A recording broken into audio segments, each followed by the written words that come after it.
Pak Lukas, boleh. Ya, silakan. Pak Lukas. Ya. Yang ringan, Lukas. jangan yang berat-berat. Saya tidak sanggup nanti yang berat. Pak Lukas ini hamba Tuhan kah? Tidak, saya petani. Oh. Saya petani. Saya tukang tanam sayur, tukang masuk tumbuh sawah. sayurnya? Sudah tumbuh sayurnya? Ini ada bawang. Kebetulan saudara saya yang tanam. Saya jagung dan sudah panen saya. Ini Bang Wah. Juma nih, Bang Juma nih. Salah satu turun ya, ada Bang Juma. Kalau gitu saya saja yang turunnya. Terima kasih untuk semuanya. Assalamualaikum warahmatullahi wabarakatuh. Kebetulan- Sehat semuanya. Oke, bye-bye. Kebetulan ada Pak Lukas Ya, ini mungkin Waalaikumsalam. cocok diadu sama Bang Juma dulu, Pak Lukas. Oh, kalau Bang Juma. Ah, Kalau Bang Juma saya berterima kasih. Sama Nandar itu saya kenal mereka udah 3-4 tahun lebih. Oh, Dan ya, saya tidak mau bikin kepala sakit yang bukan-bukan. Nandar dengan Juma itu saya kenal mereka. Oh, Ya, saya udah tahu mereka. Ya, tunggu sebentar. Mudah-mudahan beliau naik ini, Bang Juma ini jadi bisa langsung. Tidak, saya tidak akan layani.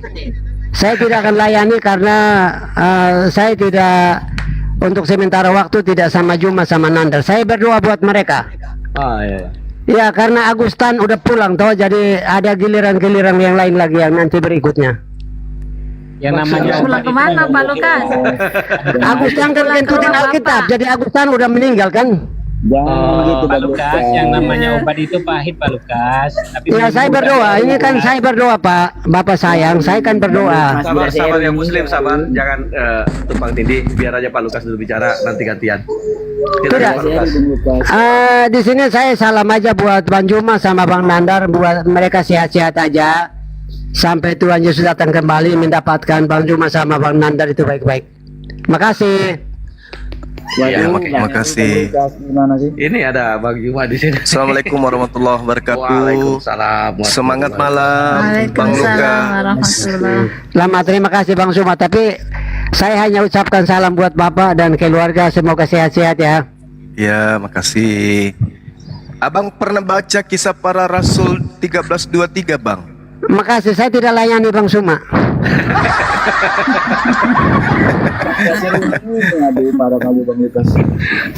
Takut dia mualaf kayaknya, takut Pak Lukas. Tidak, saya kan tahu kadarnya, saya tahu ukurannya, jadi saya terima kasih. Kita satu bangsa dan satu tanah air. Kita satu bangsa, satu tanah air, satu bahasa kita Indonesia. Tidak boleh kita saling bertengkar karena pasal ayat. Enggak bertengkar, Bang, cuman Enggak, dibaca ini- aja. Banyak Alkitab orang Kristen ayatnya dicopot, terus dipasang-pasang, dibikin kitab. Dan saya terima kasih aja. Saya berterima kasih banyak. Saya berterima kasih banyak. Disuruh baca Bang aja kisah Juma para sama rasul Bang Nandar. 13:23. Nandar itu bilang Yesus kawin. Jadi dia naik 2 kali, tapi saya minta terima kasih karena kita satu bangsa, satu tanah air. Hanya saya berdoa. Saya bisanya berdoa buat Bapak berdua ini.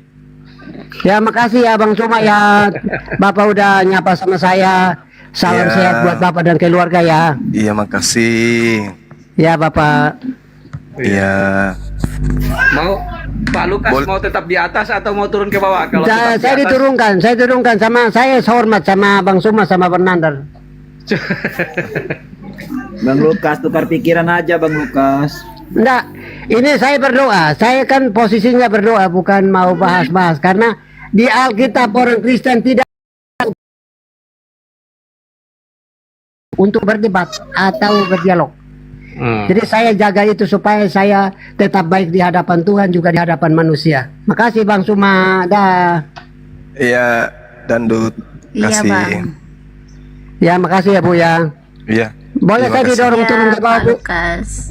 Ya. Itu. nggak usah didorong turun, nggak usah, biar aja dulu di atas. Biar nanti bertanya sendiri Pak Lukas. Oh, didorong turun sudah. Udah.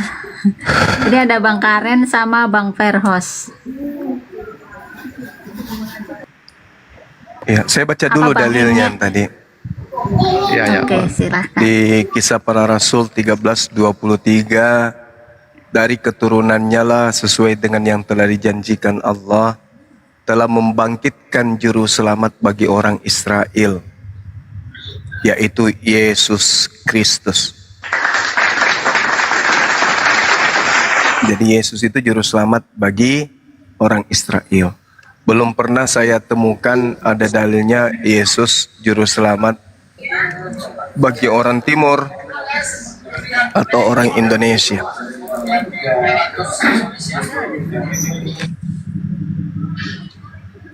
Tapi dia dikatakan juru selamat bagi orang Israel. Begitu juga pengakuan langsung dari lisannya Matius 15:24. Aku diutus hanya kepada domba yang sesat bagi umat Israel. Begitu juga ketika dia berpesan kepada ke-12 muridnya Matius 10 nomor 5 nomor 6. Yesus berpesan kepada ke-12 muridnya agar jangan ke bangsa lain, tetapi hanya kepada bangsa yang hilang dari umat Israel. Bahkan dipraktekkan oleh Yesus ketika bertemu dengan orang Samaria non-Israel. Wanita tersebut memohon, memelas, tapi Yesus tidak menerima, melainkan Yesus memberikan gelar kepada wanita tersebut sebagai guguk. Jadi baik kisah maupun pernyataan Yesus ataupun penugasan Yesus kepada muridnya, semuanya hanya mencakup tentang Bani Israel saja. Nah, ini masalah besar sebenarnya kalau kita dudukkan ini, bahwasanya saudara-saudara Kristen ini selalu mengaku sebagai orang yang sudah dapat jaminan. Sayangnya yang mereka tuduhkan memberikan jaminan ini justru sama sekali tidak pernah mengakui. Bahkan ending dari apa yang mereka lakukan di dalam Matius 7 itu membuahkan pengusiran dari Yesus dan melemparkan tuduhan bahwa orang yang memanggil dia Yesus itu Tuhan adalah penyesat. Dan kalau kita lihat Matius 13:50, orang-orang Kristen ini menurut Yesus akan dilemparkan ke dalam api neraka. Ini sebenarnya ngeri, sangat ngeri. Tapi lagi-lagi teman-teman Kristen, siapkah atau maukah mereka ini membuka wawasan, membuka hati, membuka pikiran untuk menerima isi dari Bible itu sendiri atau pengakuan Yesus. Minimal pengakuan Yesusnya aja dulu. Seperti itu teman-teman. Silakan, mungkin ada tambahan dari teman-teman yang lain.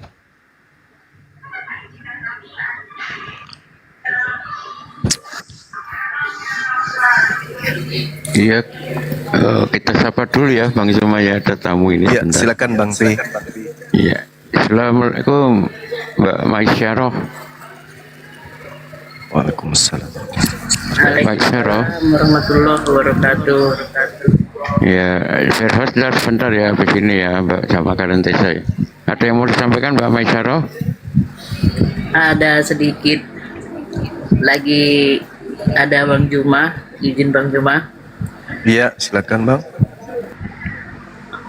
Saya perempuan. Oh, sorry. Maaf, saya nggak terlalu dengar baik suaranya. Silakan. Silakan.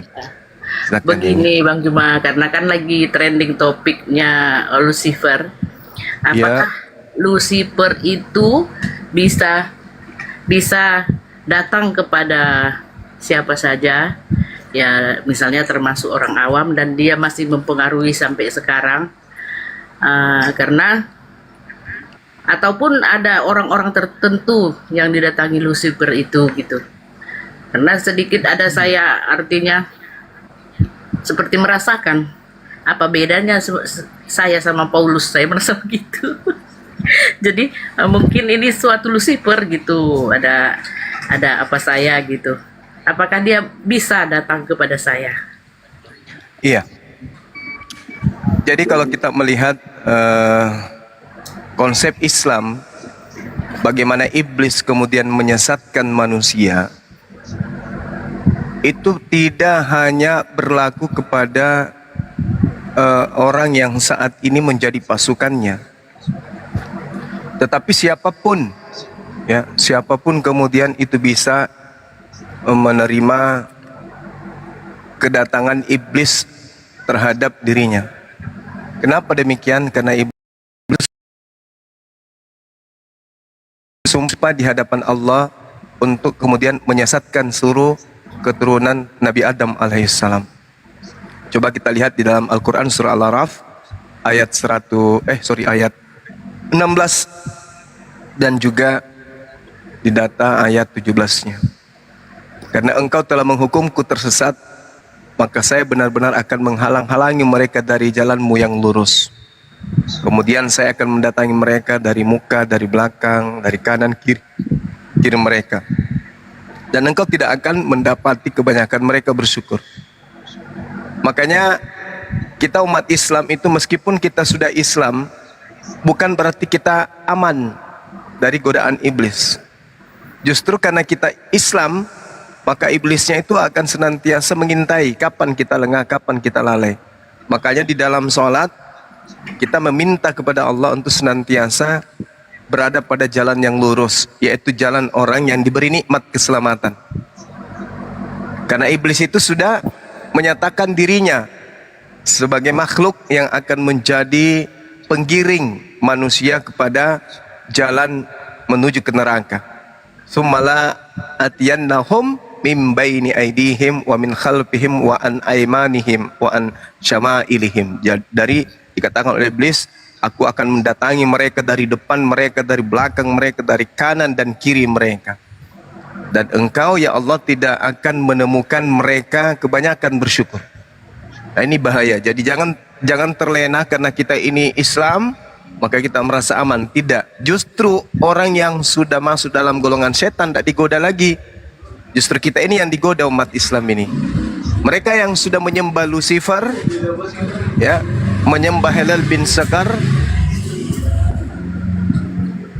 itu sudah nggak digoda lagi, karena mereka sudah masuk dalam pasukan.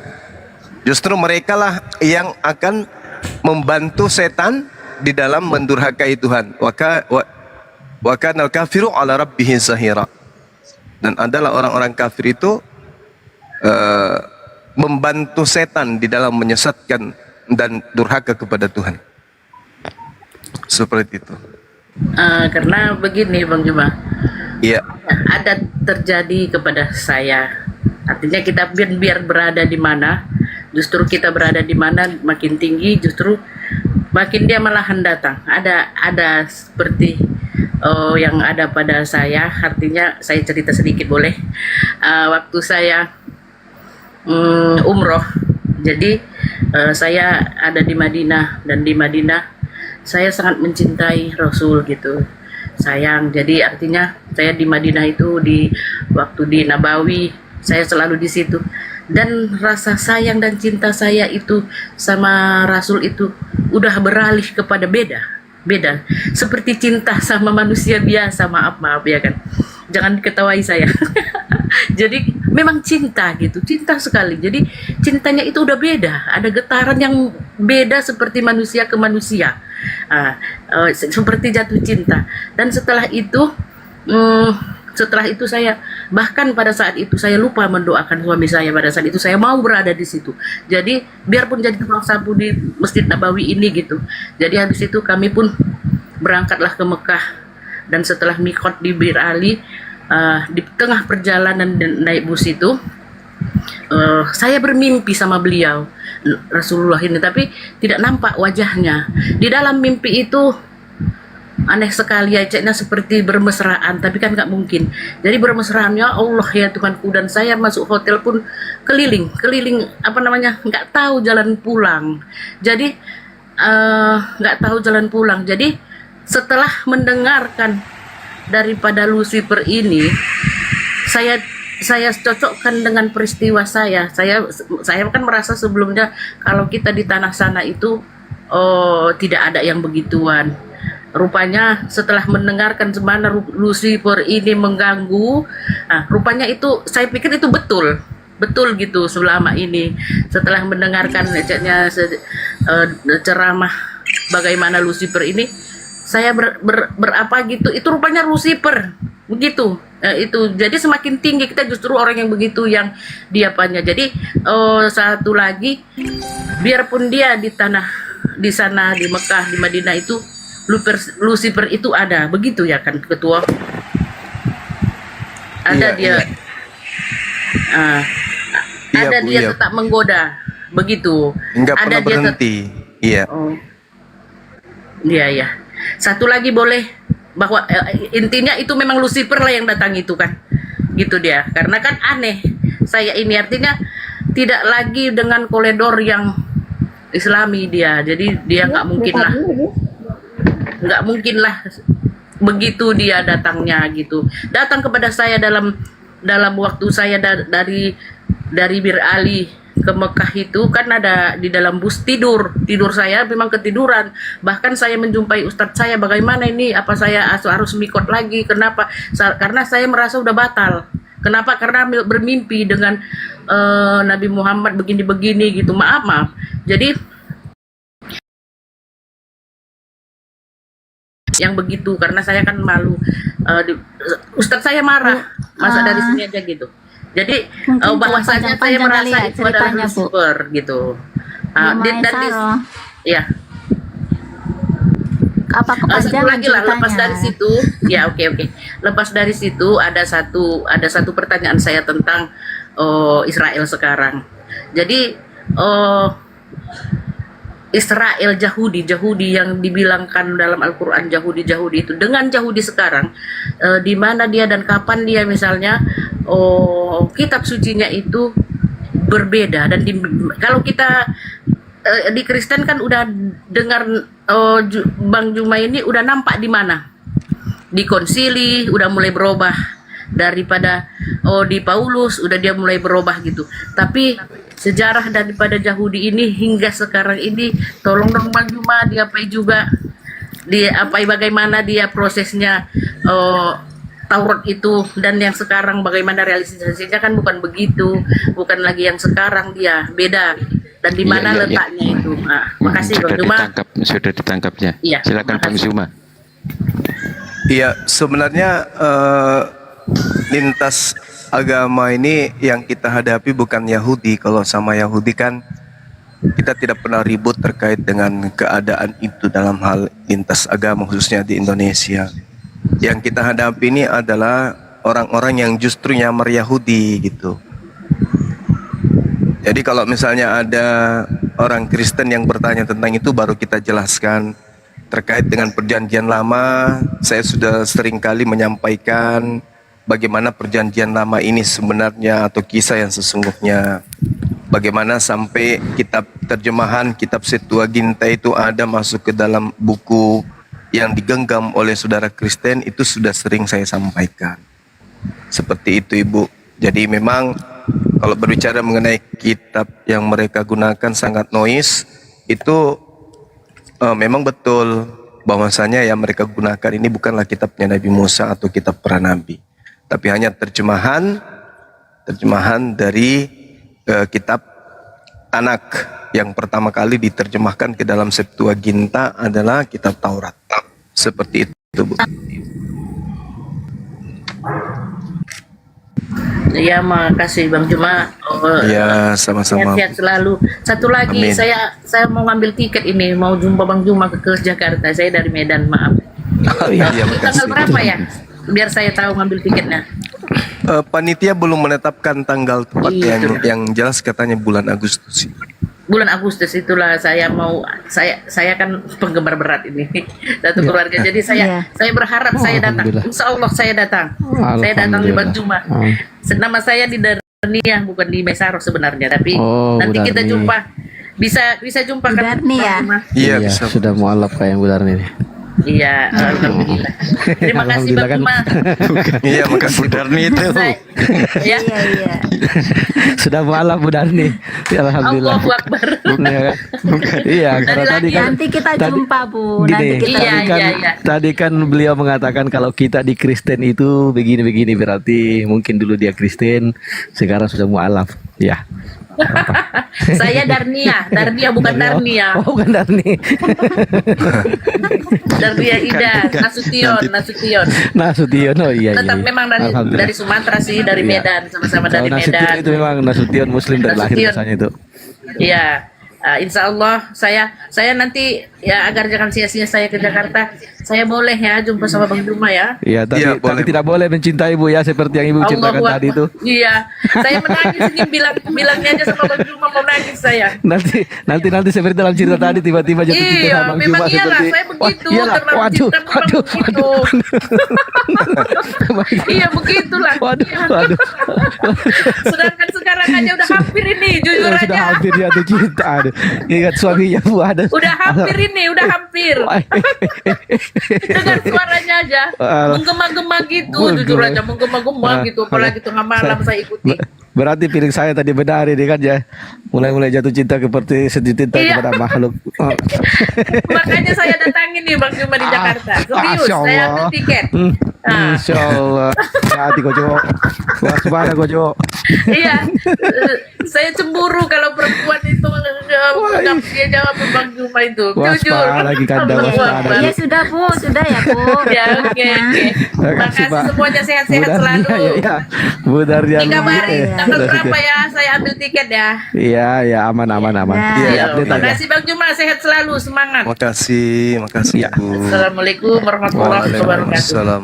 Jadi Waalaikumsalam. warahmatullahi wabarakatuh. izin sebentar ya. Jadi untuk yang di bawah yang mengucapkan salam kepada Gurunda mungkin tidak sempat dibalas semua. Jadi saya mewakili beliau untuk mengucapkan Waalaikumsalam warahmatullahi wabarakatuh. Silakan diambil alih Bang P. Siapa lagi nih? Kerentesa, sama Alex, Ya, Gobar. sebelum ke Bang Karen, ke Bang Malek dulu ya. Selamat malam, Bang Malek. Assalamualaikum warahmatullahi wabarakatuh. Waalaikumsalam. Waalaikumsalam warahmatullahi Waalaikumsalam wabarakatuh. warahmatullahi wabarakatuh. Oke, sebelum Bang Malek ya, Bang Karen. Bagaimana? Karena ini Kristen garis lunak ini, Bang Karen. Bang Karen. Oke, nggak ada. Bang Gober. Tadi teman kita yang mau mualaf belum ada informasinya ya? Ya ini belum ada muncul ini karena Tadi mudah-mudahan Bang aja. Inas tadi katanya udah mau alap Bang Juma. Oh yang Udah satu mualaf. tadi, yang satu tadi sudah katanya tadi bersahadat ternyata. Yang Bali, tinggal mau berkoordinasi ke Afi Bali. Katanya dia bersahadat di masjid. Jadi Kalau yang Toraja yang Toraja yang belum, belum ada ini. kabarnya. Belum ada. Tapi kayaknya sudah ada ya penggemarnya di bawah yang pakai bahasa Mandar, sudah ada yang nongol-nongol di bawah, saya lihat nih. Boleh minta waktu 5-10 menit ngomong sama Bang Zuma. Silakan, silakan, Pak. Silakan Bang. Ya. Ya, Assalamualaikum Daeng Zuma. Waalaikumsalam. Waalaikumsalam. Ya, hampir 2 tahun saya mengikuti debat lintas agama. Alhamdulillah. Iya. Dari sekian banyak data dalil yang kita kasihkan ke oten-oten, mungkin ada tambahan sedikit ini Bang Zuma, karena belum pernah aku dengar kita bahas. Silakan. Itu ada di 1 Samuel 28. 1 Samuel 28. Iya. Jadi di situ menceritakan Paulus bertanya kepada Tuhan, tapi Tuhan tidak menjawabnya, baik dengan mimpi, dengan urim, apalagi perantaraan para nabi. Itu satu, Deng. Di 1 Samuel. 1 Samuel 28 nomor 6. Oh. Iya. Nah, Ini Raja Saul ini iya, yang dimaksud. Saul. Iya. Jadi saya dapat di sini bagaimana minusnya dia sebagai seorang rasul yang katanya seorang rasul, tapi dia di situ ditolak pertanyaannya oleh Tuhan. Nah, karena dia ditolak oleh Tuhan, dia lari ke tukang tenun, tukang sihir, peramal. Iya, di 1 Ada tuh, Samuel Bang. 16. Masih di situ juga, Deng. 1 Samuel 28 nomor 6, nomor 7, nomor 8, nomor 9 itu lengkap di situ. Iya. Siapa Maksud bagaimana saya, Paulus? Ini bukan Paulus, Bang. Ini Saul. Iya, Saul, beda Paulus dengan Saul. Oh iya, Saul ya. Ini Raja Tapi Saul. di situ kan apa namanya? Oh iya, tapi maksudnya begini, Iya. Iya, maksudku apa namanya? Dia bersaksi dalam penyamaran kan, dalam penyamaran pun dia berani bersaksi atas nama Tuhan gitu. Nah, mungkin Iya. sebagai titik Bang Zuma. Iya, baik, baik. Jadi saudara saya Bang Malex, 1 Samuel mau dia dari 16, 17, 18 ini bercerita tentang Raja Saul. Raja Saul di mana Tuhan memang pernah kemudian mengutus iblis kepada Raja Saul ini. Tetapi bukan menceritakan tentang Paulus yang adalah Saulus. Naikkan kereta. Itu beda orang, Bang, beda orang. Jadi kalau berbicara dengan orang Kristen, debat dengan Kristen, tidak ada kaitannya dengan kitab Samuel ini. Terkecuali kalau mereka menuduh bahwa Tuhan pencipta Allah Subhanahu wa taala mengutus iblis, maka kita bisa menggunakan 1 Samuel 18 nomor 10. Keesokan harinya roh iblis yang berasal dari Elohim berkuasa atas Saul. Itu bisa kita pakai, atau di dalam 1 Samuel 16 itu juga bisa kita pakai. Tapi kalau terkait dengan Paulus tidak ada hubungannya, karena Raja Saul dan Paulus itu adalah oknum yang berbeda. Seperti itu abangku. Oh, ya, terima kasih banyak deh. Ini di bawah sudah ada, ini Bang Zuma, sudah ada yang mau bersyahadat tadi Bang Zuma. Tapi 5 menit lagi katanya. Oh, Katanya 5 menit lagi katanya. baik. Dilanjut kalau saya turun. Terima kasih banyak Baik. semuanya. Makasih. Waalaikumsalam warahmatullahi wabarakatuh.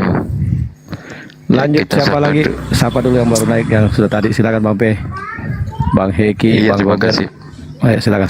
Bang Koper, Bang Waalaikumsalam warahmatullahi wabarakatuh. Bang Koper, sebentar Bang Koper, monitor. Bang Koper. Saya mau nanya Bang. Oke. Sebentar, Bang Kai, sebentar. Bang Gober. Bang Koper ini aja ya, ini aja ya, di bawah aja ya, nyimak turun ya. aja, turun. Karena nggak ada reaksi ya.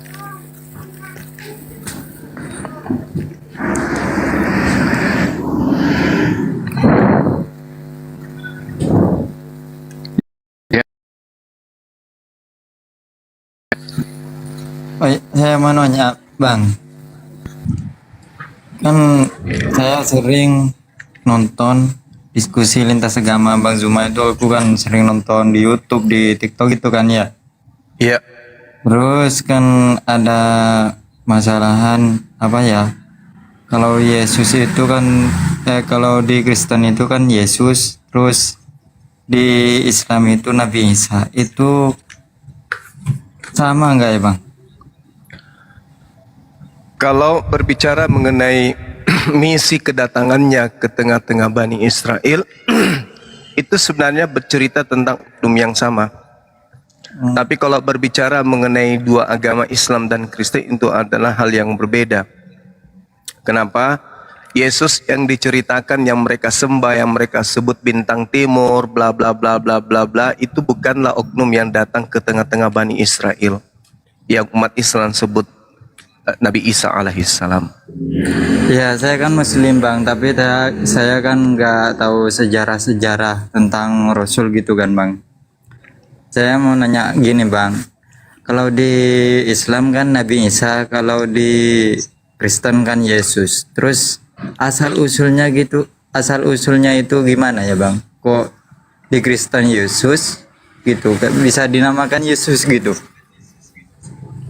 Sebenarnya kalau kita berbicara mengenai Yesus, itu adalah tokoh yang kemudian diceritakan di dalam agamanya orang Kristen, yang mereka sebut sebagai anak dewa, anak Theos.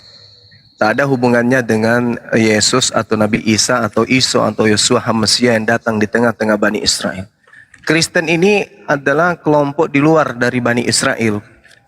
Hanya mereka mengambil kitabnya orang Yahudi dan juga menggunakan cerita-cerita atau kisah-kisah yang disusun oleh pewarta kepada mereka, sehingga pesan yang diajarkan dari aliran kepercayaan Romawi kuno, Yunani kuno itu bisa tersampaikan dengan menyembah kepada cahaya atau dewa atau bintang timur.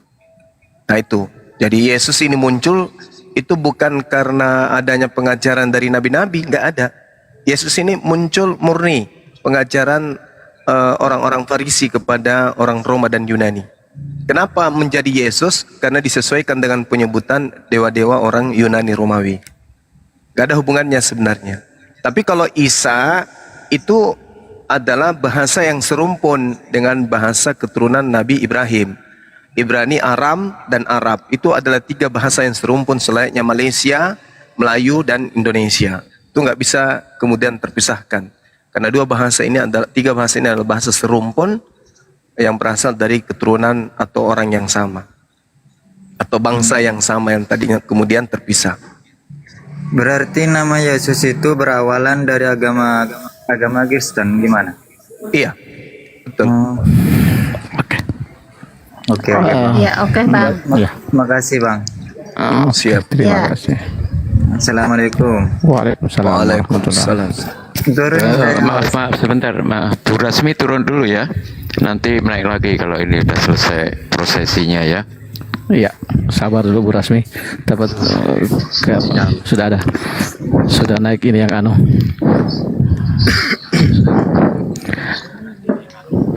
Ya, Bang Penunggang silakan Bang Penunggang. Assalamualaikum Pak. Waalaikumsalam warahmatullahi wabarakatuh.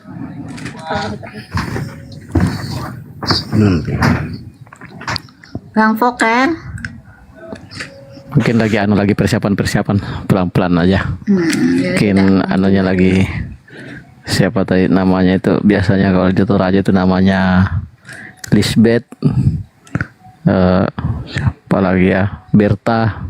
Assalamualaikum warahmatullahi wabarakatuh, Bang Suma bosku. Waalaikumsalam Waalaikumsalam warahmatullahi wabarakatuh. Iya. Sehat semua para gurunda ini bos-bosku dalam ya. Iya. Alhamdulillah. Apa Mas Ading? Ya. Ya macoy. Alhamdulillah Mas. Alhamdulillah. Cepat-cepat kita bicara Pak Gerogi ki Gerogi ai. Santai kayak ini malam santai. Santai ya, alhamdulillah santai ya. Tadi siang masih gerogi ya. Membahas kita di permasalahan ini tentang akan masuknya ini Berta. Malulap ya. Siapa namanya Berta? Bukan tahu. Kan tahu. Siska. Biar tidak tegang tuh. Yang menurut di KTP-nya ini namanya Siska. Oh Siska. Mantap juga ya Siska. Belum saya kirim ini anunya bosku, belum saya kirim KTP-nya sama tanda tangannya ini. Bang Handi dikirim ke Bang Handi belum? Belum. Di follow dulu Bang Handi yang tadi itu. Apa orang Malunda juga itu? Bang Handinya di follow, Bang Handinya. Nanti sudah saat baru saya kirim bisa Ji. Bisa Ji ya. Mungkin ditambah lagi di kolom yang kosong-kosong di atas ini biar banyak yang bersaksi lebih anu.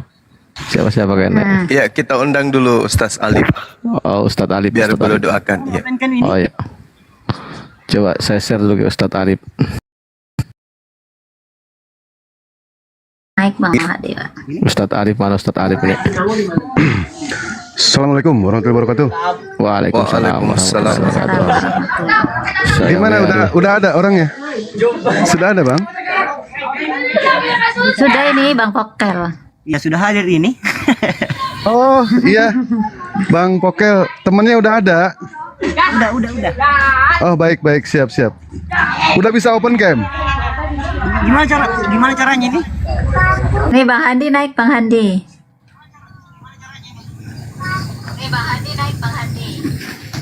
Bang Handi, Ustadz Alif. Di follow dulu ya. Ini ada 1,3 di follow dulu biar bisa open cam. Ini sedikit lagi ini baru 600 sampai 1000. Yalah, saya juga di follow juga lah. Baru saja saya promosi ini. Biasanya 300 sudah bisa Bang Dewa on Nggak bisa Bunda, nggak bisa 1000. Nggak bisa harus 1000. Oh nggak bisa. Iya. Kok saya 300 bisa loh. Mungkin Kalau bisnis Bunda kali. perempuan, Atau- Oh, Bunda perempuan.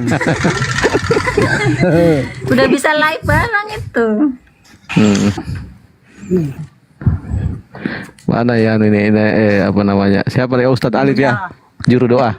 Ustadz Iya, Alif, naik Ustadz Ustadz Alif. Alif. Saya sudah ya, saya coba panggil telepon dulu. Atau mungkin ada yang bisa langsung Udah di-share. Bang 19 di bawah dulu mungkin ya, nyimak dulu ntar naik lagi ya. Buat ini Iya, buat Bang Ustadz Alif 19 sama turun ini dulu. Rom. coba saya call dulu ya. Coba saya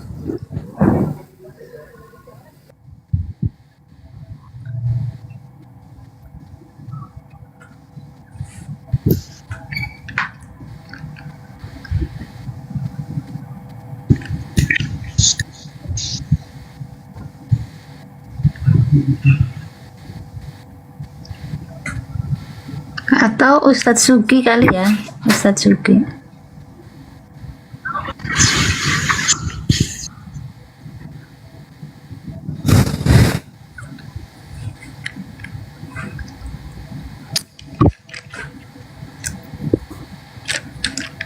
Ya, yang di bawah tap-tap layar.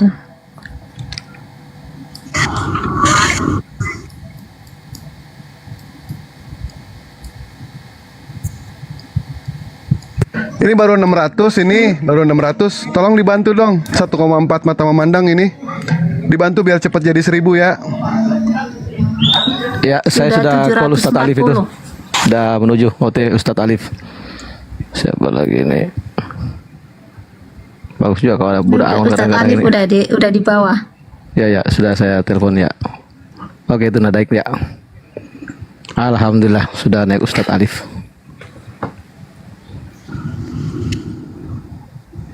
Sebentar satu anu lagi, satu kotak lagi. Siapa lagi nih kita panggil nih? Gurunda. Ustadz. Pakai jilbabku dulu, pakai jilbabku tuh. Pakai jilbabku dulu. Maafin kan tahu. Pakai jilbab dulu.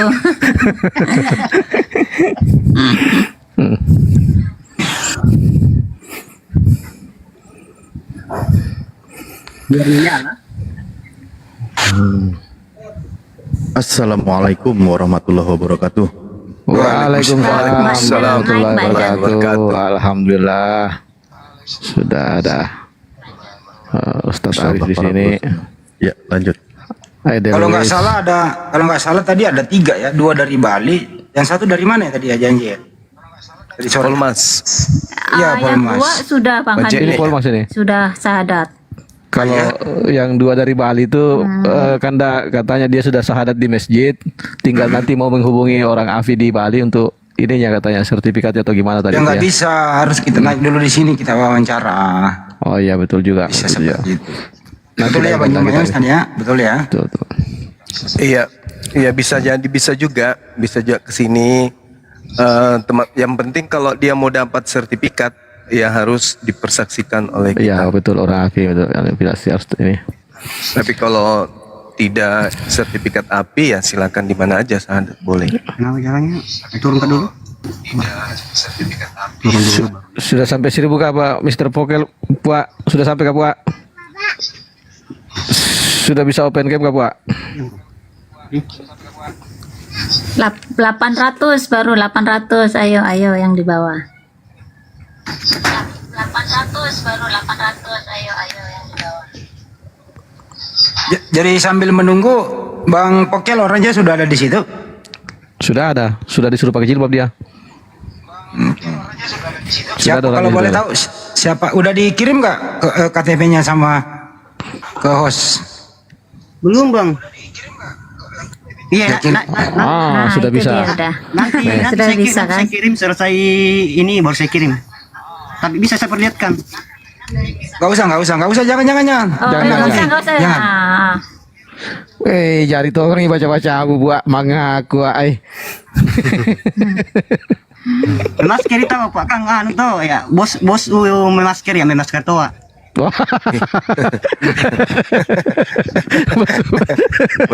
Bos ya pakai masker tahu kita. Terus tahu. Apa tadi guruku, bosku apa? Oh, iya, Bang. sini Pak. Ya sini kak. Sudah bisa dimulai nih. Dikasih bicara-bicara Silakan. Yang lain tolong diam dulu. Silakan. Yang lain tolong silent. Silakan Pak Juba. Iya, mana orangnya? Iya, dipanggil dulu. Yang ini Mika, kenapa nggak pakai jilbab, pakai masker Ji? Pakai masker Kak, karena bosku juga pakai masker Ki. Jadi Oh, saya pikir ini yang mau syahadat. bukan. Oh, bukan. Ini. Di sini kau dulu ke situ. Jangan kau malu. Kalau malu-malu kau berarti tidak mau kau baik kalau malu kau. Tahu? Iya, iya tahu. Masya Allah. Masya Allah. Lebih cantik dari Bang Handi. Masya Allah. Ke kanan lagi sedikit. Ke kanan lagi sedikit. Kameranya kurang fokus. Lagi. Ya. Belum Ya, dikit ya. lagi. Copai, pagi lagi si Copai. Kita fokus itu. Tapi Oh, stikernya bukan kayak- dihilangkan, stikernya dihilangkan aja. Mukanya Oh, iya, bukan iya, kayak iya. orang Toraja ya. Iya, kayak orang Bugis mukanya. Oh, Majek nih kah? Orang Toraja tapinya. Silakan Gurunda bosku. Abang. Iya. Oke, kita langsung syahadat ya. Mukanya Bang Pokel mana? Kesidat juga mukanya. Wah, kencang kali. Wah. Sekalinya mengarah ke situ kencang kali magnetnya. Bermagnet. Iya, bermagnet. Oke, siapa namanya tadi? Abdul. Kalau di Oh, Siska. Iya, Siska. Siska dari agama mana, Dek? Sebelumnya Kristen Protestan. Kristen Protestan ya. Tapi keluarga sudah tahu kalau mau masuk Islam. Iya. Oh, sudah tahu nih. Berarti tidak ada paksaan kan? Gak ada. Memang betul-betul ikhlas mau masuk Islam kan? Iya, mau jadi ibu dari anak-anak yang soleh dan soleha. Benar ya? Masya Allah. Oke, kita langsung syahadat. Ikuti saya. Yang lainnya dibawa juga supaya jangan ribut ya. Semuanya kita khusyuk dalam membimbing saudari kita ini bersyahadat. Ikuti saya. Bismillah. Bismillah. Ar-Rahman. Ar-Rahman. Ar-Rahman. Ar-Rahman. Bisa diulang Kak? Ya. Ar-Rahman. Bismillah. Bismillah. Ar-Rahman. Ar-Rahman. Ar-Rahim. Ar-Rahim. Dengan menyebut nama Allah Dengan menyebut nama Allah yang Maha Pengasih, yang Maha Pengasih, lagi Maha Penyayang. lagi Maha Penyayang. Asyhadu Asyhadu Allah Allah ilaha ilaha illallah illallah wa asyhadu wa asyhadu anna anna Muhammadan Muhammadan Rasulullah. Rasulullah. Aku bersaksi Aku bersaksi bahwa tidak ada Tuhan selain Allah, bahwa tidak ada Tuhan selain Allah, dan aku bersaksi dan aku bersaksi bahwa Nabi Muhammad bahwa Nabi Muhammad adalah Rasul utusan Allah. adalah Rasul utusan Allah. Sah. Allahu Akbar. Masya Allah. Allahu Akbar. Takbir sahabat-sahabat sekalian. Allahu Akbar. Sallu ala Nabi. Allahumma salli ala Sayyidina Muhammad wa ala sayyidina Muhammad. Ya, jadi nanti habis ini kita butuhkan kemudian saudara kita ini untuk mengirim KTP-nya dan juga tanda tangan di atas kertas. Habis itu nanti dibuatkan sertifikat dari API, ya, Apologet Islam Indonesia, sebagai dasar legalitasnya untuk membuat KTP baru atau kartu nikah nanti dalam agama Islam. Satu lagi, boleh ikuti saya ya. Iya. Saya bersaksi Saya bersaksi bahwa Yesus bahwa Yesus hanyalah manusia ciptaan Allah. hanyalah manusia ciptaan Allah. Allahu Akbar, Allahu Akbar, Masya Allah. Baik, saya serahkan kepada Dinda Alif untuk mendoakan saudari kita ini, Masya Allah. Silakan.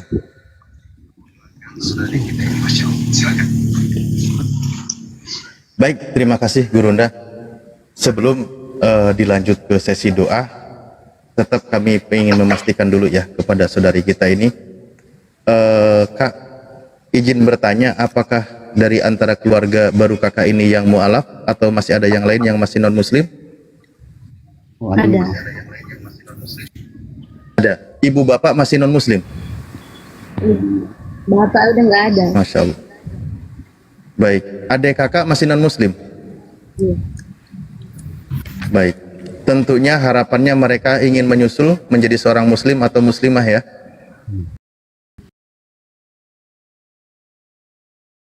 Kita nanti bisa masuk ke dalam surganya Allah bersama keluarga. Jadi hubungan keluarga kita ini tidak terputus di dunia saja. Tapi kalau konsep di dalam Islam, kita bisa masuk surga bersama dengan keluarga tercinta. Ya, amin. Ngambil berkah para guru semua. Mohon izin dikasih amanah untuk kita berdoa bersama. Tolong kakak juga yang baru mu'alaf ini mengaminkan, karena amin itu adalah wa ana kadalik. Aku seperti apa yang diucapkan dalam doa ini. Jadi seorang mu'alaf insya Allah lebih dekat untuk makbul ya. Kita berdoa sederhana saja sesuai dengan tuntunan. Bismillahirrahmanirrahim. Alhamdulillahirabbil alamin hamda yuwafi ni'amahu wa yukafi mazidah. Ya Rabbana lakal hamdu kama yanbaghi li jalali wajhikal karim wa adimi sultanik. Allahumma ighfir lana warhamna wahdina wa'afina warzuqna. Allahumma ighfir lana warhamna wahdina wa'afina warzuqna. Allahumma ighfir lana warhamna wahdina wa'afina warzuqna. Allahumma ya Allah, ampunilah segala dosa kami ya Allah. Dosa yang selama ini kami perbuat ya Allah, apalagi dosa selama ini kami menyekutukan Engkau ya Allah. Sekiranya Engkau ampuni segala dosa kami ya Allah. Terimalah syahadat kami ya Allah. Ampunilah juga dosa saudara-saudara kami ya Allah, dosa keluarga kami ya Allah, dan seluruh dosa umat Islam dimanapun berada, muslimin wal muslimat, mukminin wal mukminat, baik mereka yang masih hidup maupun mereka yang sudah wafat ya Allah.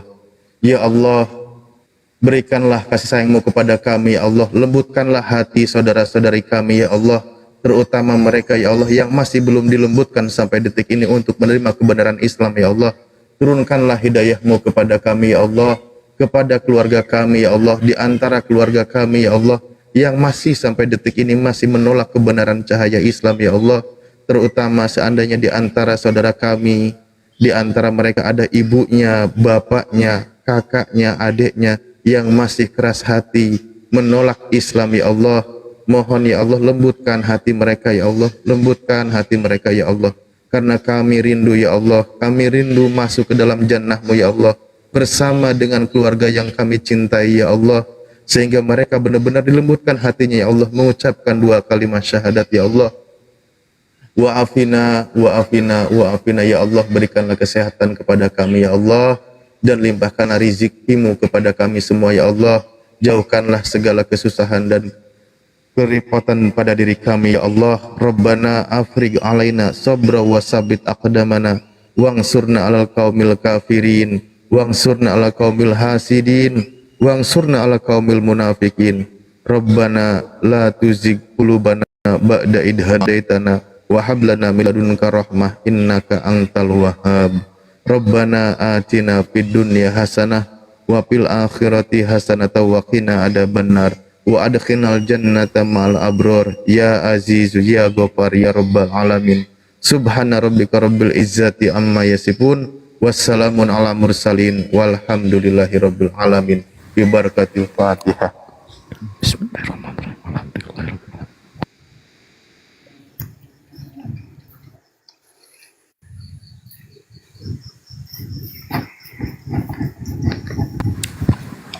Alhamdulillah. Alhamdulillah, Allahu Akbar, Alhamdulillah. Ya, terima kasih Ustaz Arif. Ya, silakan mau disampaikan nasihat-nasihatnya lagi Ustaz Arif, Bang Hendi, Bang Juma, bosku Gurunda, ya kan. Mana Mbak Puak? Silakan boleh bergantian. Tampilkan yang di samping tuh yang pakai masker juga tadi teman itu. Mbak, saya tanya Mbak Siska. Mbak Siska silakan. bersyahadat itu ada yang nyuruh atau kemauan sendiri? Ada yang suruh atau kemauan sendiri. Kemauan sendiri. Masa?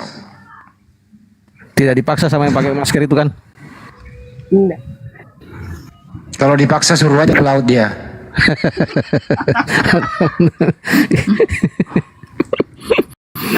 Rapi, pakai batik dia kan dah.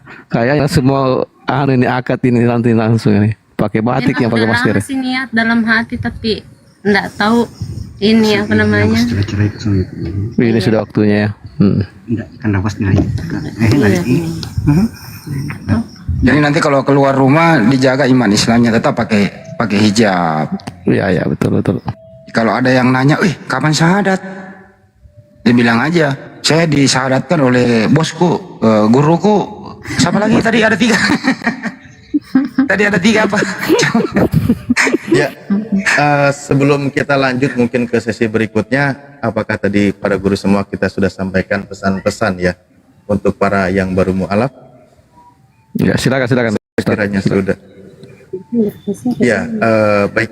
Sedikit ya, mungkin nanti Bang Handi dan Gurunda semua mohon maaf. Juga ini ada Bang Dewa juga dan ya. Bismillahirrahmanirrahim. Di dalam Al-Quran disebutkan ketika seseorang menghentikan kekafirannya, maka Allah ampuni segala dosa yang telah lalu, yaitu di surah Al-Anfal ayat 38. Bismillahirrahmanirrahim. Qul lilladzina kafaru iyang tahu yughfar lahum ma qad salam. Menyekutukan Allah, dia berada di dalam kekafiran. Setelah mereka mengucapkan 2 kalimat syahadat, setelah mereka menjadi seorang beriman, maka Allah ampuni segala dosa yang telah lalu. Jadi posisi Mbak sekarang menjadi seorang muslimah, insya Allah. Makanya tadi kita berdoa, semoga Allah ampuni dosa-dosa kita yang telah lalu. Karena kita sebagai hamba tentu wajib berdoa, diperintahkan. Karena perintah untuk berdoa ya. Dan janji dari Allah, Allah ampuni yughfar lahum ma qad salaf. Allah ampuni dosa-dosa mbaknya yang telah lalu. Namun ketika menjadi seorang muslimah, perintah di dalam Islam juga bahwa bismillahirrahmanirrahim, ya ayyuhalladzina amanu udkhulu fis-silmi kafah. Wahai orang-orang yang beriman, masuklah ke dalam Islam secara kafah. Kalau Anda sebagai non-muslim memang tidak ada paksaan untuk menjalankan syariat Islam atau masuk ke dalam Islam, namun ketika Anda menjadi seorang muslimah sekarang, karena tidak ada paksaan, Anda kerelaan hati, maka disyariatkan, lakukan, jalankan segala perintah yang ada di dalam Islam. Masuk ke dalam Islam secara kafah. Menjadi seorang muslimah, perintahnya di dalam Al-Quran bahwa ditutup auratnya, seluruh anggota tubuhnya kecuali wajah dan telapak tangan itu diperbolehkan, maka menjadi seorang muslimah wajib menggunakan jilbabnya. Dan seterusnya, sholat wajib dilakukan, zakat, puasa di bulan Ramadan dan seterusnya. Dan ibadah-ibadah amalia harian, bagaimana cara praktek sholat dan seterusnya, itu harus dipelajari. Apalagi yang sifatnya kewajiban, wajib dijalankan. Itu keharusan menjadi seorang muslimah. Karena itu adalah syariat Islam. Jadi wajib dijalankan ya kakak ya, karena itu memang sebuah ketentuan. Disunahkan juga sunnah mu'akadah, ditekankan setelah mengucapkan 2 kalimat syahadat, mbaknya itu melakukan mandi besar. Ya, untuk menghilangkan kekafiran yang telah lalu, lepaskan semua itu, syariatkan mandi besar. Niatkan saja yang mudah. Niat saya mandi besar, menghilangkan hadas besar karena Allah Ta'ala. Cukup seperti itu juga. Mandi besar, bersihkan seluruh anggota tubuhnya, lalu Anda menjadi pribadi yang baru, insya Allah menjadi seorang muslimah, fokus beribadah. Ya, menjadi seorang muslimah seperti itu. Insya Allah mungkin saudara kita yang di sampingnya, mohon maaf tadi kami belum sempat kenalan, memang sebagai muslim, mohon bantu pendampingan ibadahnya dan carikan guru bagaimana belajar ilmu fikihnya, terutama fikih untuk seorang muslimah ya, fikih muslimah, karena kan ada banyak aturan-aturan di sana, masalah perkara haid, perkara menyusui, perkara ini dan lain sebagainya, nanti itu banyak. Mohon kiranya dibantu difasilitasi yang dekat untuk belajar memperdalam Islam. Dengan kita juga boleh secara online atau secara di grup, nanti kita juga dimasukkan.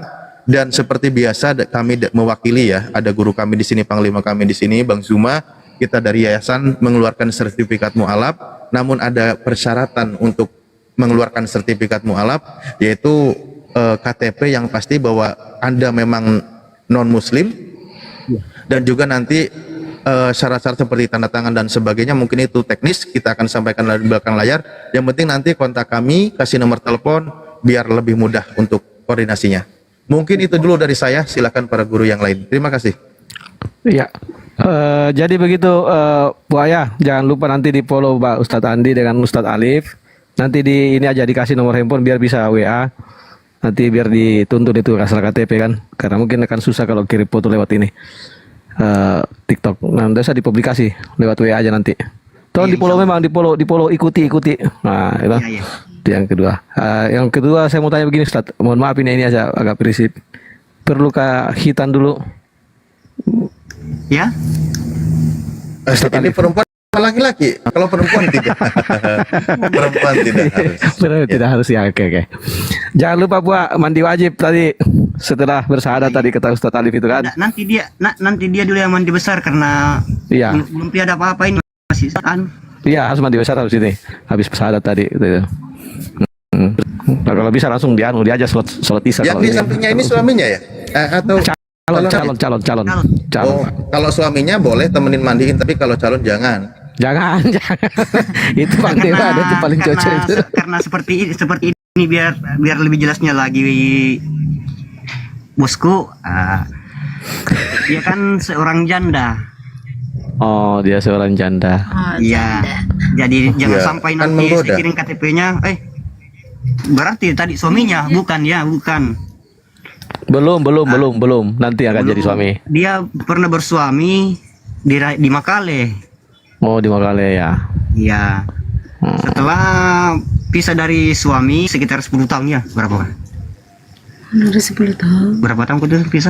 Ada kalau privasi kayak gitu Apa nggak kata apa-apa. Tidak usah dibahas di sini. Tidak usah dibahas di sini. Apa kata yang musa nanti nantum bay. Ayo kembali sulai. Nata ande sulana deh. Nggak usah ditungkit dulu, yang penting sekarang kau ini bosku. Oke, dari Guru Dah mungkin ada yang mau disampaikan. Iya, harus ada penyampaiannya bosku ini. Yang pasti kemudian yang harus disadari ya, saudara kita ini kan pokel ini kan Islam dari lahir, artinya memahami tentang bagaimana menjadi seorang pemimpin yang baik. Apatah lagi yang kita mau pimpin ini adanya laki yang lain. Artinya di balik keceriaan wajahnya itu akan ada penilaian. Mana yang lebih baik ketika saya dipimpin sama penyembah Lucifer atau dipimpin oleh laki-laki yang betul-betul bisa menjadi pemimpin saya menuju kepada jannah. Karena itu mungkin kalau kita sebagai seorang suami itu kan ya harus benar-benar segala-galanya kita lindungi. Istri kita itu dijaga baik-baik, wanita kita itu dijaga benar-benar, harga diri semuanya kita jaga, lahir batinnya kita jaga. Kita ajari istri kita itu menjadi seorang wanita yang soleha sehingga melahirkan kemudian anak yang soleh dan soleha. Satu pesan saya kalau saudara dan saudari ini nanti sudah punya anak, tolong jangan pernah ribut bertengkar di hadapan anak-anak. Seorang istri jangan pernah memarahi suami depan anak-anak. Begitu juga sebaliknya, jangan pernah sekali-kali berkata kasar depan istri di depan anak-anak. Jangan, karena itu akan merusak kemudian jiwa mereka. Jiwa mereka akan berontah dan akan menjadikan citra kita sebagai orang tua itu jatuh. Dan itu akan merusak jiwa mereka. Jadi semarah apapun kita, kunci pintu dari dalam, masuk kamar, buka baju, buka celana, silakan Anda marah sama-sama. Marah semarah-marahnya, mau bongkang di dalam kamar, yang penting jangan sampai anak-anak tahu. Itu syaratnya.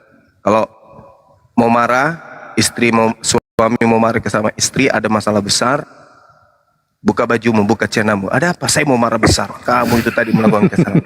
Silakan. Anak-anak jangan sampai tahu. Gitu ya. Nah nanti ketika sudah terjadi kayak gitu, mana yang terjadi? Marahnya benar-benar marah atau justru marahnya itu hilang dikarenakan kasih sayang, kan gitu ya? Oh, hilang.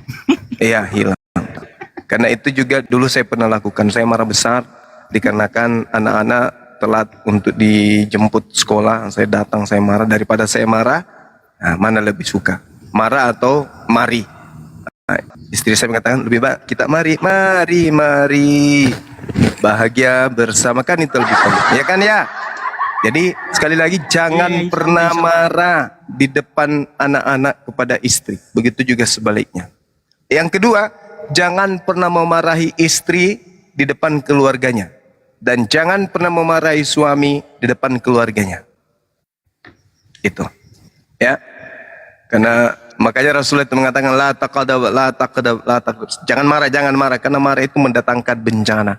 Hal kecil jadi besar. Seperti itu ya. Jadi kalau marah, silakan ingat masa-masa pertama ketemu kedip-kedipan mata. Ingatlah itu. Insya Allah marahnya akan hilang. Sekira begitu dari saya. Silakan yang lain. Oke, terima kasih Gurunda. Yang lain silakan mau disampaikan kepada Bang Pokel. Cuma kalau saya melihat ini, kalau saya lihat Bang Pokel ini satu botol minyak kemiri ini bisa 3 kali pakai aja ini kayaknya ini.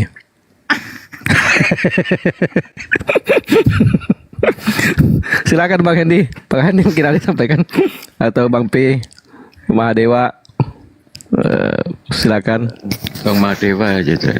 Bang Madewa. Iya siap. 86 90 101. Ya, kepada Bunda Siska ya, Bunda Siska, selamat ya, sudah apa namanya, dapat masalah baru lah ibaratnya, diuji, siap diuji itu. Karena kita tahu ya, yang namanya mualaf itu sudah pasti dihantam, bukannya dewa nakutin, bukan. Sudah pasti kanan kiri dihantam, depan belakang pasti dihantam. Tapi tengok ke atas, ada Allah yang selalu sayang sama Bunda Siska. Dan untuk Bang Pokel, tolong jagain istri Bang Pokel ya. Hargai beliau, jaga beliau dengan baik, karena beliau adalah mualaf. Ketika yang namanya ada masalah, tugas kita itu dirikan sholat, berdoa kepada Allah. Jangan ngaku beriman kalau belum dihantam sama Allah. Jangan ngaku beriman, pasti dihantam sama Allah. Itu sudah pasti. Tidak ada satupun juga yang namanya rumah tangga dikatakan sakinah mawadah warohmah kalau tidak dihantam dulu. Semua pun pasti dihantam. Hidup itu ujian. Tidak ada hidup itu kebahagiaan. Bohong yang mengatakan hidup kebahagiaan. Semua diuji, semua. Apa yang tidak diuji coba? Semua. Semua sudah pasti yang namanya mendapatkan yang namanya ujian dari Allah Subhanahu wa taala. Bahkan orang yang sudah meninggal sekalipun hidupnya masih belum tenang. Belum. Apa buktinya? Ketika orang tua kita meninggal, kita masih mendoakan kepada beliau. Sudah tenang? Belum. Hidup mau tenang bukan di dunia, hidup mau tenang di surga nanti. Disitulah tenang. Selama di dunia jangan harap mendapatkan yang namanya ketenangan.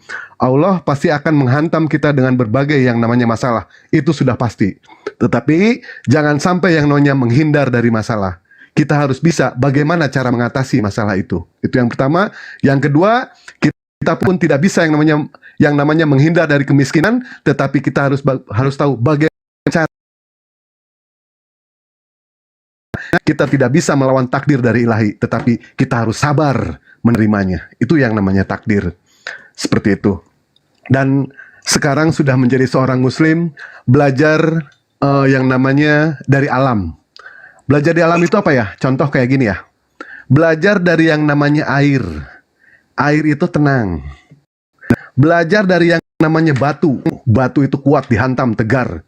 Belajar dari yang namanya kupu-kupu. Terjadi yang namanya perubahan di situ. Makin indah. Tapi jangan sampai jadi kupu-kupu malam. Nggak boleh itu, kupu-kupu malam. Aduh, jangan, itu hobinya Bang Handi, itu bahaya. Gitu ya. Ya, mungkin itu aja dari Dewa ya.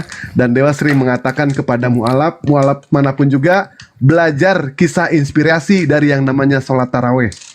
Sholat taraweh bukan dinilai siapa yang datang dari awal, siapa yang datang dari tengah-tengah. Bukan seperti seorang Mahadewa, bukan seperti seorang Bang Juma, bukan seperti Ustadz Alif ataupun Bang Handi yang jelas-jelas datang dari awal. Bukan juga seperti yang namanya para mualaf seperti Bunda Siska, bukan dinilai dari itu. Tetapi sholat taraweh maknanya siapa yang sanggup bertahan sampai akhir dengan mengucapkan La ilaha illallah Muhammad Rasulullah, dialah pemenangnya. Insya Allah dia pemenangnya.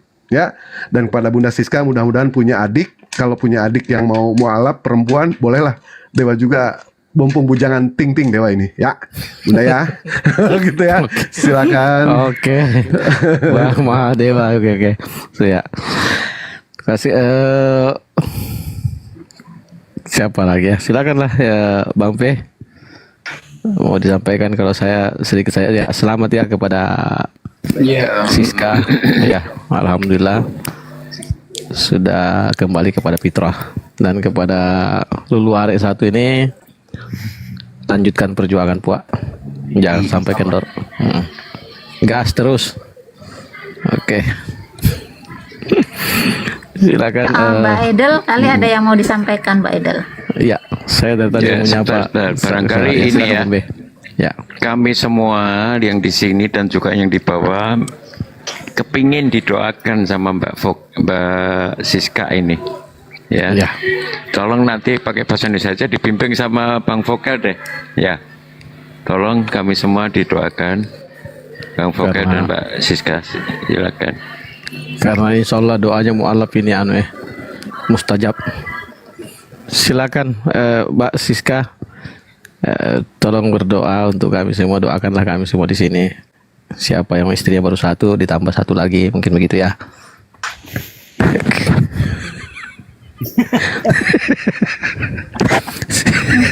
Silakan Mbak Siska. Siapa yang baru satu istrinya mudah-mudahan ditambah satu lagi gitu. Silakan didoakan. Maunya Bang Penunggang. Tuh Bang Dewa tuh. Bang Dewa itu tampan orangnya itu. Ya.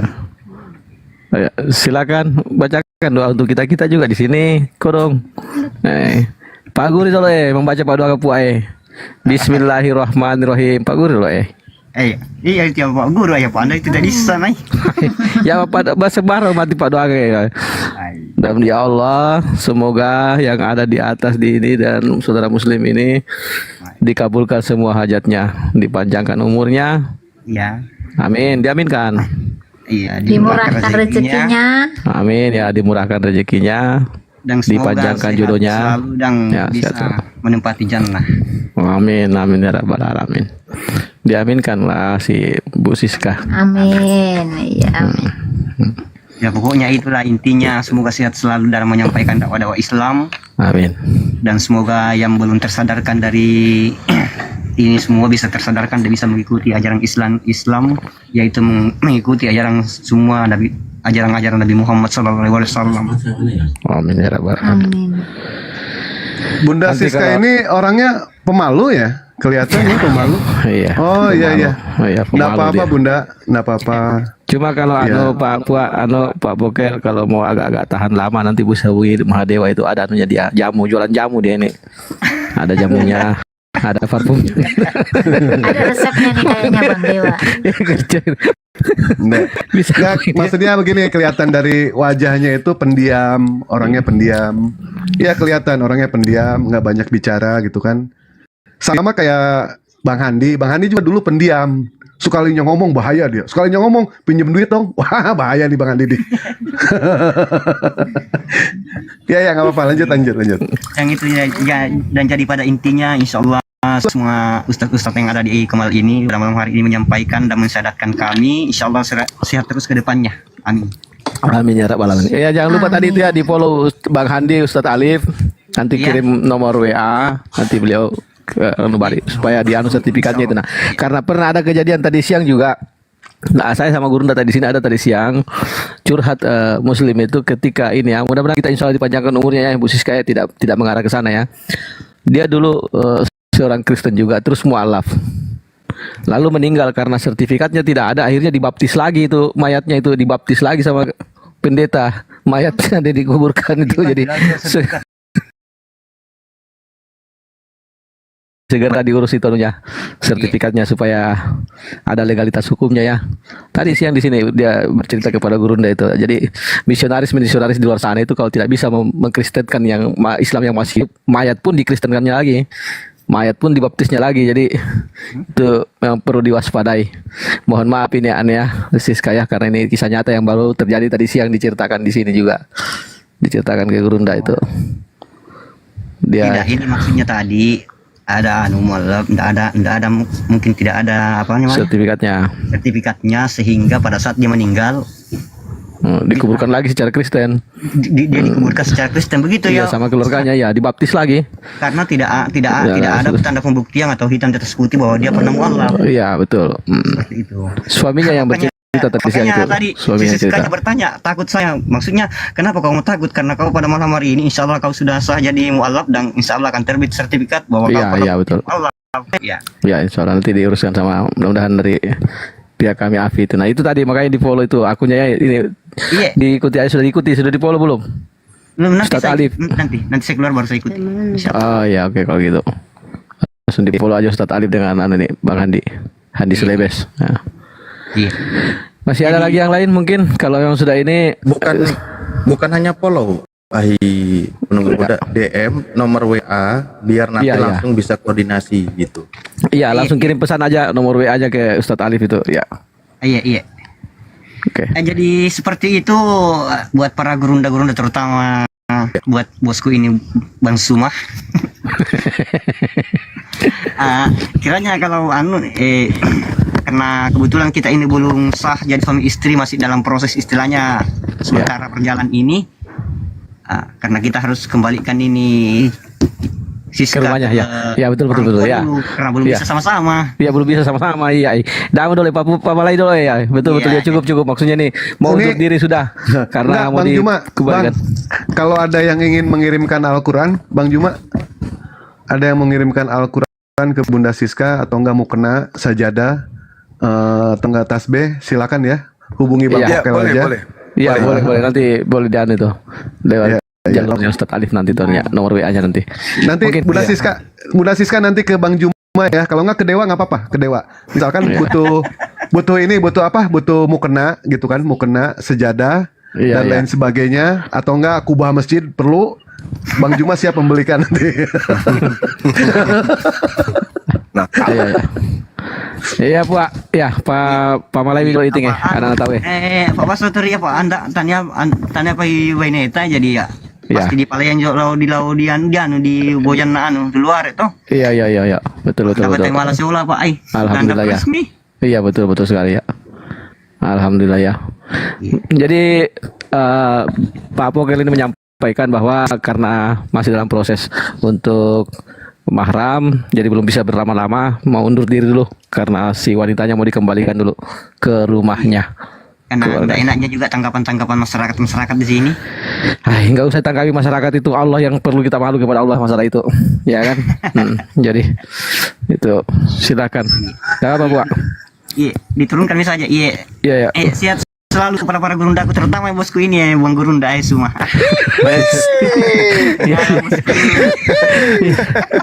Dapat nama baru. Bosku Gurunda. Oke. Iya.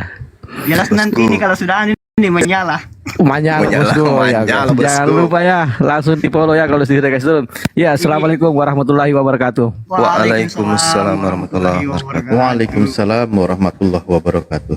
Diturunkan Gurunda. Jangan dulu nanti. Wah ya sudah kita turunkan, bosku. Silakan bosku.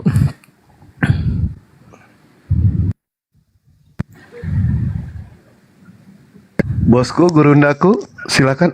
Ini wanita dari Samaria dinaikin lagi. Aduh, ini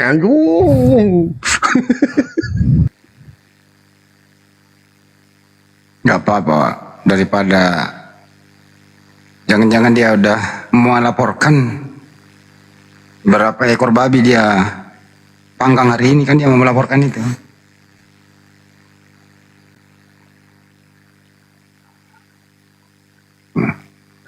Bosku, Gurundaku mau ngelawan ini wanita dari Samaria. Bosku, Gurundaku. dijinakkan dulu lah. Nggak sanggup bosku. Ini serigala sulit. Kalau misalkan toh ular masih bisa dijinakan, singa segarang-garangnya singa masih bisa dijinakan. Kalau serigala repot, susah. Kalau serigala, ya Bu Rasmi gimana Bu Rasmi? Sinyalnya kayaknya ini Bu Rasmi ini. Tadi pagi kan aku nanya masalah itu perang naga. Kata Bu Rasmi beneran itu perang naga. Bukan kiasan, naga bener katanya.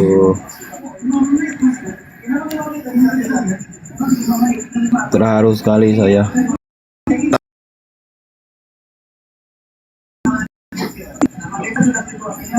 Itu jadi semangat saya kalau lihat ada yang mualaf gitu. Jadi mau menuntut ilmu lagi tentang Islam. Saya mau berdebat lagi dengan Kristen.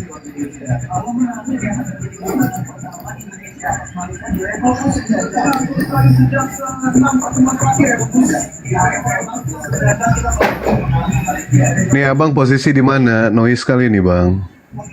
Posisi di mana? Palembang. Enggak, ini posisinya di mana? Noise banget itu.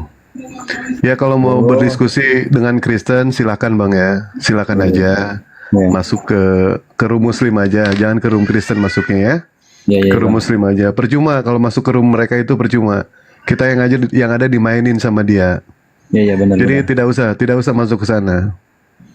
Karena pada saat kita berdiskusi itu sasaran kita itu bukan mereka pendebat, bukan.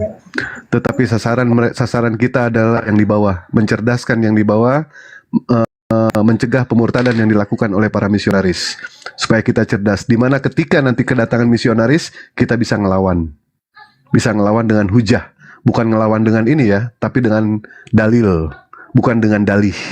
Karena Islam agama dalil, bukan agama dalih. Gitu ya. Banyak apologet Islam itu. Baik. Silakan, itu ada yang mau naik katanya di bawah, ada yang mau syahadat senandung rindu siapa? Kalau nggak Dewa turun enggak apa-apa. Bosku, Bang Juma, semuanya ini yang dibawa. Lah, kok diturunin dia? Silakan senandung kalau mau naik.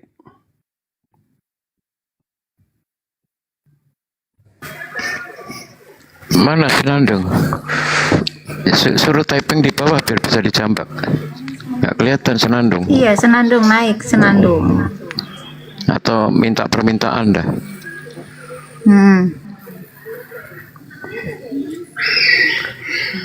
Silakan senandung. Ditunggu silakan.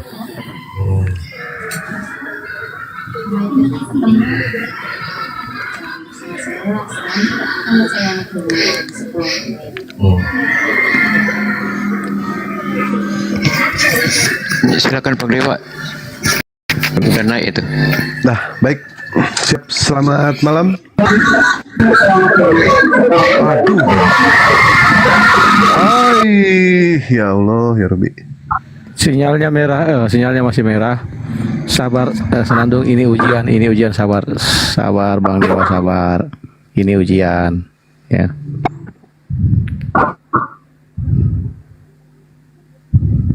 Silakan Bang Senandung.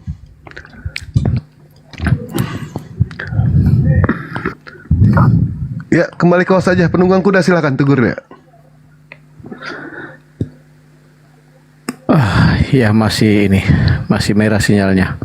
Saya giliran berikutnya nih Bang P, silakan Bang P yang menonton selanjutnya. Iya. Kita cuma tahunya dari typing di bawah ya. Suruh naikin senandung untuk apa ini?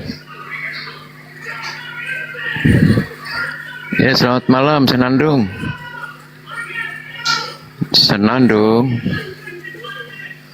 Aduh. Mbak Edelweiss, ada yang mau disampaikan? Silakan Mbak Edelweiss, dari tadi belum bicara.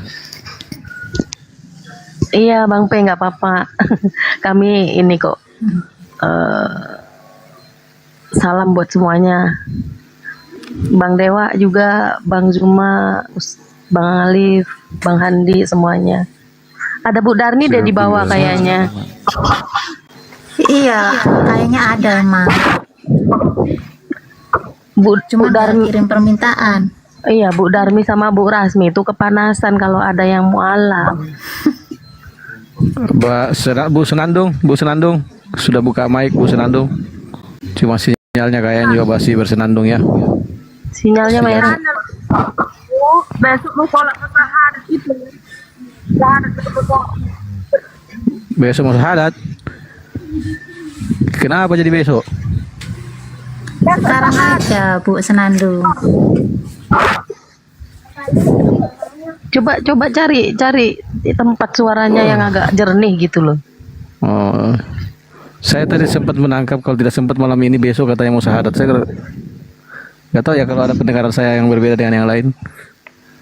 Soalnya Iya, tadi bilang katanya mau syahadat gitu. Aku dengar syahadat gitu doang sih. Iya, nggak jelas suaranya. Iya, nggak jelas ada kata besoknya sih kalau. Tapi katanya fitinya Muslim. Kata tuh orang di bawah. Mungkin dia bawa orang yang mau syahadat mungkin. Betul. Oh iya mungkin. Siapa tadi? Ibu Rasmi, Ibu Darni. Asal bukan Darniah ya. Kalau Darniah sudah ada tadi. Bu Rasmi naik lagi Bu Rasmi. Bu Rasmi atau Bu Darni asal dengan Darniah. Atau Bu Darni. Bu Rasmi naik lagi tapi jangan menghujat ya. Ya mulutnya merep ya. Iya, menghujat Kak. Baik, Dewa izin pamit ya. Di sini sudah ramai, ada Bang Juma, ada Bang Alif, ada Bang Handi. Dewa izin pamit karena jam 10 Dewa ada acara pelelangan kacamatanya Abu Jahal sama sendalnya Firaun. Mohon mudah-mudahan aja laku ini ya. Baik, siap. Gurunda bosku. Terima kasih Bang Handi, Bang Alif, Bunda Rosifa, Bunda Eldenwes. Makasih banyak penunggang kuda. Assalamualaikum Bang Dewa. warahmatullahi wabarakatuh. Waalaikumsalam warahmatullahi wabarakatuh. Coba kalau gitu naikkan yang sudah kasih permintaan aja. Mungkin ada yang mau disampaikan atau ada yang mau ditanyakan kepada Gurunda tentang hal.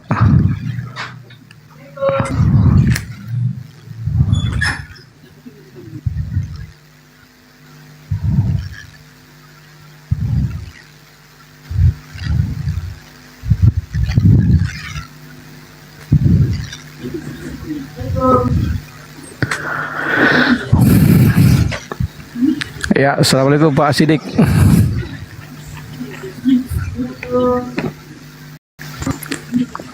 Bang P. Assalamualaikum Waalaikumsalam. Pak Sidik. Ya, silakan mungkin ada yang mau disampaikan. Muslim ya. Alhamdulillah. Ya Muslim lah Terima namanya kasih, Sidik Nur. host. Terima kasih host bisa dinaikin bergabung sama Iya. Gini host, saya juga mau cerita sebentar sama Bang Yima. Dulu saya juga penggemar Bang Yima. Pas waktu Bang Yima cerita di bandara ketemu sama orang itu mau mencarikan tanah untuk wakaf gitu. Ya dari awal saya kenal sama Bang Yima. Ini Bang Yima dari dulu sering ngasih dapat begitu supaya orang-orang itu pada mualaf. Itu ajaran Paulus itu memang benar-benar sangat bang. Terus frame-nya orang Oten itu sama orang Islam terlalu instan. Kenapa kok Islam suruh baca surat Al-Fatihah berkali-kali? Kan kita minta petunjuk kepada Tuhan Yang Maha Esa, Allah Subhanahu wa taala. Ternyata di situ juga ada manfaatnya, ada faedahnya. Sedangkan Paulus saja itu dulunya ahli kitab, ahli Taurat, ternyata sampai sekarang ya masih tidak bisa konsisten dari ahli kitab. Itu Masih. Terima kasih. Gimana Bang? Gak Iya, jelas. Sidik. Iya, kalau dari mereka bertanya, kenapa kok umat Islam itu membaca Al-Fatihah berkali-kali berulang-ulang? Ya di Al-Fatihah itu kan segala-galanya kita mengikrarkan iman kita, kita mendudukkan Tuhan kita sebagaimana porsinya sebagai Sang Khalik. Kemudian kita menghambakan diri kita kemudian dan meminta untuk dimasukkan ke dalam golongan orang yang diselamatkan, bukan golongan yang dimurkai, bukan pula yang sesat. Nah, balik aja nanya, kenapa kalian setiap hari minta makan? Matius 6 nomor 11, berikanlah kami pada hari ini makanan kami yang secukupnya. Takut kali nggak makan. Mari minta makan. Ada nggak kemudian umat Islam itu, ya Rob belikan ke aku makan ini hari? Nggak ada yang kayak gitu-gitu kerasa makanan. Yang diminta oleh umat Islam itu rezeki. Rezeki itu berupa kesehatan, dimudahkan urusan. Ini minta makanan, ya, minta makan. Berikanlah kami pada hari ini makanan kami yang secukupnya. Kemarin udah dikasih, emang belum cukup. Itu kalau kita mau cari ini ya, cari jawaban yang tepat untuk mereka supaya mereka sadar. Pagi berdoa minta makan, siang berdoa minta makan, sore berdoa minta makan, setiap saat berdoa, setiap saat minta makan. Apa itu? Apa itu yang selalu minta makan terus? Makan, makan, makan, makan, makan, makan. Kami tidak pernah berhenti berdoa. Berarti kalian tidak pernah berhenti minta makan. Mau sebesar apa perutnya minta makan terus? Minta makan, makan, makan, makan. Setiap berdoa pasti minta makan. Coba baca dalam Matius 6 nomor 11 tuh. Berikanlah kami makan hari ini secukupnya. Besok minta lagi. Besok minta lagi. Minta makan terus. Takut kali kelaparan. Kerja. Ini kalau kita ingin membalas pertanyaan tentang kenapa umat Islam selalu minta petunjuk. Ya bagus, kita selalu minta petunjuk daripada mereka selalu minta makan. Coba teman-teman, apa tuh yang selalu minta makan?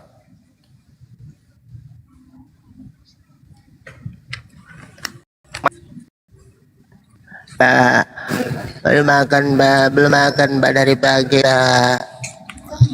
Pak, belum makan Pak. Belum makan Pak, belum makan.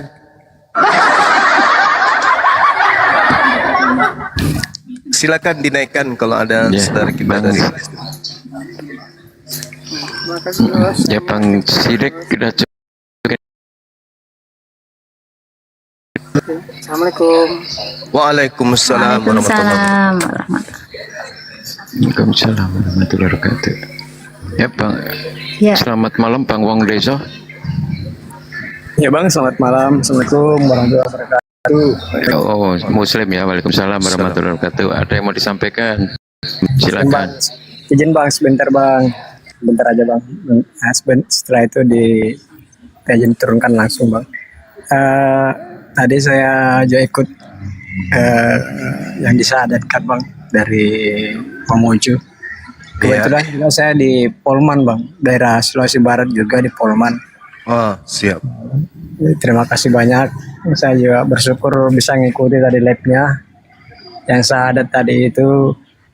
Jadi mudah-mudahan beliau istiqomah di jalan Allah untuk kita semua umat Islam Bang. Ya. Terima kasih, itu aja Bang Zuma.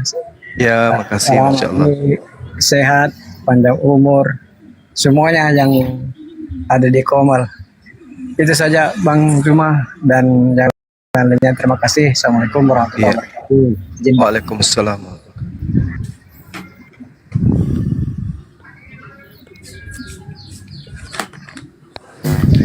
Iya, selamat malam Bang Nardian.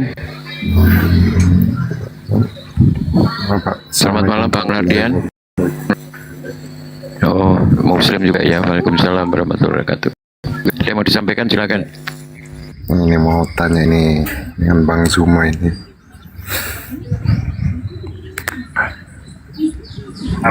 Bang Zuma. Iya, gimana Bang? Nah ini kan saya kan kerja sama orang Cina.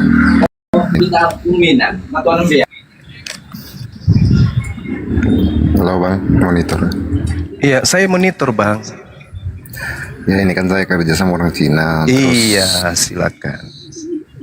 Terus bos saya itu setiap tahunnya itu beli kambing untuk berkurban gitu. Itu gimana itu, Bang Zuma? Iya, enggak Tapi apa-apa. dia setiap tahun itu dia beli kambing terus berkurban. Sementara dia ini Nasrani, Bang Zuma. Kristen. Ya enggak apa-apa. Tak masalah. Yang penting jangan potong babi habis itu undang karyawannya yang Islam untuk makan. Kalau dia potong kambing kalau bisa tiap bulan enggak masalah. Iya.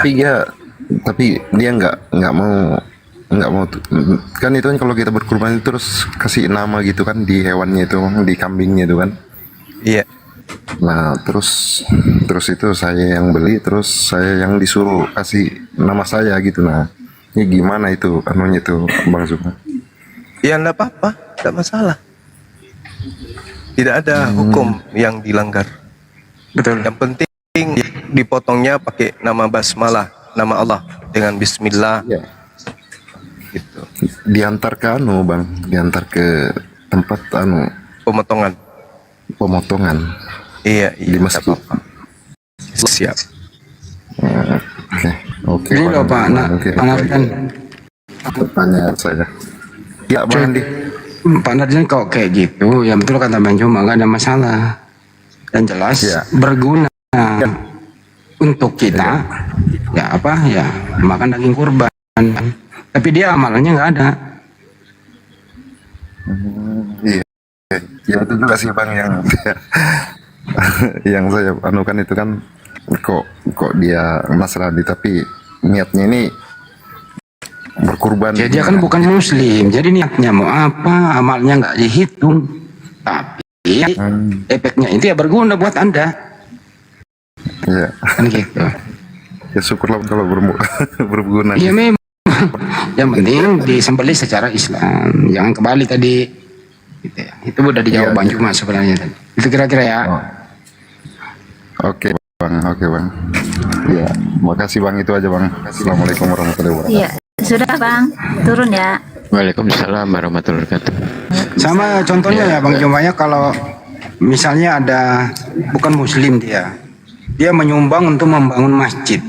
Adalah pernah kita dengar ada mantan gubernur DKI Jakarta. Dia banyak menyumbang, membangun ada musola, terus umrohkan muslim gitu. Ya berguna Bang yang umroh. Terus ya masjid itu jadi, musola itu jadi. Tapi apakah dia terhitung amalannya? Tentu tidak. Iya. Gitu ya Bang Juma ya? Iya Bang Andi. Ya gitu. Ya kita sapa dulu, ada tamu. Selamat malam Kutub, Bang Kutub. Selamat malam Bang Kutub.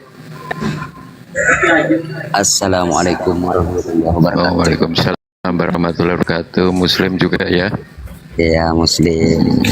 Ini netizen yang di bawah sabar ya. Ini bukan nonton tinju. Ini pengennya netizen di bawahnya tuh ini nonton tinju bak itu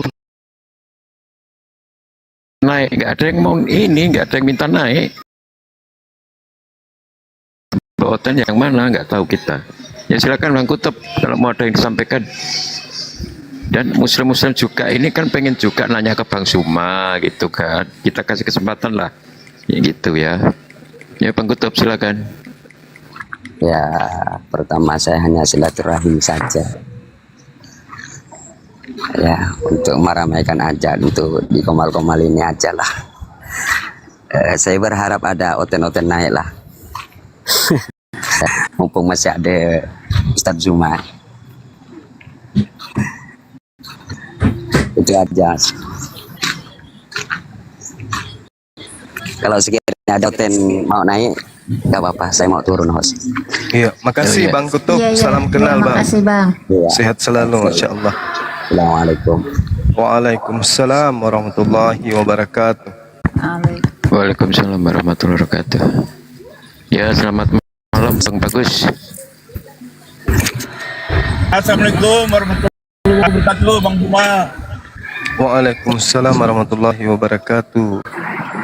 Aduh, senang banget bisa kok apa TikTok sama Bang Zuma ini. Iya bang. Saya udah lama pengen naik tapi baru kali ini bisa naik ini. Iya bang. Saya udah lama pengen naik tapi baru kali ini bisa naik ini. Siap. Tadi saya naik ke roomnya Injil, terus dia ada tulisan ini apa? Kalau siapa yang mengenalkan Allah, kalau Nabi Muhammad sudah almarhum itu. Tadi si roomnya Injil selalu kontennya itu. Kalau nggak ada Nabi, siapa yang kenalin Allah itu sama pertanyaannya duluan mana Paulus sama Allah itu selalu yang dikumandangkan oleh Oten. Terus saya Anda tanya jawab gini, apa? Anda jawab apa? Terus saya tanya gini, kamu jadi Oten sejak kapan? Dia nggak bisa jawab. Jadi Oten dia kayaknya bekas jadi babunya Belanda tuh kayaknya dia jadi Oten. Mbak-mbaknya nggak bisa jawab dia. Gitu.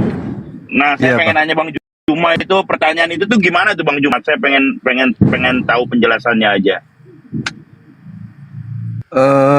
Gimana ya?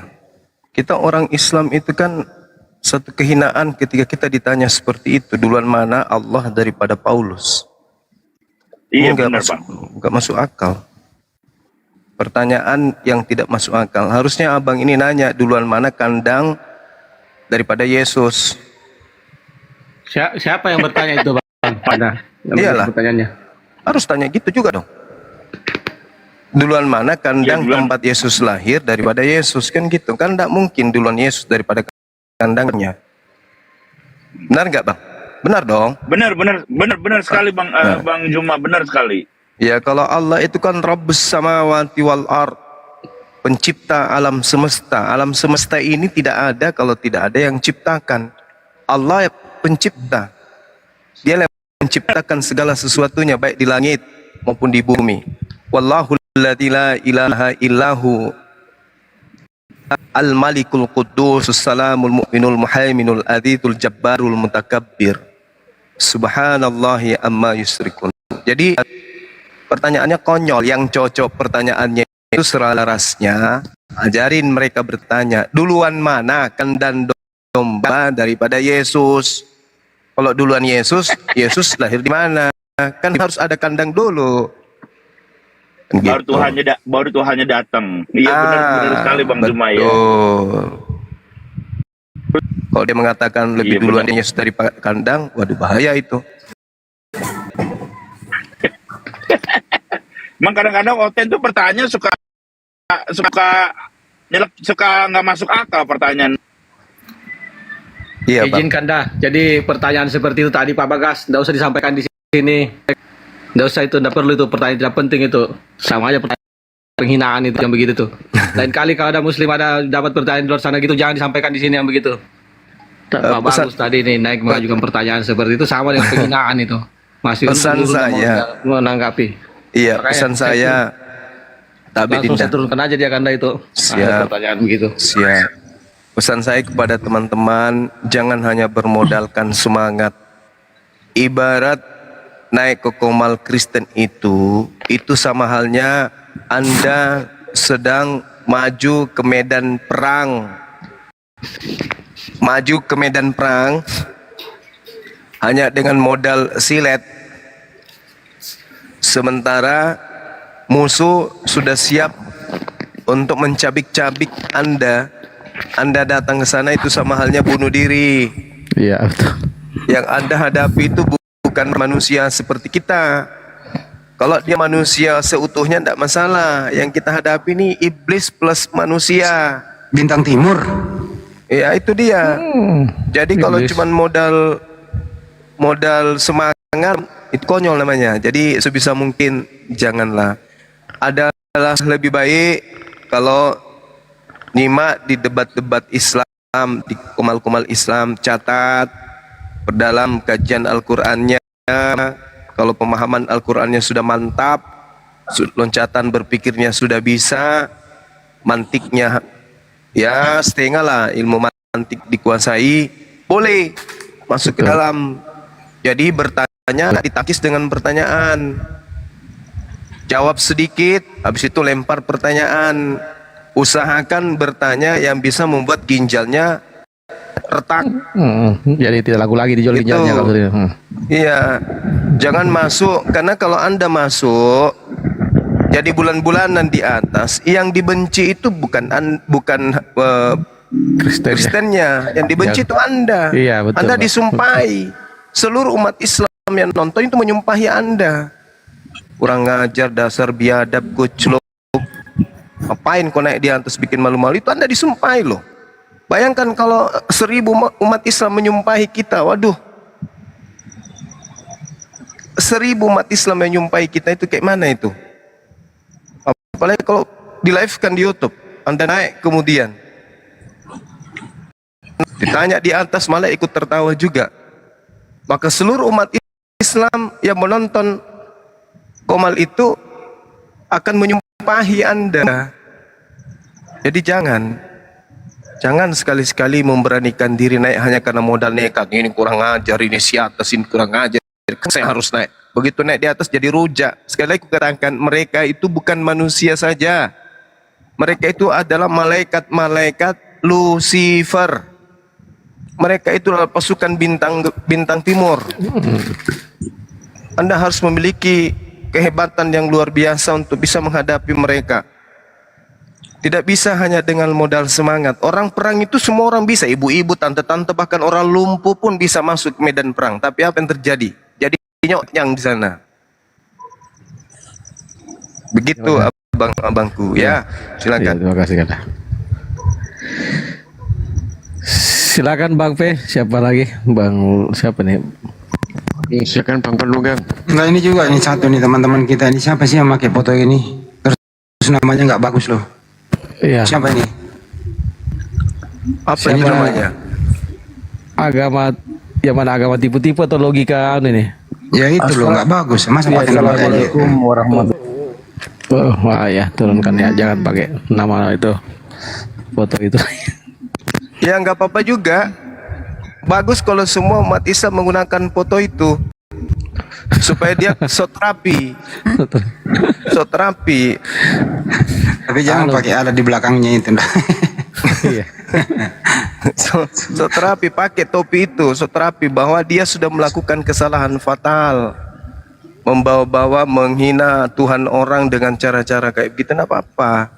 Tapi jangan dengan yang tadi itu, ya itu juga tidak bagus itu. Orang bilang meskipun film kartun kalau berlebihan juga nggak bagus. betul Kanda. Iya.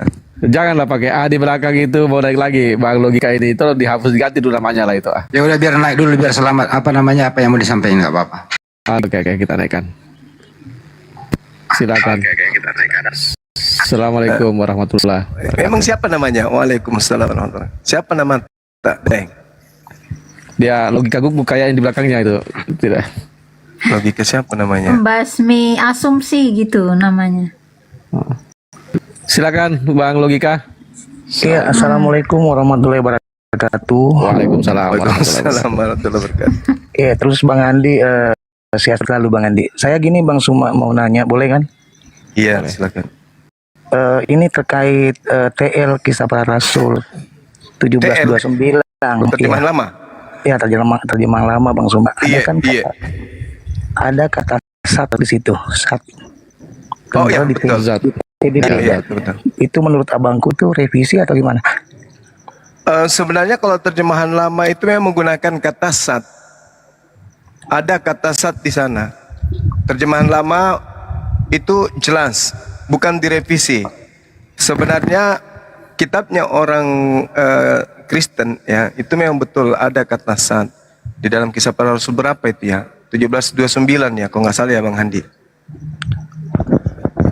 Iya, udah gitu aja Bang Suma. Berarti kesimpulannya ini TB dengan TL beda gitu ya, TL yang benar gitu. Oke Bang Suma, salam perjuangan. Sehat selalu Dengki. Alhamdulillah, Masya Allah. Selamat Deng. Assalamualaikum warahmatullahi wabarakatuh. Sama-sama. Ganti nama jangan pakai belakangnya itu. Iya. Sarubah. Apa namanya? Jangan pakai namanya? guguk, pakai guguk di belakang. Apa namanya? Enggak, sebut aja enggak apa-apa. Asu. Jangan. Biar bagaimanapun beliau juga adalah saudara kita. Cuman dia rada-rada putus sedikit bagian. Bukan sedikit, 12 biji saya, 12 biji putus 12 surat. biji setengah. Ada yang terputus kok dong. Selamat malam. Wah, pendebat ini selamat malam. Iya, Oke, malam. itu pertanyaanku tadi kemarin malam gimana? Apa bang? Ini mau kejauhan ini Banyu Mak, nggak ada identitasnya ini. Ini aku sebetulnya saya ini apa itu setiap hari itu berantem sama Sofiatul, tapi gara-gara P ini saya bersama Muslim saya musuhi. Ini gara-gara dia P ini sudah sekarang Muslim pun saya musuhi juga itu. Kenapa mau nyari musuh sih Pak? Bang Hadi yang cocok ini, Pak. Silakan Bang Ya, Hadi. pertanyaanku kemarin itu cuma gampang saja. Dasar-dasar Muslim itu menyalahkan kitabnya Kristiani, dasarnya pakai apa? Tolong jelaskan, gitu loh. Dasar-dasar orang Islam orang Muslim menyalahkan kitabnya orang Kristiani. Dasarnya apa? Sebenarnya kami umat Islam itu tidak pernah menyalahkan kitabnya, kami salahkan orangnya, Bang. Ya, kalau tidak menyalahkan, kenapa tiap hari itu membahas Alkitab? Iya, karena orangnya salah dalam memahami kitabnya. Kitabnya itu kan buku, ngapain disalahkan bukunya? Yang salah itu orangnya. Yang salah itu yang mencetak, yang menerjemahkan, yang mengarang, dan yang mengimani. Berarti semua itu oknumnya, Bang. Buku itu tidak salah. Di rumah saya itu banyak kali Bibelku. Banyak Bibelku di sini. Dari terjemahan hampir setiap tahun, hampir setiap edisi itu ada saya punya. Yang salah itu bukan orangnya. Dasar-dasarnya yang salah itu bukan bukunya, saya itu orangnya. Dasar-dasarnya apa? Muslim menyalahkan Contoh kitabnya di dalam umat surah Kristen. Al-Baqarah ayat 79 dikatakan begini dalam Al-Qur'anul Karim. Fawailul Bismillahirrahmanirrahim. Fawailul lilladzina yaktubuna al-kitaba biaidihim tsumma yaquluna hadza min indillah. Maka celakalah orangnya kan yang celaka, yang menulis buku dengan tangan mereka sendiri kemudian berkata ini dari Allah dengan maksud untuk menjualnya dengan harga murah. Maka celakalah mereka karena tulisan tangan mereka, dan celakalah mereka karena apa yang mereka perbuat. Bukan bukunya yang salah, mereka yang menulis yang salah, mereka yang mencetaknya yang salah, mereka yang mempercayainya yang salah. Itu loh Bang. Udah ini Bang Zuma, ODGJ dia Bang, saya dokternya tahu persis kondisi dia Bang. Pasien juga rupanya. Yang kedua itu ya, coba kayak seperti Hindu Buddha itu, yang mereka intern, silent, santai mereka. Nah kenapa kita harus meluruskan mereka itu? Karena ada di dalam itu sembahan kita, sembahan umat Islam itu di dalam terjemahannya yang diolok-olok sama mereka. Apa kita tinggal diam? Ya, kalau seorang Muslim sembahannya diolok-olok dalam sebuah kitab, kenapa kita tinggal diam? Harus diluruskan, tentu dengan cara-cara yang baik, gitu loh. Seperti itu ya, Banyuma ya? Iya, betul. Benar sekali Bang Andi. Tugas itu wajib hukumnya, amar ma'ruf nahi mungkar. Dimintai pertanggungjawaban. Zulkifli Abbas, kau udah tahu di sana ada buku, terus kemudian istilah-istilah di dalam Al-Quran disalahgunakan. Kau hanya kerjamu tidur. Nah kita mau jawab apa nanti kalau ditanyain begitu? Nah, jawabannya hari ini dan kemarin dan hari yang akan datang selama napas masih di kandung badan. Kita terus berjuang meluruskan mereka. Alhamdulillah banyak yang tersadarkan kembali ke Islam. Itu maksudnya. Betul sekali. Betul sekali itu. Tepuk tangan dulu host biar terus sunyi ini, gak ada suara-suara anu nih. Ya, betul sekali itu Kanda. Siapa lagi nih? Silakan Pak Religius kah ini? Religius.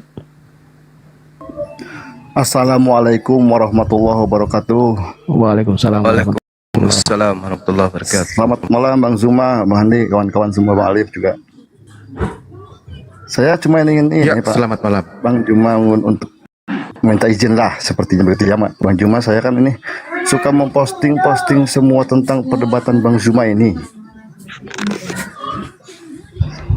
Jadi dengan adanya Bang Juma, saya juga ikut berdakwah gitu di konten saya, Pak Bang Juma. Alhamdulillah. Iya.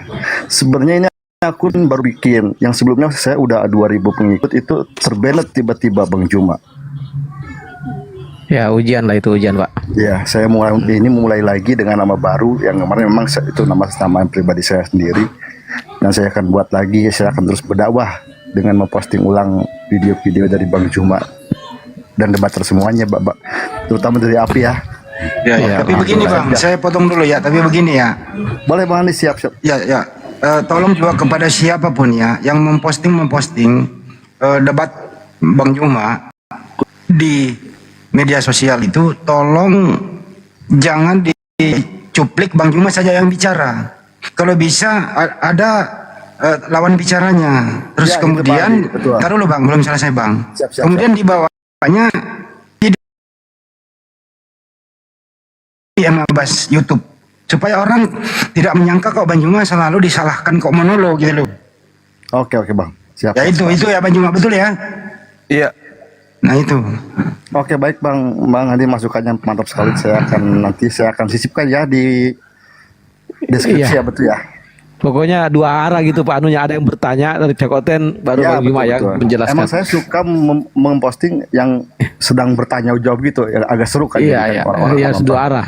Itu sebaiknya dua arah biar nggak salah paham. Biasanya di itu kan di YouTube bisa simak sampai akhir biar nggak salah paham. Nah gitu. Oke. Karena mereka ini mindsetnya sekarang ini adalah Bang Juma kok suka membahas Bible. Iya, Kalau betul. di situ ada lawan diskusi gitu loh.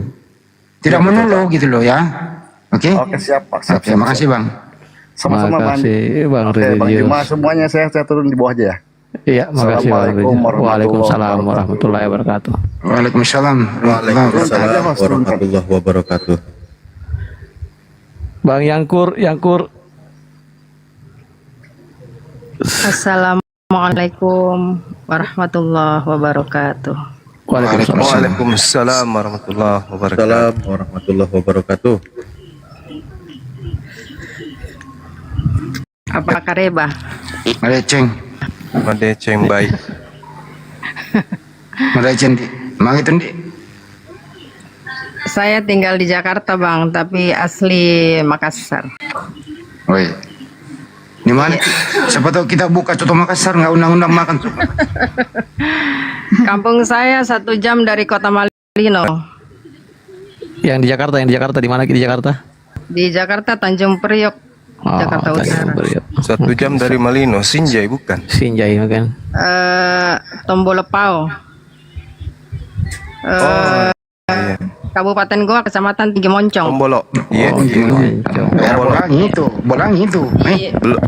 Iya, Puang. Iya, daerah Bolangi ini. Masih jauh. Masih jauh ya? Iya, lewati ke sana Bang Andi. Itu dekat air terjun. Iya, betul sekali. Kalau mungkin cuma mantan ini Jakarta. Ya, tidak bisa bahasa Makassar, tapi saya besar di Jakarta kok dong. Oh, suaminya pelaut mungkin ini. Bapak saya pelaut Bang, saya pelaut. Bapaknya pelaut kan, iya kan. Makanya kalau di Tanjung Priok itu dari sana. Sudah lama mungkin di Cilincing kah? Di Warakas Bang. Oh, Warakas, iya. Dekat Bes Barombong itu, Warakas. Ada Bes Barombong di situ. Iya, balik. Di dekat stasiun Tanjung Priok. Nah, Gedung Putih. Kita pakai sambung ini banyak sekali nih, titel ada pendeta, titelnya banyak banget nih. Siapa ini?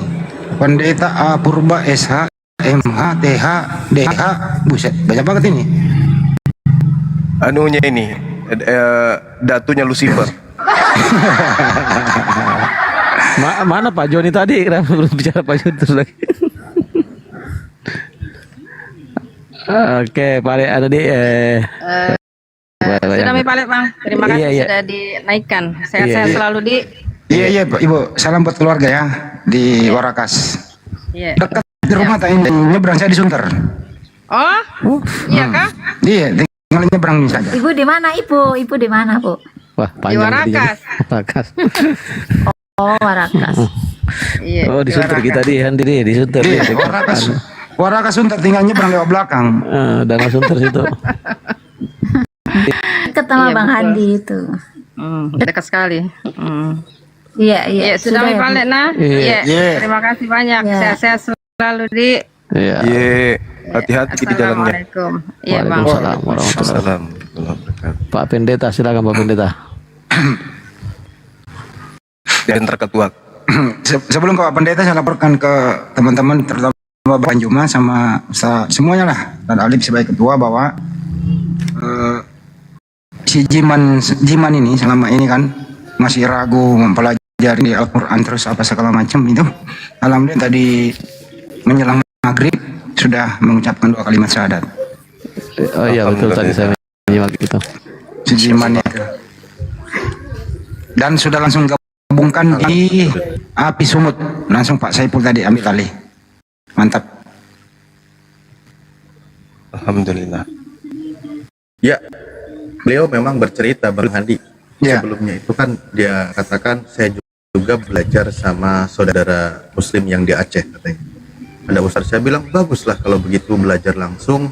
Jadi ilmu benar-benar bersanad gitu. Menguasai ilmu dari siapa kan gitu, memahami. Bahkan semalam itu dikompor-komporin sama si Maryam itu harus jelas identitas katanya. Lah kata si Jamin, kau sendiri yang nggak jelas Kristen bukan, Muslim bukan. Oh ya, si Maryamnya itu. Kalau dia berani mengucapkan 2 kalimat syahadat gitu. Cuman kan dia memang tetap masih ada pertimbangan ya. Cuman kita kasih motivasi aja gitu. Alhamdulillah dia memang sudah Muslim, insyaallah. Jadi dia syahadatnya itu sengaja dari naik bis ke Aceh, di sana disyahadatkan sama gurunya. Kemudian tadi dia publish langsung di media sosial gitu. Iya. Mantap. Oke, kita lanjut berikutnya. Selamat malam.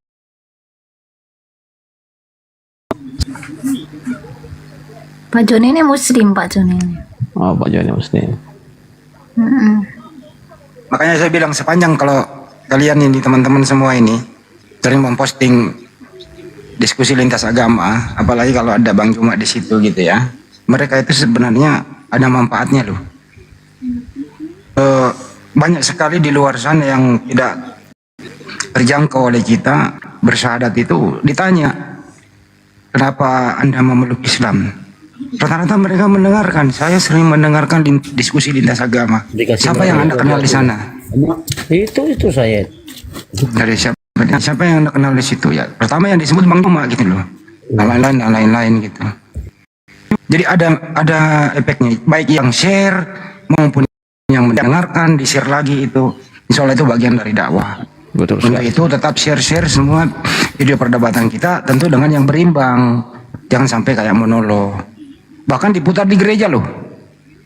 Videonya Bang Juma diputar di gereja. Diputar di gereja gitu loh. Terus pendetanya menjelaskan. Ya, sepintar-pintarnya pendeta menjelaskan kepada jemaatnya, saya rasa jemaatnya masih banyak yang berakal kok. Yang mana yang masuk akal? Penjelasannya Bang Juma atau counter attack-nya pendetanya? Jadi terus share seperti ini. Ini bagian dari dakwah. Itu kira-kira.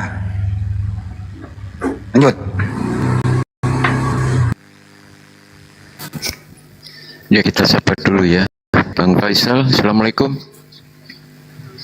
Bang Faisal. Waalaikumsalam warahmatullahi wabarakatuh. Iya, ada yang mau disampaikan buat gerunda-gerunda, Bang Andi, Bang Suma, Bang Alif. Silakan. Mau nyampaikan apa ya? Bingung juga. Turun dulu di bawah. Turun dulu mending. Di konsep ditulis dulu, Pak Faisal. Tadi kan minta naik tuh, dinaikin. Harusnya udah dikonsep. Jangan dibuat-buat juga. Enggak, begini aja, sampaikan aja begini, Pak Faisal. Kalau Anda nggak ada bahan, sampaikan saja. Sehat semua selalu di sini. Semoga kalian sehat selalu gitu ya. Berjuang terus gitu. Kedua, bantu perjuangan kami. Bang Andi. Bantu perjuangan kami kalau kira-kira tanah warisan udah dijual, ya jangan lupain kita-kita gitu loh. Gimana, tanah warisan udah laku belum? Oke. Belum? Lama lagunya. Belum. Oh. Belum dia. Halo Bang Zuma. Ya halo. Apa kabar Bang? Makareba. Alhamdulillah seperti biasa. Saya orang Kalimantan Utara, Bang Zuma. Bapak saya Allahu orang Akbar. Makassar, orang Pangkep. Ye. Oh, keren sekali. Pangkejene. Pangkecek nih di. Ini keperluan. Ya, tapi saya juga nggak bisa bahasa Makassar, Bang Juma. Iya, sama Ji. Iya, saya juga orang Amerika Besar Selatan, di Kalimantan tapi saya, Bang Juma. tidak bisa mi bahasa Amerika saya. Iya. Sama Ji. Iya. Bang Juma orang apa? Palopo kah? Ya, betul. Saya pernah ke Lawa, Belopa. Belopa itu Bogor Utara, betul. Iya. Ya, Bogor Masya Utara. Allah. Banyuma itu kampungnya di ini, woi. Kampungnya Banyuma itu di Tanete Rilau. Pacai. Bang Juma di Palopo di mana? Tanete Rilau. Tanete Rilau. Oh, enggak tahu juga saya Bang Juma. Saya tempat mertua saya juga jalan juga tuh. Tanete Rilau itu Pangkep loh itu. Kalau di Palopo di mana keluarganya? Lawa, Belopa di desa Lawa kan Belopa tuh. Belopa, oh iya, sip.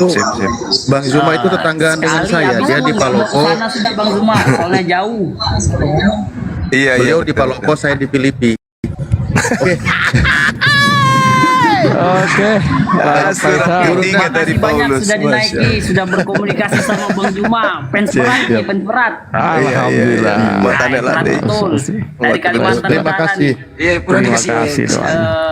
satu lagi yaitu doakan semoga tadi keluarga saya baru meninggal di Pangkejene, sepupu saya umuran saya 30 tahun, sakit, umurnya 29 kayak.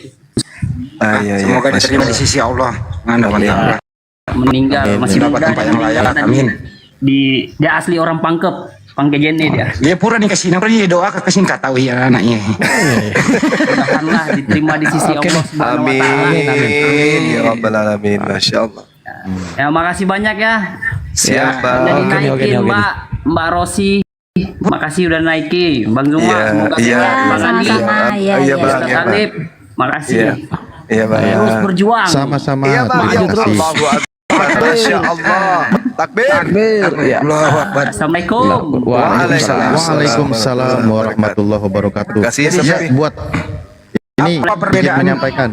Ya, apa perbedaan apa perbedaan Palopo dengan Filipi? Kalau Palopo itu adalah mengisi ilmu kemudian mengajarkan satu sama lain yaitu akidah Islam. Kalau Filipi mengosongkan diri. Sorry. Ya, tahu apa namanya perasaan kawan-kawan netizen ingin menyampaikan beberapa hal. Insya Allah mungkin satu di antaranya saya mewakili, yaitu ingin mengucapkan sehat selalu kepada para guru kami di sini, Panglima kami Bang Zuma, semoga tetap semangat sehat selalu. Allah lindungi beliau, tetap diberikan kesehatan sehingga narasi beliau, ilmu beliau yang disampaikan, dipaparkan banyak di-share oleh saudara-saudara kita menjadi asbab turunnya hidayah kepada saudara-saudara kita yang selama ini mencari kebenaran. Bahkan tadi sudah menggemakan suara beliau sampai ke gereja-gereja. Mungkin seandainya kita bisa melihat sepertinya Yesus tersenyum melihat suara Bang Zuma ini. Allahu Akbar. Masya Allah. Insya Allah. Karena dia sedang membela posisi Nabi Isa alaihissalam. Oke, begitu ya kurang lebih. Terima kasih kepada para guru semua. Saya juga izin menyerap ilmu dari gurunda saya di bawah. Kepada host dan semua, Bang Andi, Bang Awi dan semua, tanpa ujung-ujungnya pamit. Ujungnya pamit. Cari aman.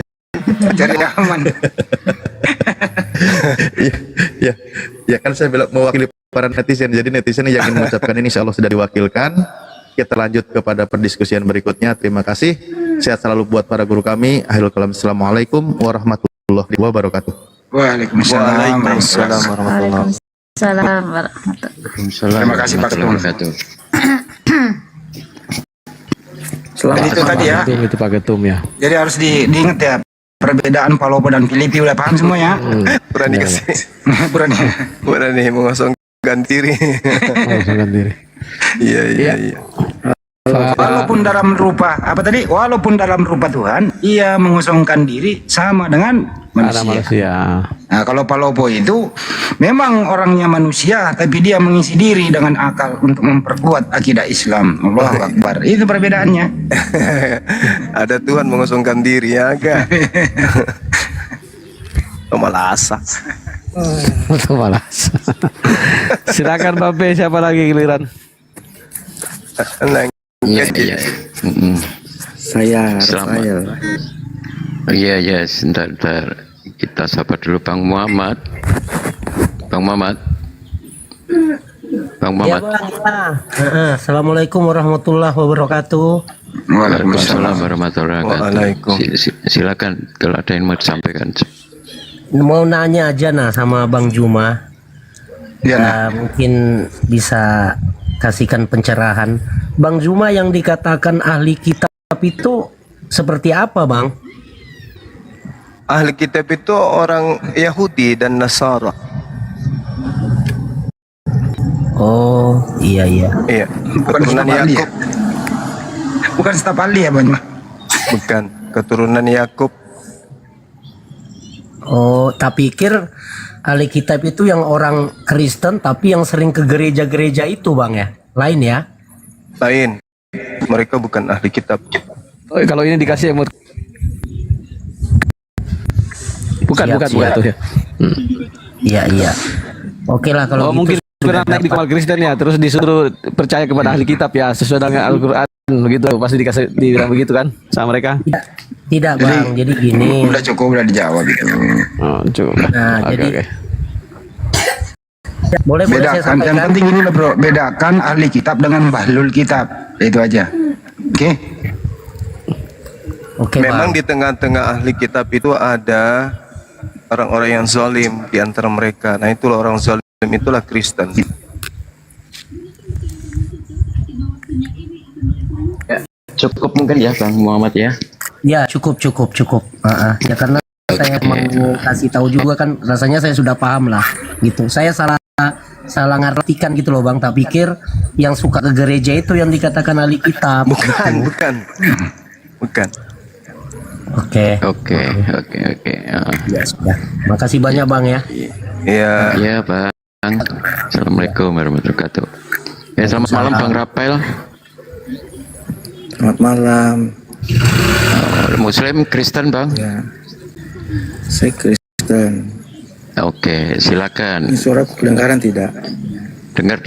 Silakan. Ada yang mau didiskusikan, silakan.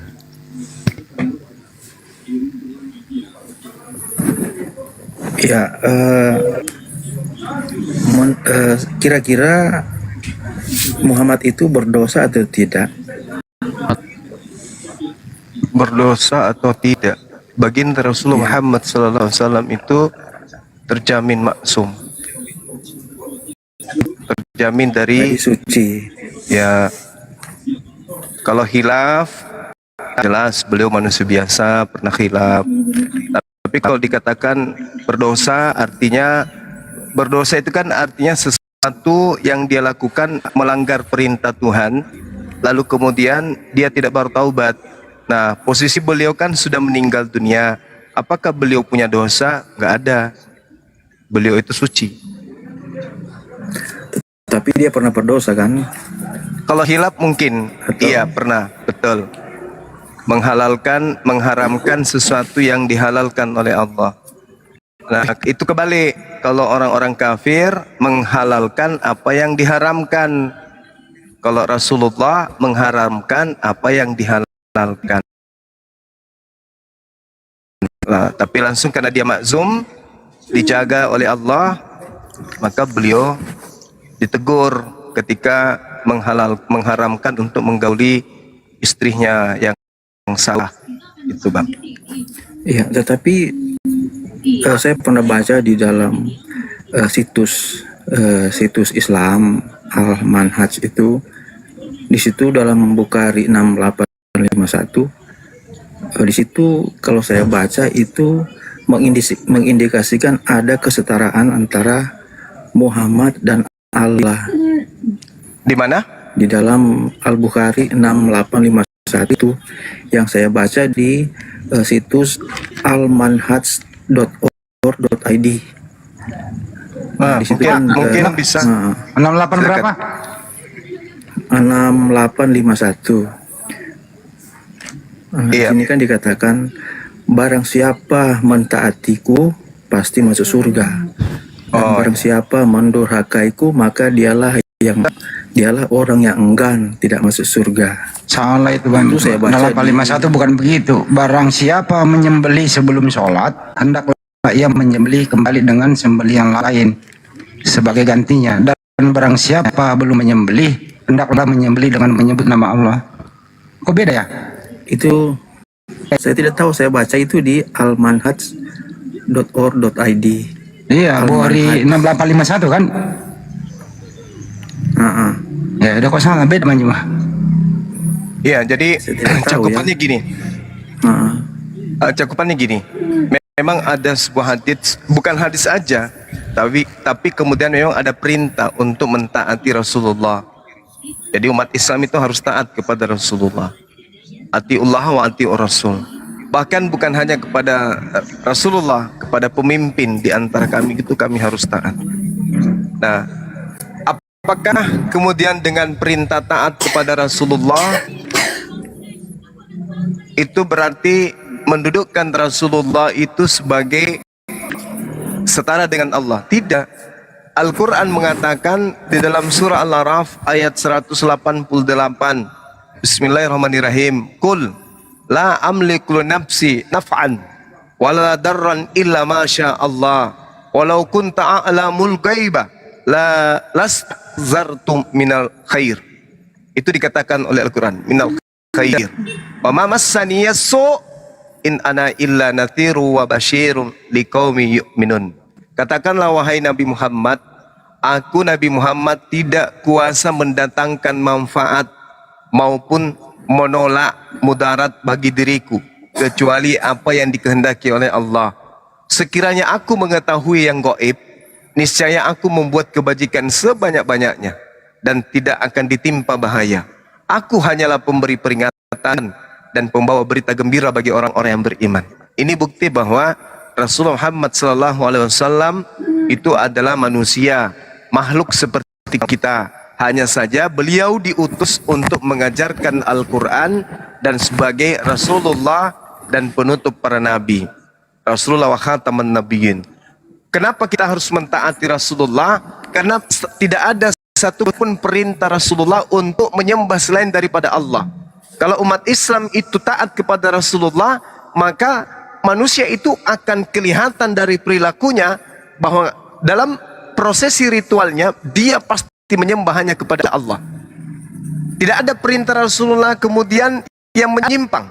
Semua umat Islam ketika mentaati Rasulullah, maka akan terlihat umat Islam itu adalah hamba Allah, bukan hamba Rasulullah, tetapi terlihat sebagai umat Rasulullah, namun hamba Allah. Makanya ada syahadatain, aku bersaksi tiada Tuhan selain Allah. Kenapa bersaksi tiada Tuhan selain Allah? Karena hanya yang disembah itu adalah Allah, tidak ada yang lain, termasuk Nabi Muhammad enggak disembah. Wa asyhadu anna Muhammadar Rasulullah, dan kami mempersaksikan bahwa Rasulullah Muhammad SAW itu adalah utusan Allah. Kenapa kemudian kami mempersaksikan bahwa Rasulullah Muhammad SAW itu adalah utusan Allah? Karena kami menyembah Allah melalui tata cara yang diajarkan oleh beliau. Jadi semua yang kami lakukan adalah ketaatan kami yang sama. Ketika saya pinjam kalimatnya Yesus, tidak ada satupun manusia yang akan sampai kepada Allah tanpa melalui baginda Rasulullah Muhammad SAW. Maksudnya beribadah kepada Allah, melaksanakan ketaatan kepada Allah, turut akan perintah dan larangan Allah, semua harus melalui instruksi baginda Rasulullah Muhammad SAW. Kenapa bisa? Karena Rasulullah mengatakan, Allah Subhanahu wa taala mengatakan dalam Al-Qur'an surah An-Nahl ayat 44, bil bayyinati waz zubur wa anzalna ilaika dzikra litubayyana lin-nasi ma nuzila ilaihim wa la'allahum yatafakkarun. Nabi Muhammad diutus untuk membimbing, untuk mengajarkan, untuk menuntun manusia apa yang harus manusia lakukan, baik hubungannya kepada Tuhan maupun hubungannya kepada sesama makhluk. Sama seperti Yesus, aku tidak berkata-kata dari diriku sendiri. Apa yang aku katakan adalah apa yang diperintahkan untuk aku katakan dan aku sampaikan. Dan firman Tuhan yang aku sampaikan itu adalah hidup kekal. Maka sampaikan. Persis seperti itu, Bang. Silakan. Iya, ini saya baca juga dalam situs muslim.or.id dengan judul orang yang enggan masuk surga. Boleh dicari itu. muslim.or.id dengan judul orang yang enggan masuk surga. Nah, situ dikatakan, dijelaskan situ bahwa ada satu hadis yang mengatakan barang siapa mentaatiku akan masuk surga. Barang siapa tidak taat kepadaku, sungguh dia orang yang enggan masuk surga. Nah, ini kan kira-kira surga itu punyanya Muhammad, Nabi Muhammad, atau punyanya Allah? Sebab sini kan Muhammad berkata, barang siapa mentaatiku akan masuk surga. Barang siapa tidak taat kepadaku, sungguh dia orang yang enggan masuk surga. Iya, baik. Ya. Jadi gini, Bung. Rasulullah Muhammad SAW memang diceritakan dari Abu Hurairah bahwa Rasulullah Muhammad SAW itu pernah bersabda memberikan suatu kaidah. Wahai Rasulullah, siapa yang enggan ini menurutmu? Rasulullah kemudian mengatakan, barang siapa yang mentaatiku, niscaya ia akan masuk surga. Dan siapa yang bermaksiat kepadaku, maka dia enggan untuk masuk surga. Maksudnya gini, Rasulullah kan memerintahkan sembahlah Allah, jangan ada yang lain. Siapa dari kita, Islam atau siapapun itu yang hanya menyembah kepada Allah, berarti ganjarannya adalah surga. Tapi siapa yang kemudian tidak mentaati perintah Rasulullah untuk menyembah kepada Allah, maka berarti dia enggan masuk surga, melainkan dia suka kepada neraka. Apa legalitas Allah kepada Rasulullah? Al-Quran surah Ali Imran ayat 31. Bismillahirrahmanirrahim. Kul in kuntum tuhibbunallah. Wahai Nabi Muhammad, katakanlah kepada mereka, jikalau kalian mencintai Allah, maka ikutilah aku. Niscaya Allah Tuhanku dan Tuhanmu akan mencintaimu dan mengampuni dosa-dosamu. Allah Tuhanku dan Tuhanmu Maha Pengampun lagi Maha Penyayang. Ali Imran ayat 31. Qul in kuntum tuhibbunallaha fattabi'uni yuhibbukumullahu wa yaghfir lakum dzunubakum wallahu ghafurur rahim. Artinya, ketika ada orang yang tidak cinta kepada Allah, jangan ikuti Rasulullah. Jadilah Kristen atau jadi Hindu atau Buddha atau ateis. Dalam kaidah ini, Rasul mengatakan berdasarkan firman Allah bahwa Allah akan mencintai siapapun yang mengikuti baginda Rasulullah Muhammad sallallahu alaihi wasallam. Allah yang memiliki surga dan yang memiliki neraka akan mengampuni dosa-dosa siapapun yang mengikuti baginda Rasulullah Muhammad sallallahu alaihi wasallam. Dalam hal ini Allah berfirman, barang siapa yang ingin masuk ke surga, hendaklah mereka ikut kepada Rasul, ke baginda Rasulullah Muhammad sallallahu alaihi wasallam. Dengan kata lain, katakanlah kepada mereka, wahai Nabi Muhammad, jika engkau ingin masuk surga, perintahkan mereka mengikuti dirimu. Kalau saya boleh pinjam perkataan Yesus, tidak ada orang yang sampai kepada Bapa tanpa melalui aku. Qul in kuntum tuhibbunallah fattabi'uni. Siapapun yang mengaku menyembah kepada Tuhan yang Abraham, Ishak dan Yakub, kata Allah, ikutlah kepada baginda Rasulullah Muhammad SAW. Jangankan kita, ahli kitab aja dalam surah Al-Maidah diterangkan kemudian oleh Allah Subhanahu wa taala, wahai Nabi Muhammad, perintahkan kepada ahli kitab, yaitu orang-orang Yahudi dan Nasara, untuk kemudian ikut kepadamu menuju kepada jalan keselamatan. Itu diterangkan di dalam Al-Quranul Karim ayat 15 dan ayat 16. Bismillahirrahmanirrahim. Ya ahlal kitab, qad ja'akum rasuluna yubayyinu lakum katsiran mimma kuntum tukhfuna minal kitab wa ya'funa an katsir. Qad ja'akum minallahi nur wa kitabum mubin. Wahai ahli kitab, wahai orang Yahudi yang pernah diwahyukan kepadanya kitab Taurat, Zabur, Injil dan bla bla bla bla. Sudah datang kepada kalian Rasulku Nabi Muhammad sallallahu alaihi wasallam menjelaskan banyak dari isi kitab yang kalian sembunyikan dan banyak dari isinya yang dibiarkannya untuk tidak dijelaskan oleh Nabi Muhammad. Sungguh telah datang kepadamu cahaya dari Allah dan kitab yang menjelaskan. Ayat selanjutnya mengatakan begini, Yahdi bihillah. Wahai ahli kitab, Dengan Al-Quran itulah kemudian Allah memberikan petunjuk kepada siapapun yang mengikuti keridaannya kepada jalan keselamatan. Manittaba'a ridwanahu subulas salam. Jadi Al-Quran itu adalah jalan keselamatan. Seruannya, wahai ahli kitab, wahai orang Yahudi, wahai keturunan Nabi Yakub, semuanya ikutlah kepada jalan keselamatan, yaitu baginda Rasulullah Muhammad sallallahu alaihi wasallam. Ali Imran, Al-Maidah ayat 16. Gitu, Bang.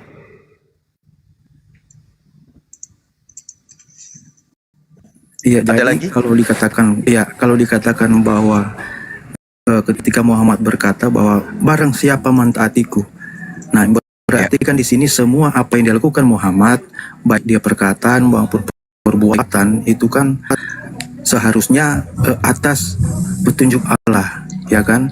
Jadi Iya, semua tingkah laku, semua perkataan, semua tindak tanduk yang ini adalah atas petunjuk. Siapa mentaatiku akan masuk surga. Nah, apakah bisa dikatakan di sini bahwa Muhammad adalah gambar Allah SWT di dunia?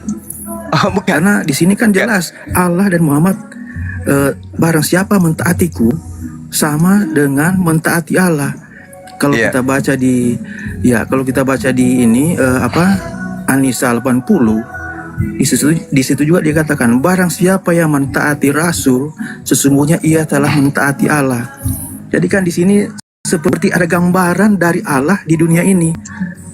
Jadi mentaati Allah yang di surga, kalau di dunia jika mentaati dan mengikuti Rasul maka akan masuk surga. Nah, ini kan ada kesetaraan, ada persekutuan antara Allah dan Muhammad. Saya baca dari seperti itu ya, saya baca dari saya tangkap dari ayat-ayat ini. Yesus mengatakan di dalam Yohanes 14:24, firman yang kau dengar daripada aku itu bukan dari diriku, tapi dari Dia yang telah mengutus aku. Bukan berarti apa yang disampaikan oleh Yesus itu berasal dari dirinya. Apa yang disampaikan oleh Yesus itu adalah apa yang diterima dari Tuhannya. Untuk ia katakan dan ia sampaikan. Apa yang keluar dari diriku, firman yang kau dengar dari mulutku, itu bukan dari aku, tapi dari Dia yang telah mengutus aku. Seluruh rasul itu kayak begitu. Nabi Musa juga demikian. Apa yang disampaikan oleh Nabi Musa itu bukan dari dirinya, tapi dari Dia yang telah mengutus aku, katanya.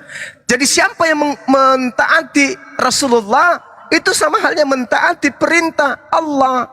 Siapa yang mentaati gubernur itu sama halnya mentaati presiden, karena perintah yang disampaikan oleh gubernur adalah perintah dari presiden. Tetapi presiden dan gubernur tentu adalah dua jabatan dan oknum yang berbeda. Kalau Anda menyinggung tadi Al-Quranul Karim surah An-Nisa, Allah Subhanahu wa taala menjelaskan, bismillahirrahmanirrahim, mayyuti'ir rasul faqad ata Allah. Barang siapa mentaati Rasul, maka sesungguhnya dia telah mentaati Allah. Bukan dikatakan barang siapa menyembah Rasul sama halnya menyembah Allah. Beda. Perintah-perintah Rasul, sembahlah Allah, sembahlah Allah. Jangan ada Tuhan lain selain dari Allah. Sembahlah Allah, ibadahlah kepada Allah, berdoalah kepada Allah. Siapa yang taat kepada Rasul, sama halnya dia taat kepada Allah. Wa man tawalla fama arsalnaka alaihim hafiza. Dan barang siapa berpaling dari itu, maka ketahuilah kami tidak mengutusmu wahai Nabi Muhammad untuk menjadi pemelihara mereka. Itu dalil dalam Al-Quran. Nah, bahkan Rasulullah Muhammad SAW mengatakan begini, Bu. Di dalam sebuah hadis yang diriwayatkan oleh Baihaqi, Ibnu Hibban dan juga Ahmad. Di situ dikatakan begini. Rasulullah Muhammad SAW bersabda, jaminlah untukku 6 perkara, maka aku akan menjaminmu surga. Apa 6 perkara itu? Apabila engkau berkata benar dalam perkataanmu, apabila engkau berjanji menepati janjimu kepada Allah maupun kepada manusia, apabila engkau diberi amanah, maka engkau menjalankan amanah itu dengan ikhlas, dan engkau menjaga auratmu, menjaga kemaluanmu, dan juga menahan matamu dari hal-hal yang haram, dan menjaga tanganmu dari hal mengambil hak milik orang lain. 6 perkara ini kalau kau sanggup melaksanakan kata Rasulullah, maka aku jamin engkau mendapatkan surga. Jamin aku 6 perkara, maka aku akan menjaminmu surga. Jadi kalau ada orang kemudian sudah mendudukkan pembicaraannya dengan pembicaraan yang benar, kemudian menepati janjinya kepada Allah dan kepada manusia, ikhlas menjalankan amanah, melaksanakan amanah dengan menunaikannya, menutup auratnya dan menjaga kemaluannya dari persinahan, menutup matanya dari hal-hal yang diharamkan oleh Allah, dan menjaga tangannya dari perbuatan dosa, maka orang itu termasuk orang-orang yang suci. Kalau 6 perkara ini sudah dijaga, maka kata Rasulullah, aku pun akan menjaminmu surga. Mau apa lagi? Orang tersebut sudah tak punya dosa, maka Rasulullah menjaminnya surga. Seperti itu, Bang.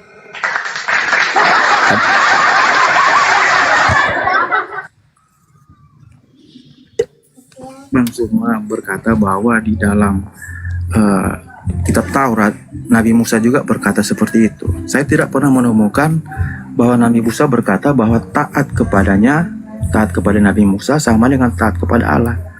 Karena ketika Nabi Musa berkata begitu, bagi kami itu adalah kesetaraan dalam hal taat. Nah, tidak pernah Nabi Musa berkata seperti itu. Yesus bisa berkata seperti itu karena memang dia awalnya adalah Allah yang datang ke dunia, menjadi utusan, menjadi hamba. Makanya dia bisa berkata seperti itu. Tetapi kan kalau Nabi Musa, dia seperti Nabi Musa atau lain-lain tidak bisa berkata seperti itu. Karena itu menyetarakan antara Allah dan manusia dalam soal ketaatan. Artinya Allah, taat kepada Allah diwakilkan oleh manusia. Kalau kita baca di An-Nisa 80, di sini jelas dikatakan, barang siapa yang mentaati Rasul, sesungguhnya ia telah mentaati Allah.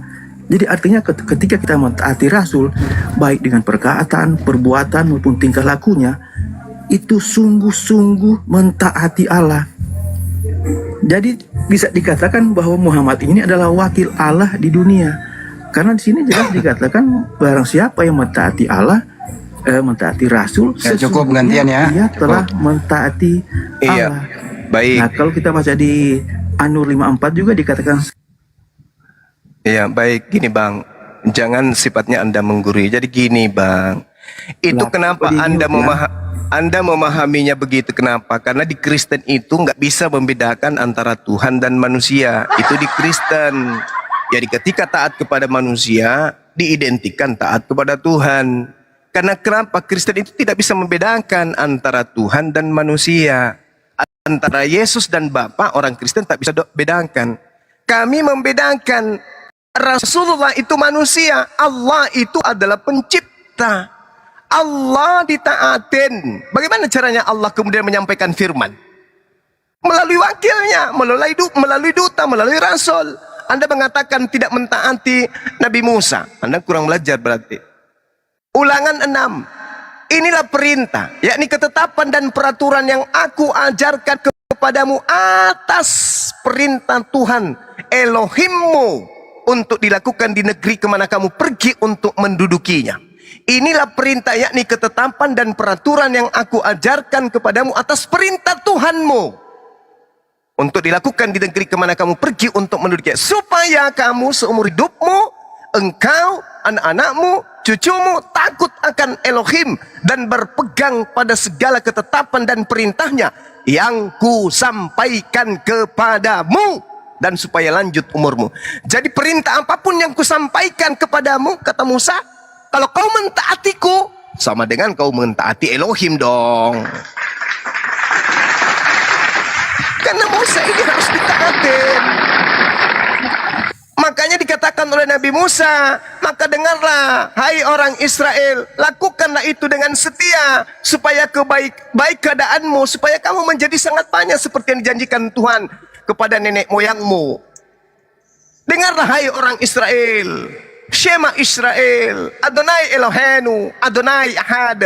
Dengarlah hai orang Israel, Tuhan itu, Allah itu Tuhan kita, Tuhan itu Esa. Nah, orang Israel harus taat kepada siapa ini? kepada Nabi Musa. Untuk apa? Untuk mentaati hanya Allah satu-satunya Tuhan dan Musa utusan Tuhan. Nah, ini kalau Anda mampu membedakan antara Tuhan dengan Nabi Musa. Lagi-lagi kalau Anda tidak mampu, ya itu payah. Taat kepada baginda Rasulullah Muhammad sallallahu alaihi wasallam berarti mendudukkan beliau sebagai Rasulullah wa khataman nabiyyin. Rasulullah mengajarkan item-item, poin-poin, kisi-kisi, kurikulum pengajaran. La ilaha illallah. Pembuktiannya apa? Sembah Allah. Apa yang diperintahkan Allah, lakukan. Lalu Allah memberikan perintah kepada manusia langsung. Nehi. Tidak. Allah memberikan perintah melalui utusannya Nabi Muhammad. Siapa yang mengikuti perintah Rasulullah, berarti sama halnya dia mengikuti perintah Allah. Bukan berarti Rasulullah Muhammad SAW itu adalah Allah. Coba kita lihat dalam Al-Quran surah An-Najm. Saya bacakan kepada saudara sedikit lagi ya. Wan najmi idza hawa. Bismillahirrahmanirrahim. Wan najmi idza hawa. Demi bintang ketika terbenam. Ma dalla sahibukum wa ma gawa. Nabi Muhammad karibmu itu tidak sesat dan tidak pula keliru. Wa ma yantiqu anil hawa. Dan tidaklah yang diucapkannya itu menurut keinginannya. In huwa illa wahyu yuha. Tidak lain yang diucapkannya itu adalah wahyu yang diwahyukan kepadanya. Seperti itu saudaraku. Jadi kenapa saudara seakan-akan ingin mendudukkan Nabi Muhammad itu setara dengan Allah? Karena Anda adalah penyembah anak Maria, penyembah bintang timur. Anda menyembah makhluk yang ngaku-ngaku akulah Yesus, akulah sang bintang timur, akulah awal dan akhir. Padahal Yesus ini cuma penyampai firman. Bukan dia Tuhan. Dia sudah mengatakan, aku tidak berkata-kata. Yang kukatakan adalah apa yang diperintahkan untuk aku katakan, aku sampaikan. Yohanes 12:49. Tapi tiba-tiba saudara, wah benar ini Yesus benar-benar Tuhan ini.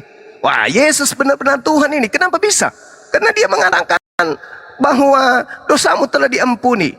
Bahwa dia ada awal dan akhir. Bahwa dialah diberi kuasa di dunia. Padahal Yesus mengatakan, apa yang aku katakan itu adalah apa yang diperintahkan untuk aku katakan, aku sampaikan. Yesusnya yang disembah. Jadi gitu bang, kami tidak menyembah Nabi Muhammad SAW, tapi kami merasulkan beliau. Maksudnya kami mendudukkan beliau adalah utusan Allah. Demikian.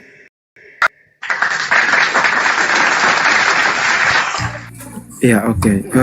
Begini ya, ketika Yesus berkata apa yang aku katakan itu atas dari petunjuk Allah. Nah, ketika Yesus berkata begitu, dia kan dalam posisi sebagai nabi di dunia, sebagai hamba dari Bapa. Karena kalau kita baca di setiap ayat bahwa dia adalah bagian dari pribadi Allah yang datang ke dunia itu dalam wujud manusia, dalam posisi sebagai utusan, sebagai hamba. Maka sebagai pekerjaan sebagai hamba, sebagai utusan, sebagai nabi, maka dia harus berkata seperti itu. Tetap makanya ketika dia berkata seperti itu, dia dalam posisi sebagai utusan. Tetapi dia juga berkata bahwa dia adalah yang awal dan yang akhir. Karena memang pada dasarnya dia itu adalah Allah itu sendiri. Kemudian Bang Suma berkata, Nabi Musa berkata bahwa mengindikasikan ada perkataan Nabi Musa yang berkata bahwa taat kepadanya sama dengan taat kepada Allah. Padahal Nabi Musa di sini berkata bahwa taat atas perintah, atas firman yang disampaikan kepadanya, bukan taat seluruhnya kepada Nabi Musa. Yang disuruh taat itu adalah perintah-perintah yang disampaikan oleh Allah kepadanya. Makanya saya katakan tidak ada satu nabi pun yang berkata bahwa taat kepada Allah sama dengan taat kepada nabi, atau juga sebaliknya taat kepada nabi sama dengan taat kepada Allah. Bagi kami itu ketika dikatakan sesungguhnya sesungguhnya di dalam ayat itu gak bisa diartikan bahwa itu ada kesetaraan dalam soal ketaatan. Mungkin kalau menyembah tidak, tetapi dalam soal ketaatan, makanya saya berkata bahwa Muhammad bisa dikatakan adalah wakil Allah di dunia, gambaran Allah di dunia. Karena untuk mentaati Allah yang ada di surga, kita harus mentaati Muhammad. Karena sesungguhnya mentaati Muhammad sama dengan mentaati Allah. Jadi sinilah gambaran Allah SWT itu di dunia adalah Muhammad dari ayat-ayat yang saya sampaikan tadi. Nah, Nabi Musa tidak berkata seperti itu, tetapi Nabi Musa berkata bahwa ikutlah perintah-perintah Allah, bukan ikutlah perintah-perintahnya. Sebab perintah Allah itu turun kepada Nabi Musa, bukan berarti perintah Allah itu seluruhnya kalau harus mengikuti Nabi Musa maka seluruhnya taat kepada Nabi Musa sama dengan taat kepada Allah. Tidak seperti itu. Sebab Nabi Musa itu manusia, tidak bisa disamakan dengan Allah. Oke, silakan. Silakan Banyuma. Iya. Bahkan Nabi Musa itu disuruh mengaku sebagai Tuhan kepada Bani Israel. Allah mengutus Nabi Musa untuk mengatakan kepada Bani Israel, wahai Musa, katakan kepada mereka, aku adalah aku telah mengangkatmu menjadi Elohim. Nabi Musa malah diangkat menjadi Elohim dan Harun sebagai nabimu. Itu bang, jadi kesalahan fatal saudara karena ingin memaksakan iman umat Islam dengan iman Kristen itu ketika memahami utusan Tuhan itu setara dengan Tuhan. Tidak begitu.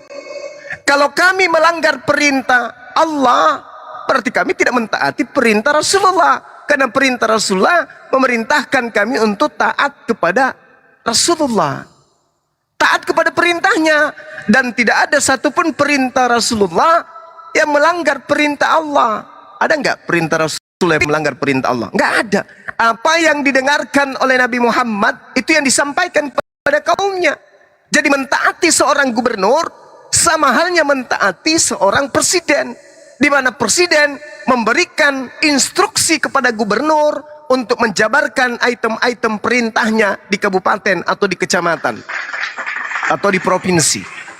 Jadi mentaati gubernur sama halnya mentaati presiden. Tetapi presiden dan gubernur oknum yang berbeda, jabatan yang berbeda. Sesederhana itu. Taatlah kepadaku, kata gubernur. Taati perintahku. Karena undang-undang yang aku bacakan itu adalah undang-undang dari presiden. Kalau Anda mentaati undang-undang yang aku perintahkan kepada kalian, itu sama halnya kamu mentaati aku. Tetapi aku bukan gubernur, aku bukan presiden. Aku adalah utusan presiden untuk menyampaikan undang-undang itu kepada kalian. Ati'ullah wa ati'ur rasul. Begitu juga disampaikan dalam Al-Quran terkait dengan Nabi Isa alaihissalam. Di situ dikatakan fattaqullah wa ati'un. Takwa kepada Allah dan taat kepada aku. Artinya satu kesinambungan. Ketika takutnya hanya kepada Allah, maka taatnya kepada Rasul. Apa yang diperintahkan oleh Rasul, itu yang dilakukan oleh umatnya. Ada enggak umat Islam itu menyembah Nabi Muhammad? Tak ada. Tak ada. Jadi Anda salah memahami, karena Anda seakan-akan ingin mendudukkan umat Islam itu sama seperti Kristen. Gini Bung, tadi Anda mengatakan bahwa Yesus itu adalah Tuhan, pribadi, bagian dari pribadi Tuhan. Itu ilmu dari mana? Harusnya Yesus yang mengajarkan itu. Bukan Anda, bukan gereja, bukan pendeta, bukan pastor, bukan pengarang kitab saudara. Bukan pengarang kitab Yohanes. Tapi Yesus yang harus mengatakan itu. Di data 42. Benar ya? Aku datang bukan atas kehendakku sendiri. Anda mengatakan dia adalah pribadi dari Tuhan itu sendiri. Kok dia mengatakan aku datang bukan atas kehendakku? Atas kehendak siapa Yesus datang? Atas kehendak oknum lain, pribadi yang lain. Berarti Yesus ini bukan pribadi Tuhan. Dia adalah utusan. Makanya di dalam kitabnya orang Yahudi dikatakan begini, Bung. Bukan duta, bukan utusan. Ya, tetapi aku sendirilah Tuhan yang akan menyelamatkan mereka. Dalam segala kesesakan, bukan seorang duta, bukan seorang utusan, melainkan Tuhan sendirilah yang menyelamatkan mereka. Dialah yang menembus mereka dalam kasih-Nya dan belas kasih-Nya. Dan dia mengangkat dan menggendong mereka sejak zaman purbakala. Yesaya 63 nomor 9. Berarti bukan Yesus. Karena Yesus itu adalah utusan. Yesus itu bukan Tuhan. Dia adalah utusan. Makanya dikatakan dalam Yesaya 63 nomor 9, bukan duta, bukan utusan, tapi aku sendirilah yang akan menyelamatkan mereka. Berarti Yesus ini bukan, karena Yesus utusan. Tuhan pencipta alam semesta bukan utusan, sedangkan Yesus utusan. Logika dan orang sehat akal mana yang bisa menerima Yesus itu Tuhan? Tidak bisa, kecuali orang yang akal-akalan dan orang yang terjebak dalam doktrin Lucifer. Yesus itu manusia, dan Tuhan tidak pernah berhenti menjadi Tuhan. Kalau di dalam Filipi 2 nomor 6, nomor 7, nomor 8 itu sudah masuk dalam ajaran Lucifer. Mendudukkan pencipta alam semesta turun ke bumi menjadi daging. Itu sudah bukan ajaran Yesus lagi tuh. Itu ajaran Paulus, nabi atau malaikat dari Lucifer yang mengajarkan itu. Kalau Yesus, no, dia tidak pernah mengajarkan hal demikian. Coba Anda tunjukkan kepada saya di mana ucapan Yesus ketika dia penginjilan selama 3 tahun. Akulah awal dan akulah akhir. Tunjukkan kepada saya. Sampai ayam bisa tiup seruling, Anda tidak akan pernah bisa menunjukkan itu. Silakan.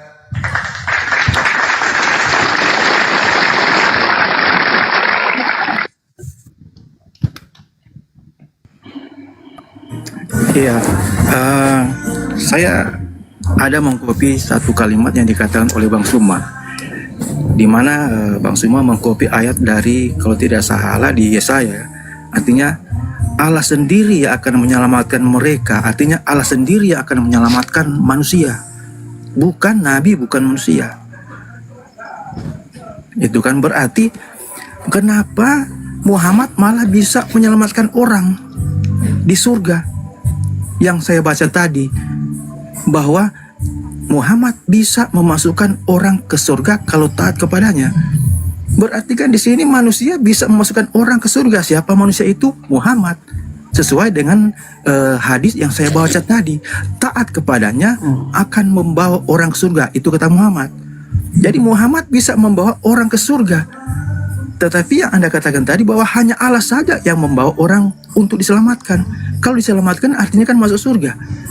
Tetapi Muhammad bisa memasukkan orang ke surga. Nah, apakah Muhammad yang punya surga, atau apakah Muhammad setara dengan Allah karena bisa memasukkan orang ke surga karena taat kepadanya? Nah, jangan dipotong ayat itu, Bang Rafael.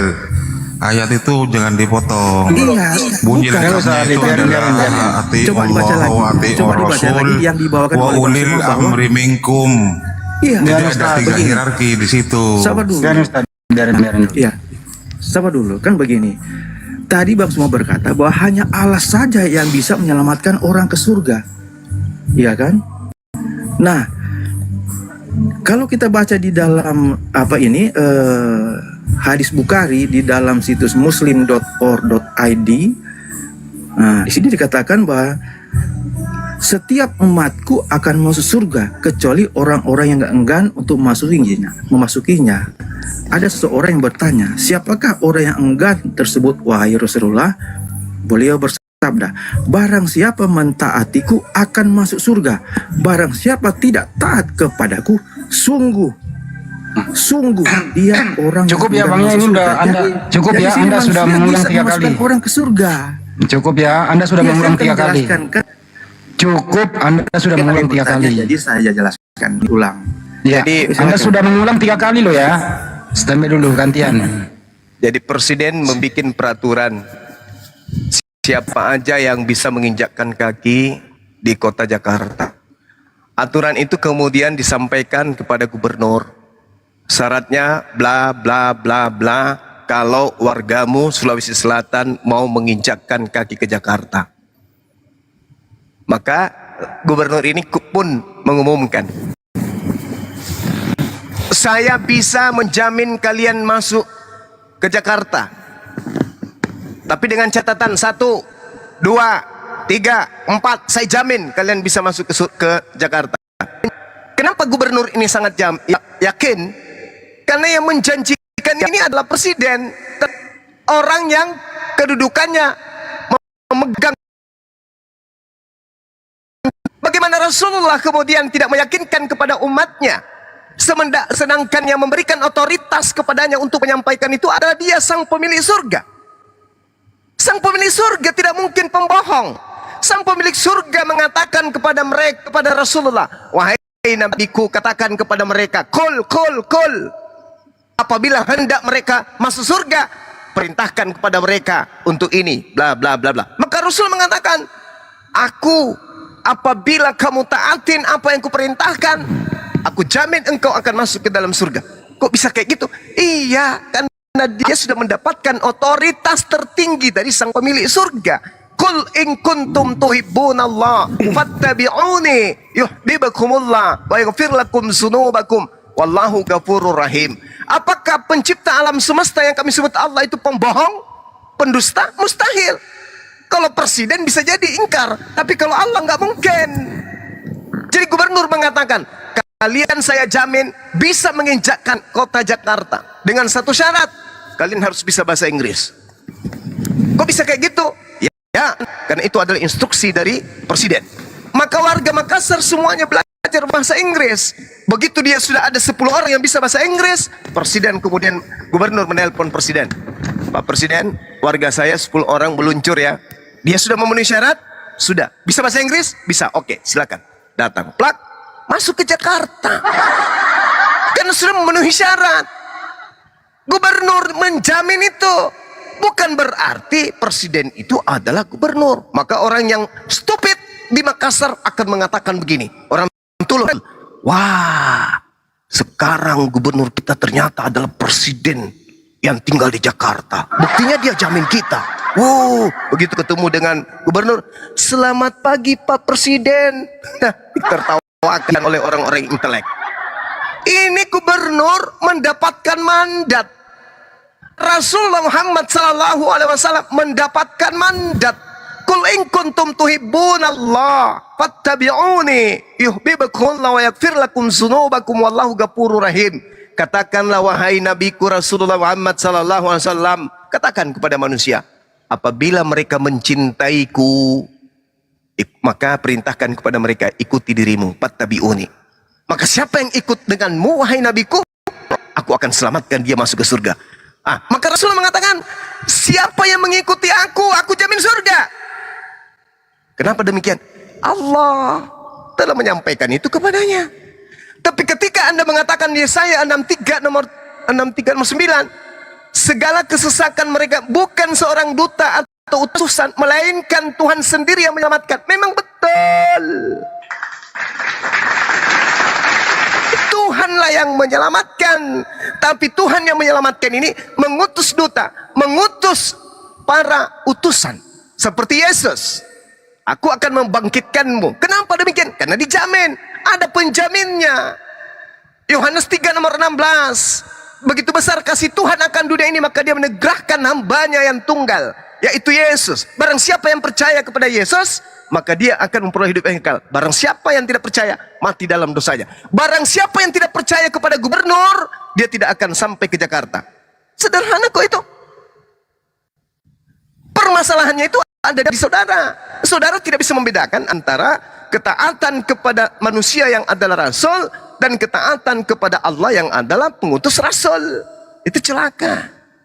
Jadi kesimpulan terakhir, kedudukan Rasul Muhammad SAW itu adalah duta, adalah rasul, adalah utusan. Begitu juga Nabi Musa, begitu juga Yesus.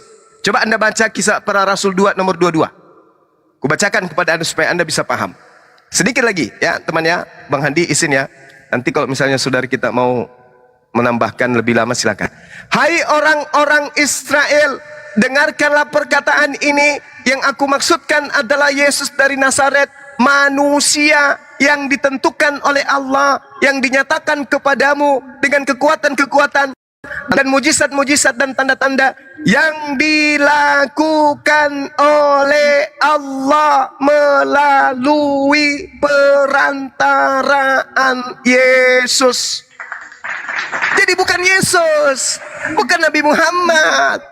Mereka hanya perantara. Allah menyelamatkan manusia, rasul-rasulnya ini perantara saja. Maka bukan utusan, bukan duta, tetapi Allah lah yang menyelamatkan.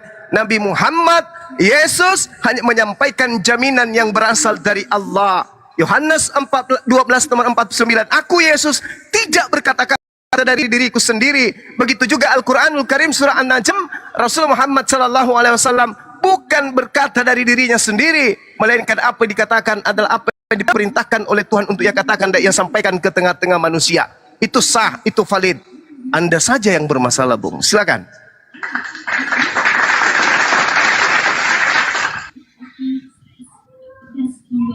Ya, tadi Bang Suma perumpamannya tentang perintah presiden kepada Bro, izin saya tutup. Anda ada musik di bisa? Ya, menjauh dari musik dulu, musik.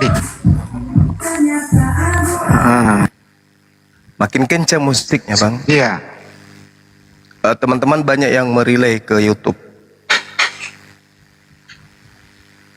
Selamat malam. Kalau lo yang lain tolong ya. Musiknya masih ada musiknya, bisa ya. Bang. Masih ada musiknya. Jadi jangan buka mic dulu kalau masih ada musik. Iya. Musik, Bang, musik, Bang. Kasihan teman-teman kita, termasuk saya juga di YouTube mendengarkan teman-teman di sana merelay apa yang kita diskusikan. Kalau begitu saya mohon diri dulu karena saya tidak bisa, karena ada acara memang di sebelah. Oh iya, baik. Nanti lain cari waktu, ya. Bang, kita diskusi lagi lebih ke dalam ya. Sip. Makasih ya. Bang, terima kasih. Bang, sebelum pamit, Bang, kalau Anda pendapatnya begitu sebelum pamit, Anda mengatakan Nabi Muhammad sama dengan Allah, kenapa enggak Anda menyembah Nabi Muhammad? Nah, yang saya katakan itu dalam soal mentaati. Musiknya makin keras. Mestinya konsisten dong. Bicara itu konsisten. Oke, udah nggak apa-apa lah ya. Ini ada suara musik nanti saja ya. Oke.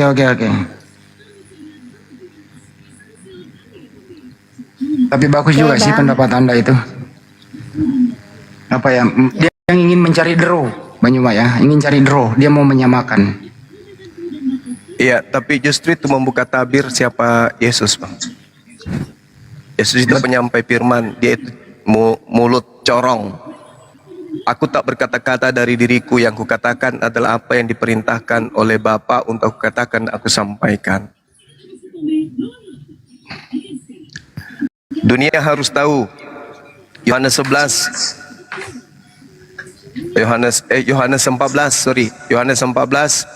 nomor 31. Dunia harus tahu bahwa aku mentaati Bapa, dan bahwa mentaati di sini itu mengasihi di bahasa kita agapao. Agapao itu artinya mentaati, mengasihi, atau mendudukkan diri untuk melakukan apa yang diperintahkan. Bahwa aku mengasihi Bapa dan bahwa aku melakukan segala sesuatu seperti yang diperintahkan Bapa kepadaku. Bapa di sini Tuhan. Bahwa aku mengasihi Tuhan dan bahwa aku melakukan segala sesuatu seperti yang diperintahkan Tuhan kepadaku. Jadi Yesus ini hanya mentaati apa yang diperintahkan oleh Bapa, oleh Tuhan kepada dirinya.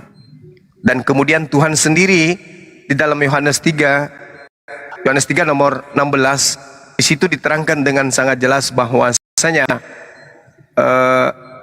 Tuhan mengutus Yesus. Barang siapa yang mengikuti dan mendengarkan perintah dari Yesus, maka Bapa akan mengasihi dia dan orang itu akan mendapatkan hidup yang kekal. Tapi orang yang tidak mentaati Yesus, maka orang itu akan binasa ya di dalam dosanya. Karena itu dikatakan dalam Yohanes 3 nomor 16, Tuhan mengutus Yesus itu, setiap orang yang percaya kepadanya tidak akan memperoleh binasa. Setiap orang yang percaya kepada Yesus, percaya kepada Yesus, percaya kepada Tuhan yang mengutus Yesus, itu syaratnya. Makanya dikatakan dalam Yohanes 17 nomor 3, hidup kekal itu adalah mereka mengenal Engkau satu-satunya Tuhan yang benar, dan mengenal Yesus Kristus yang Engkau utus. Berarti ada dua yang harus dipercayai. Percayai pengutus Yesus dan percayai utusannya. Percaya Bapa sebagai pengutus, percaya Yesus sebagai utusan. Allah satu-satunya Tuhan, Yesus utusan Tuhan. Begitu juga Nabi Musa. Selamat malam Bang. Ya, silakan.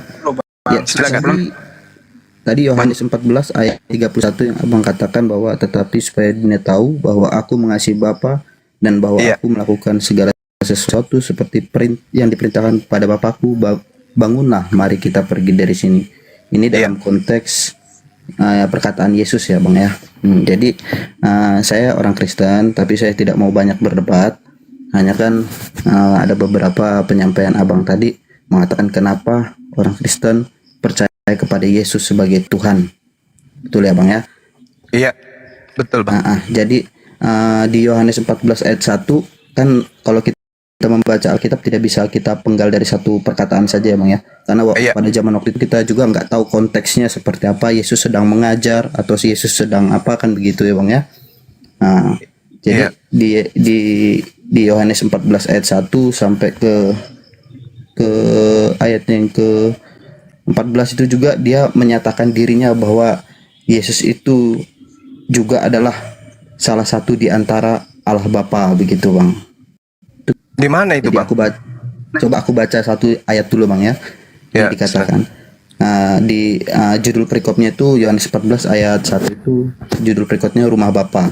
Jadi janganlah gelisah hatimu, percayalah kepada Allah, percayalah juga kepadaku.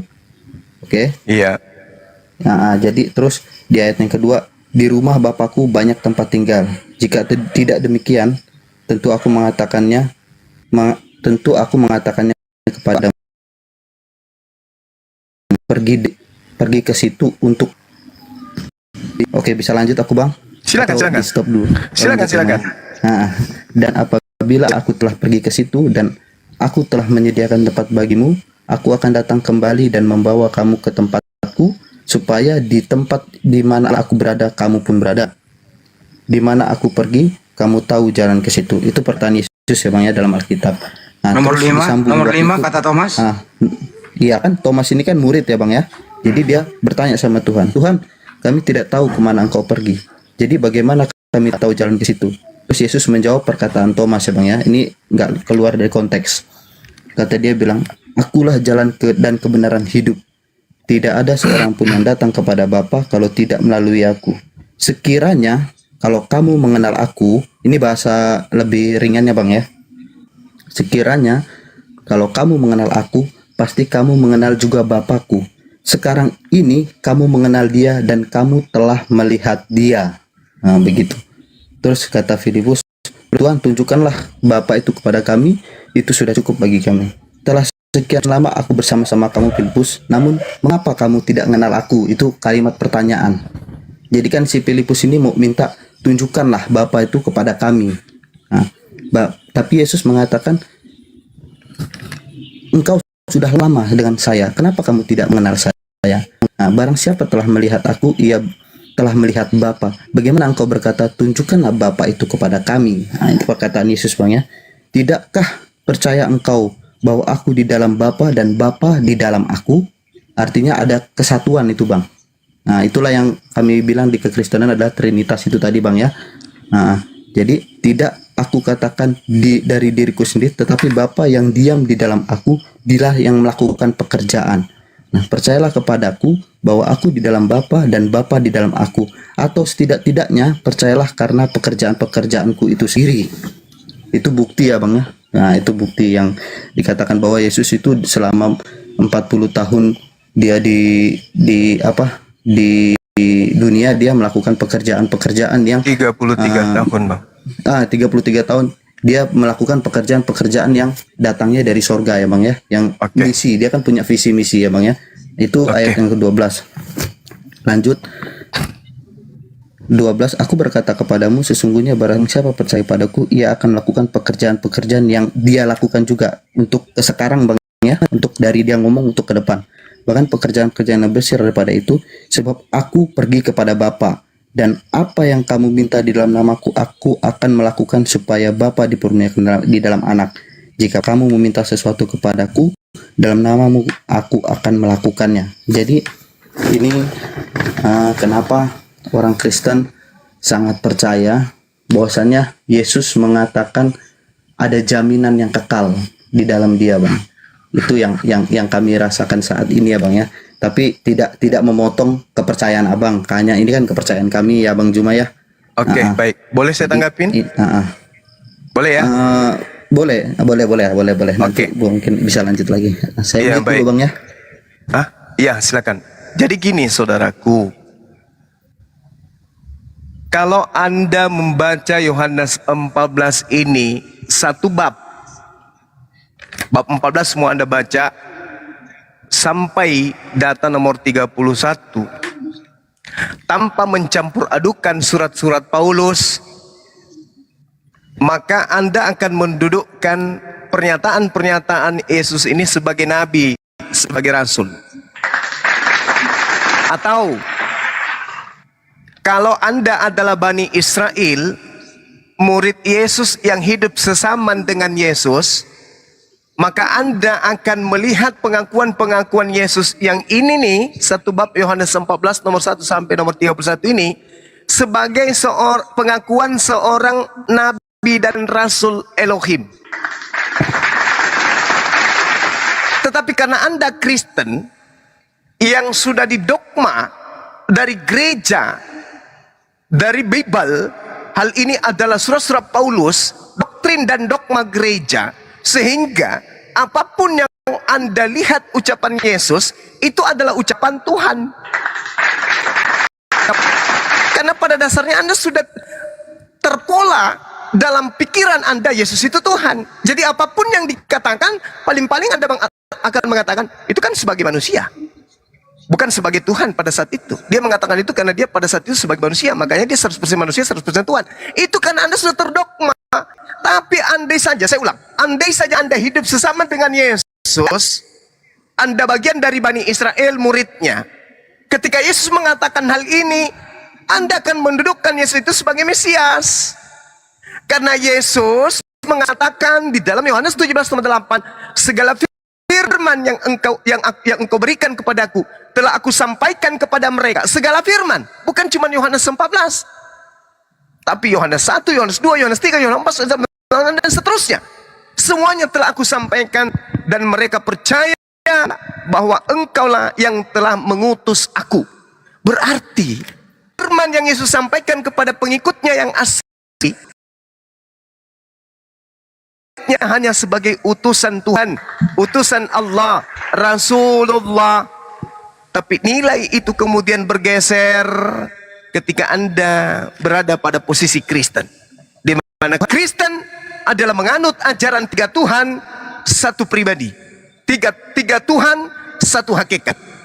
Sedangkan itu tidak pernah diajarkan oleh Yesus. Contoh misalnya, pandangan Anda menuju kepada Yesus bahwa dia adalah Tuhan, dikarenakan ada oknum yang datang di kitabnya Paulus atau di kitab Wahyu yang mengaku Yesus dan mengaku sebagai bintang timur dan mengaku sebagai Alfa dan Omega, akulah awal dan akulah akhir.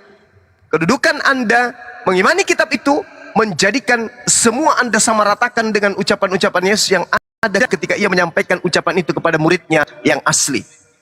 Itu kesalahan fatal. Saya urai pelan-pelan, 1 menit.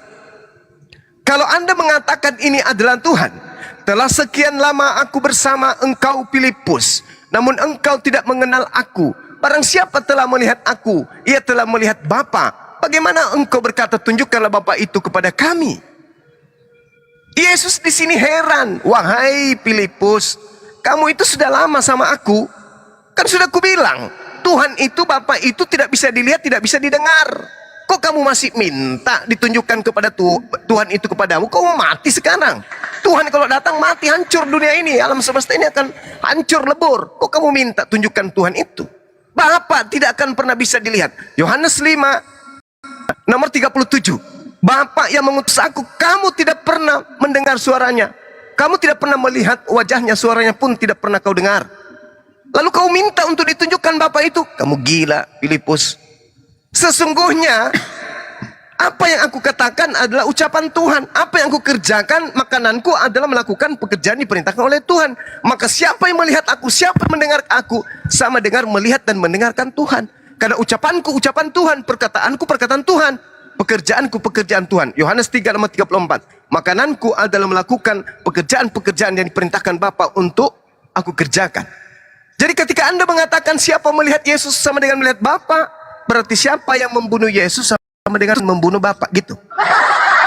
Siapa yang melahirkan Yesus sama dengan melahirkan Bapa, gitu. Siapa yang menampar Yesus sama dengan menampar Bapa. Siapa yang menyunat Yesus sama dengan menyunat Bapa. Ini agama apa ini yang kayak gini-gini?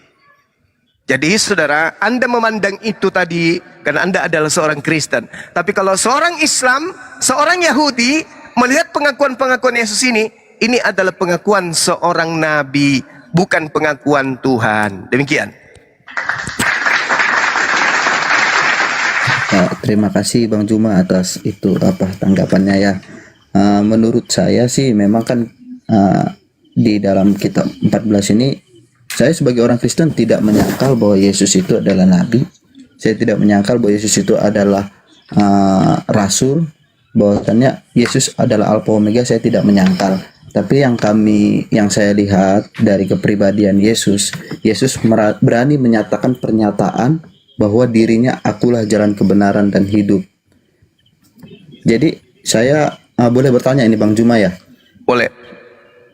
Jadi untuk agama Abang ya, saya mau tanya, adakah pernyataan-pernyataan mohon maaf saya harus menyebutkan namanya, Nabi Muhammad SAW, bahwasannya dia adalah salah satu materai yang bisa dipercaya, bahkan dia adalah objek yang bisa menyelamatkan kita sebagai manusia. Dan juga ada pertanyaan sedikit ya Bang Juma, bahwasannya kita tidak bisa melampaui pikiran-pikiran Allah.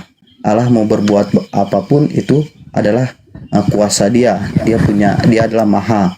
Apapun yang dia buat, bahkan dia mau jadi 100% manusia, 100% Allah, itu memang ada di dalam pengajaran ya. Nah, doktrin kita kan memang ada itu, tapi itu kan di luar pemikiran manusia. Makanya di dalam kami sebagai orang Kristen tidak ada manusia yang mencari Allah.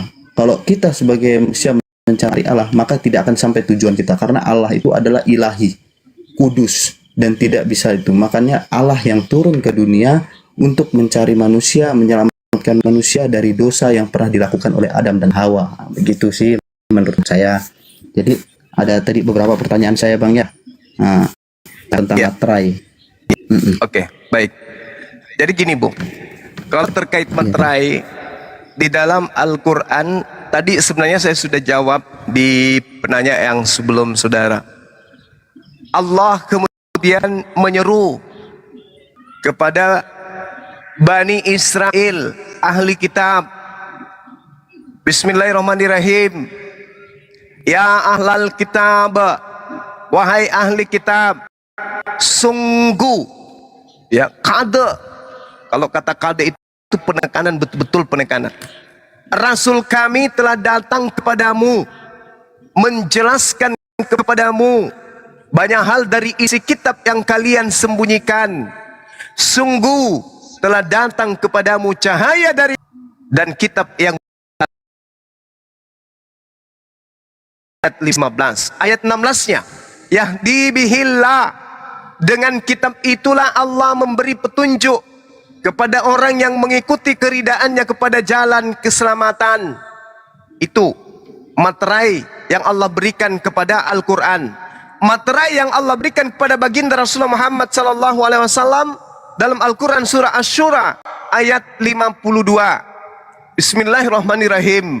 Wa katsalika auhayna ilaika ruhan min amrina ma kunta tadri mal kitab walal iman walakin ja'alnahu nuran nahdi bih man nasya'u min ibadina wa innaka latahdi ila siratim mustaqim.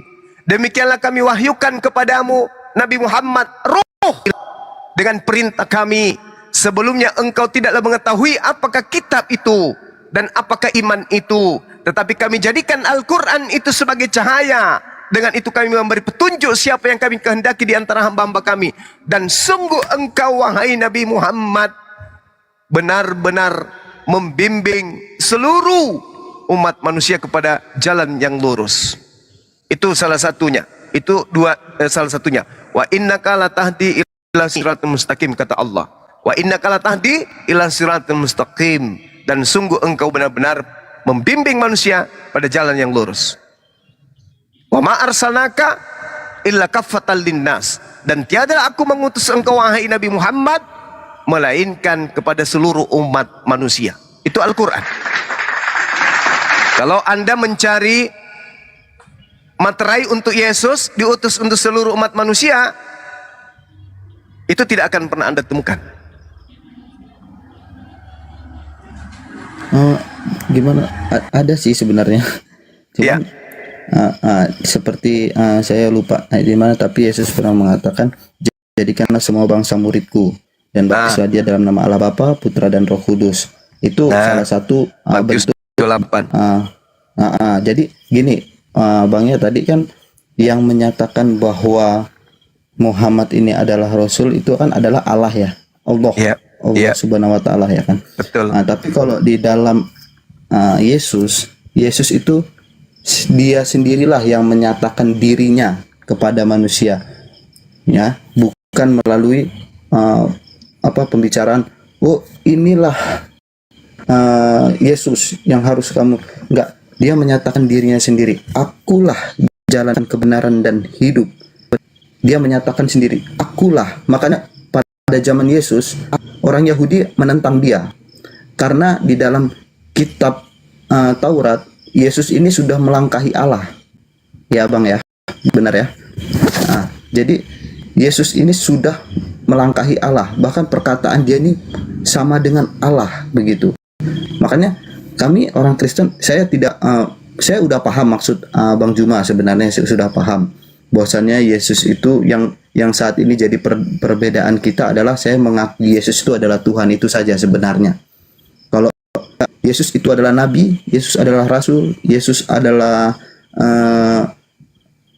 apa tadi ya? Ya pokoknya Rasul, Nabi itu ataupun dia pengajar, ya saya mengakui dia, saya mengakui dia, saya tidak menyangkal dia. Tapi yang kami rasakan sekarang ada bahwasannya adalah Yesus itu berani menunjukkan dirinya, memberikan jaminan, memberikan materai kepada manusia bahwasannya akulah jalan kebenaran dan hidup.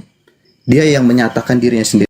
Makanya dia banyak ditolak orang karena dia menyatakan dirinya setara dengan Allah. Nah, itu tadi yang aku bilang tadi, dia Yohanes 14 banyak menjelaskan bahwa dia itu mengatakan, kenapa kamu sebenarnya ini tadi itu bukan itu ya, bukan mengatakan kamu itu sama-sama dengan saya, masa kamu nggak tahu Allah. Maksud dia itu di sini adalah menekankan si Filipus itu supaya dia, loh, aku ini loh Allah. Kenapa kamu harus bertanya kepada gitu? Nah, ini itu, kan yang Abang bilang tadi, karena aku sudah terdoktrin. Itu mimpi Anda. Bukan mimpi Bang. Ini kan pernyataan. Ini kan kita kan membahas Alkitab, bukan membahas mimpi ya Bang ya.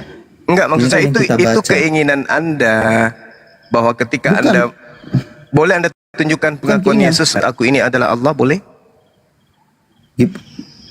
Gimana Bang?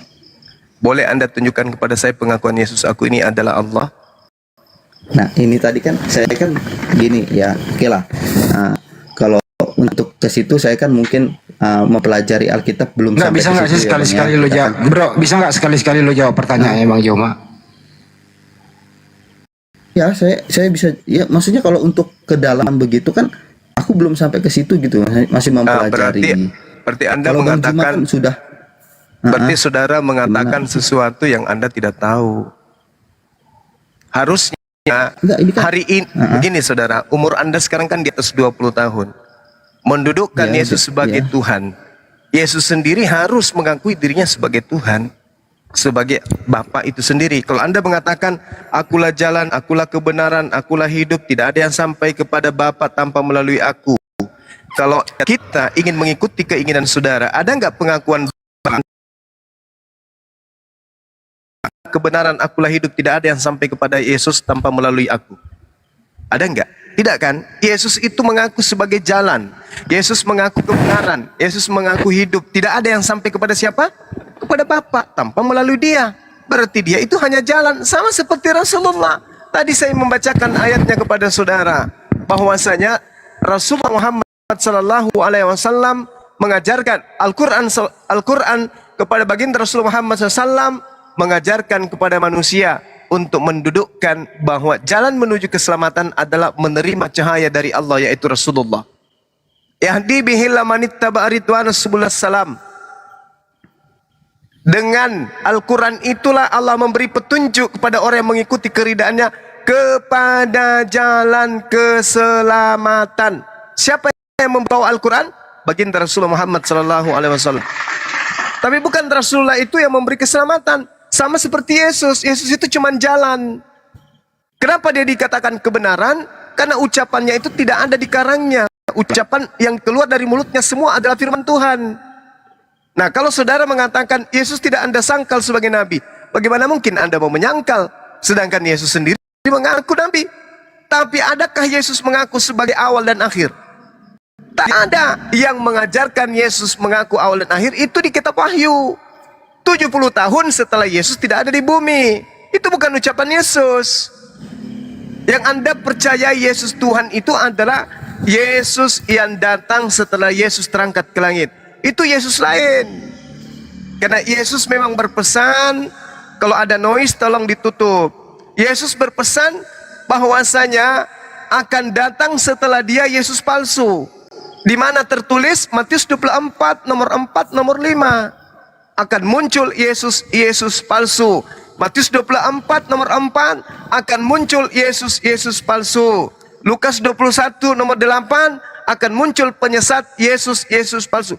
Nah, sedangkan yang Anda sembah itu adalah Yesus palsu. Kalau Yesus yang asli memang nabi, memang rasul, dia memang Mesias, tapi bukan Tuhan, bukan bintang timur, bukan Alfa dan Omega, bukan setara dengan Elohim, bukan Maha Esa, bukan juga diberi kuasa di langit dan di bumi, bukan.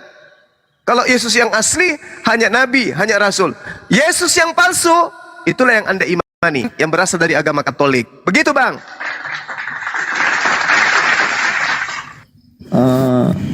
Oke, Bang. Jadi tadi Abang bilang bahwasannya yang kami sembah adalah Yesus palsu.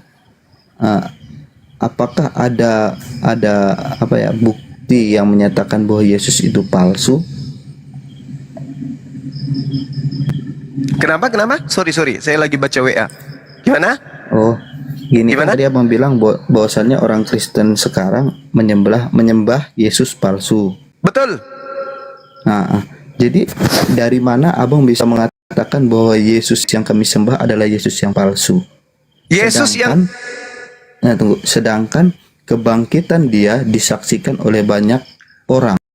Siapa? Yang dia menunjukkan. Sebutkan satu orang. Siapa yang menyaksikan dia bangkit dari kubur? Satu aja. Satu aja. Siapa namanya? Murid-muridnya. Siapa namanya? Dia Maria Magdalena. Pertama dia Maria Magdalena di kuburan. Oke, dia melihat dia keluar dari kubur. Maksudnya? Maria melihat dia bangkit dari berdiri, dari baring, duduk, berdiri, lalu berjalan. Maria lihat. Ini kan konteksnya menampakkan diri, Bang, bukan maksudnya menampakkan kalau diri. Yang menampakkan diri Yesus palsu gimana? Loh, gimana bisa disebut Yesus palsu? Sedangkan dia pertama kan gini, aku jelaskan dulu, Bang, ya. Dia menampakkan diri kepada Maria Magdalena. Setelah itu dia menampakkan diri kepada para murid. Enggak ketemu Maria Magdalena, enggak. Enggak ketemu Maria Magdalena, Bang. Yohanes 20 coba Anda dalami lagi. Enggak, itu Maria yang pertama datang untuk mengunjungi kubur Yesus itu. Dia kan datang, batu sudah terguling. Ya, Bang, ya. Kuburan kosong. Bahkan dia bilang Tuhanku diambil orang, enggak ketemu dia. Lanjut, Manjuma. Ya, jadi gini. Tunggu dulu, aku kan mau menjelaskan ini kan sampai dia menampakkan diri kepada murid-murid ya. Berarti lebih dari satu mata dong yang menyaksikan. Bahwasannya kalau di pengadilan, kalau misalnya di dalam forum pengadilan lebih dari satu mata atau lebih dari dua saksi mata itu dianggap sah. Tidak ada satupun mata yang melihat Yesus bangkit dari kematian. Satu mata pun, satu biji mata pun tak ada yang melihat.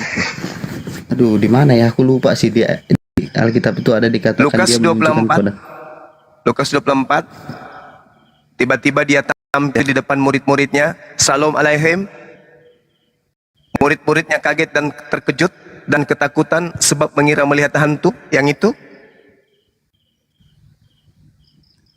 Murid-muridnya percaya nggak kalau di situ dia bangkit dari kematian? Tidak. Ada nggak dalilnya? Oh Tuhanku, benar-benar kau bangkit dari kematian? Tidak. Tunggu bang, ada bang yang dia disuruh dia suruh pegang paku yang kan tangannya dipaku itu kan, Iya, disalib. saya disalib. tahu. Dia, Lukas dia ada 24 suruh itu. Inilah kakiku, liku apa? Ada apa dengan kalian? Murid-muridnya Itu kan belum sudah- percaya. Itu kan Maka- karena ketidakpercayaan. Ya, Bukan itulah. percaya bangkit dari kematian, tidak. Murid-muridnya mendengarkan pemberitaan kalau gurunya sudah mati, selesai dan sudah dikubur, selesai. Loh, kok tiba-tiba nongol depan kita? Hantu kali ini. Ya kan? Sementara iya, Yesus melihat muridnya kaget, ketakutan, dia minta makanan. Sekarang pertanyaan saya, Yesus minta makanan dan diberi ikan goreng untuk membuktikan dirinya mayat yang bangkit dari kematian atau membuktikan dirinya bukan hantu? Coba. Dia kan itu menyatakan bahwa dialah Yesus yang disalib itu. Makanya dia suruh Nggak meraba. ada cerita itu, nggak ada cerita itu bahwa inilah aku yang disalib, aku yang bangkit. Tidak. Murid-muridnya hanya mendengarkan berita simpang siur kalau Yesus sudah ditangkap, Yesusnya itu sudah dikubur. Kok tiba-tiba nongol? Gini loh bang, dia kan ini ayat yang teks 9. Lihatlah tanganku dan kakiku. Aku sendirilah ini. Rabalah aku dan lihatlah. Aku bukan apa? Aku bukan siapa? Karena aku bukan. Karena hantu tidak ada daging. Betul. Dan tulangnya seperti yang kamu Mana lihat di situ? padaku. Betul. Mana di situ? Dengar Mana dulu, di situ? Bang. Ya, mana di situ? Sebelum- Mana di situ dikatakan bangkit dari kematian? Gini, sebelum Yesus kan mengalami kelahiran, kematian dan bangkit pada hari yang ketiga. Itu kan sudah dijelaskan. Dia sudah mengajar kepada muridnya. Oh, enggak ada itu, enggak ada. Sebelumnya. Enggak ada itu, Bang. Enggak ada. Enggak ada sih. Nah, saya kasih clue-nya. Matius 12 nomor 38 sampai nomor 40. Apa kata Yesus? Pada waktu itu berkatalah beberapa ahli Taurat dan orang Farisi kepada Yesus, Guru, kami ingin melihat suatu tanda darimu. Tetapi jawabnya kepada mereka, angkatan yang jahat dan tidak setia ini menuntut satu tanda, tetapi kepada mereka tidak akan diberikan tanda selain tanda Yunus. Sebab seperti Yunus tinggal dalam perut ikan 3 hari 3 malam, demikian juga anak manusia akan tinggal di dalam rahim bumi 3 hari 3 malam. Ini tanda untuk siapa? Ini tanda untuk siapa, Bang? Gimana? Yesus mengatakan orang ahli Taurat dan orang Farisi yang adalah angkatan jahat minta satu tanda, dan tidak akan diberikan satu tanda pun kepada angkatan jahat dan angkatan tidak setia ini kecuali tanda Yunus. Sebab Yunus 3 hari 3 malam dalam perut ikan, demikian juga anak manusia 3 hari 3 malam dalam perut bumi. Ini tanda untuk siapa? Si Yunus lah. Ini tanda untuk angkatan jahat. Betul? Tapi betul? Ini ya, Enggak, Bang, saya tanya dulu. Betul tidak ini ya, angkatan betul, untuk angkatan betul, jahat? betul. Betul. Ya. Berarti orang yang percaya bangkit pada hari ketiga itu adalah angkatan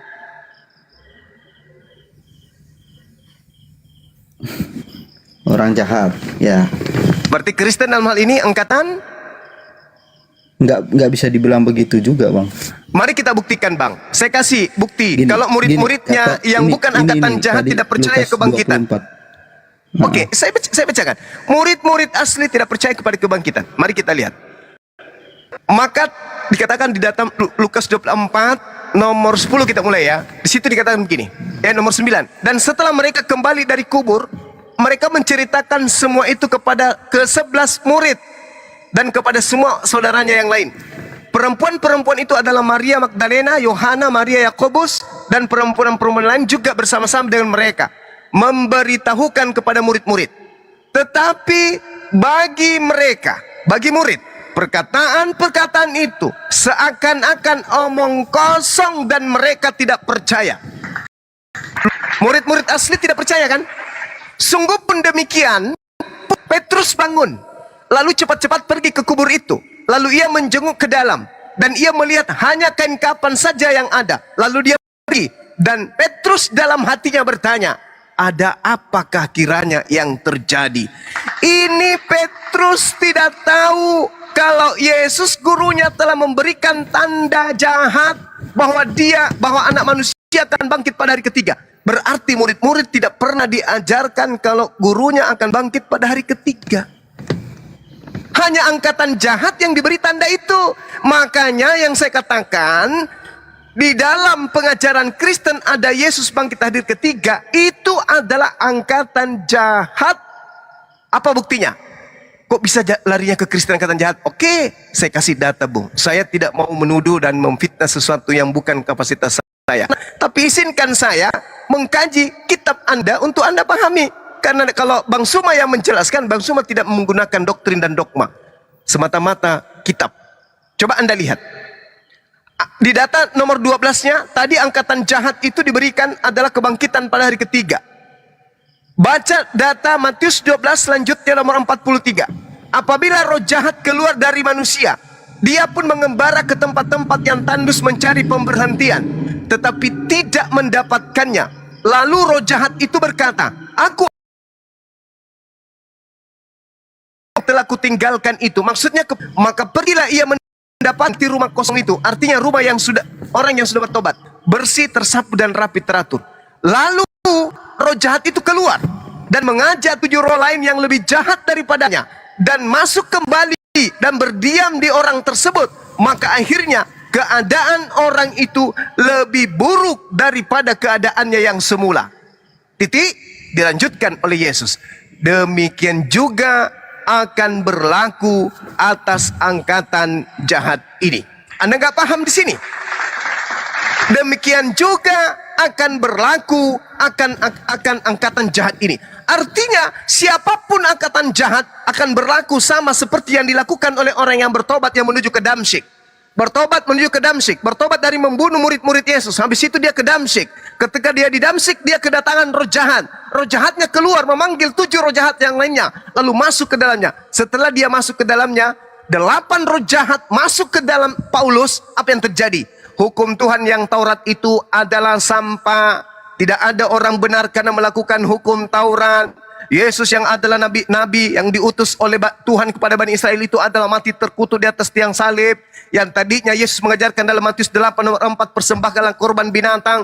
Tiba-tiba yang menjadi korban adalah Yesus anak Maria. Semuanya yang tadinya Yesus mengatakan siapapun yang menghilangkan hukum Taurat meskipun yang paling terkecil dalam Matius 5 nomor 19, maka dia akan menempati neraka. Tiba-tiba menjadi apa? Dengan matinya Yesus di atas tiang salib, Yesus telah membatalkan hukum Taurat beserta segala perintah yang ada di dalamnya. Ini siapa yang memasuki tubuh Paulus sehingga ajarannya benar-benar 2 kali lebih jahat daripada ajaran sebelum dia bertobat. Inilah yang dikatakan oleh Matius 12 bahwasanya demikian juga akan berlaku atas angkatan jahat ini. Jadi orang Kristen itu adalah angkatan jahat. Murid-muridnya sekali lagi di dalam Lukas 24, malah Petrus ketika datang ke kuburan, apa kata Petrus dalam hatinya? Apa yang sedang terjadi ya? Kalau Petrus ini adalah angkatan jahat, maka pasti dia akan mengatakan, oh iya, memang dia mengatakan bahwa dia akan bangkit pada hari ketiga karena dia memberikan tanda Yunus. Tapi Petrus tidak masuk dalam kelompok itu. Murid-murid tidak masuk dalam kelompok itu. Bahkan Yesus ketika muncul di tengah-tengah mereka, Shalom alaikum, murid-muridnya kaget dan ketakutan karena mengira melihat hantu. Lalu mereka mengatakan, kena ada apa ini guru?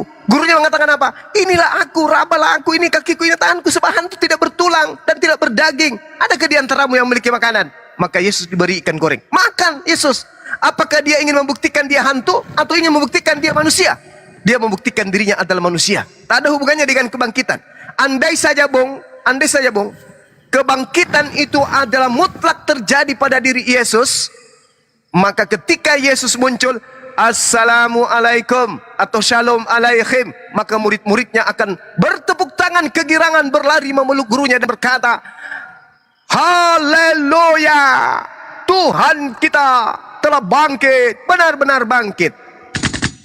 Faktanya mereka ketakutan. Kenapa ketakutan? Karena Yesus tidak pernah mengajarkan bangkit dari kematian. Jadi kalau Anda mengatakan, sabar sedikit lagi, 30 detik. Jadi kalau Anda mengatakan Yesus itu bangkit dari kematian, itu berarti Anda angkatan jahat. Karena Yesus mengatakan bahwa angkatan jahat ini minta suatu tanda dan tidak akan diberikan suatu tanda apapun kecuali tanda Yunus. Jadi siapa yang menerima 3 hari 3 malam dalam perut bumi atau dalam kuburan, bangkit pada hari ketiga berarti, karena cuma 3 hari, maka itu termasuk dalam kelompok angkatan jahat. Ingat Matius 12 nomor 43 sampai nomor 50 yang saya bacakan tadi sampai nomor 45, bahwa angkatan jahat ini demikian juga akan berlaku atas angkatan jahat ini, yaitu kemasukan roh 8 roh jahat ke dalam tubuh mereka. Jadi dalam tubuh Kristen itu masing-masing memiliki 8 roh jahat berdasarkan Matius 12 dari data 38 sampai data 45. Demikian. Ya, tadi kalau aku sih belum lari dari Lukas 24 ya. Bahwasanya Yesus mengatakan kepada mereka bahwasanya ada tertulis demikian. Mesias harus menderita dan bangkit dari antara orang mati pada hari yang ketiga. Dan lagi dalam namanya dalam namanya berita tentang pertobatan dan pengampunan dosa harus disampaikan kepada segala bangsa mulai dari Yerusalem. Kamu adalah saksi dari semuanya ini, dan aku akan mengirim kepadamu apa yang dijanjikan Bapakku, tetapi kamu harus tinggal dalam kota ini sampai kamu diperlengkapi dengan kekuasaan dari tempat tinggi.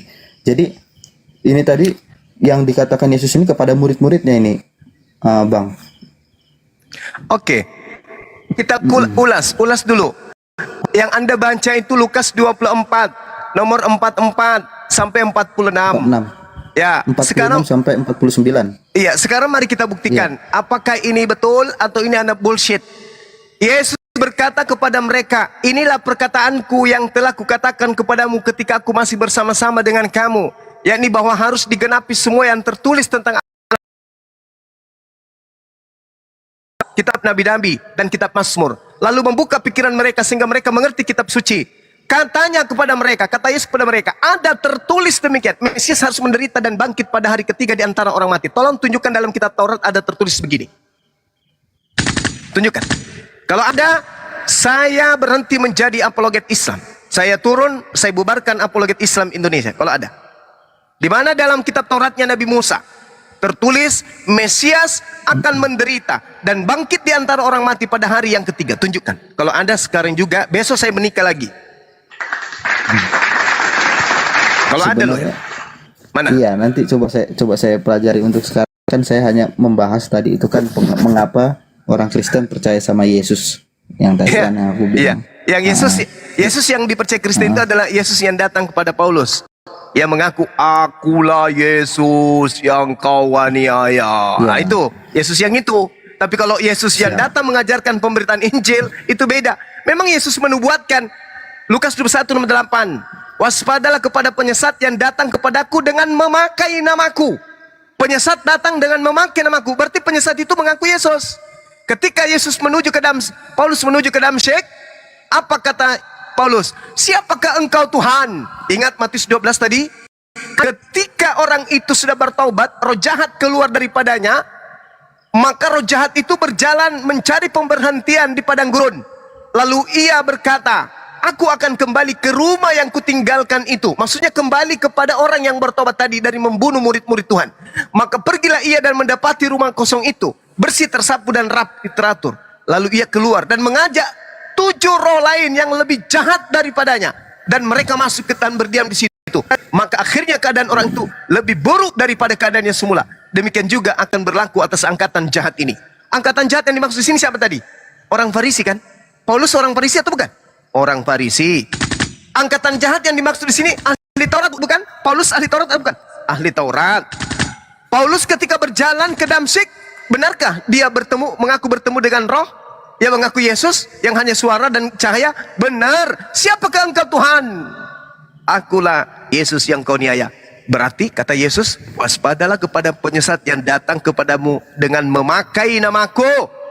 Lukas 10 nomor 18, Yesus melihat iblis jatuh dari langit berupa cahaya turun ke bumi. Lihat lagi bang, Yesaya 14 nomor 12. Wah bintang timur, putra matahari, putra fajar, engkau telah jatuh ke bumi. Nomor 13-nya Anda baca, dia ingin menyamai yang maha tinggi. Nomor 14-nya Anda baca, dia ingin naik menaungi awan, melewati awan-awan untuk meninggikan tahtanya dan menyamai yang maha tinggi. Itu siapa? Helal bin Sakar ini siapa? Dia adalah iblis Lucifer. Coba Anda lihat dalam Wahyu 22 nomor 16, ada makhluk dengan membawa-bawa nama Yesus. Akulah Yesus dari tunas Daud, bintang timur gilang gebilang. Siapa yang bintang timur tadi? Iblis. Di dalam Yesaya 14 nomor 12 itu adalah iblis. Dan lagi-lagi ada di Wahyu 22 nomor 16 ada makhluk mengaku Yesus. Ingat pengakuan Yesus. Dalam Matius 24 nomor 24.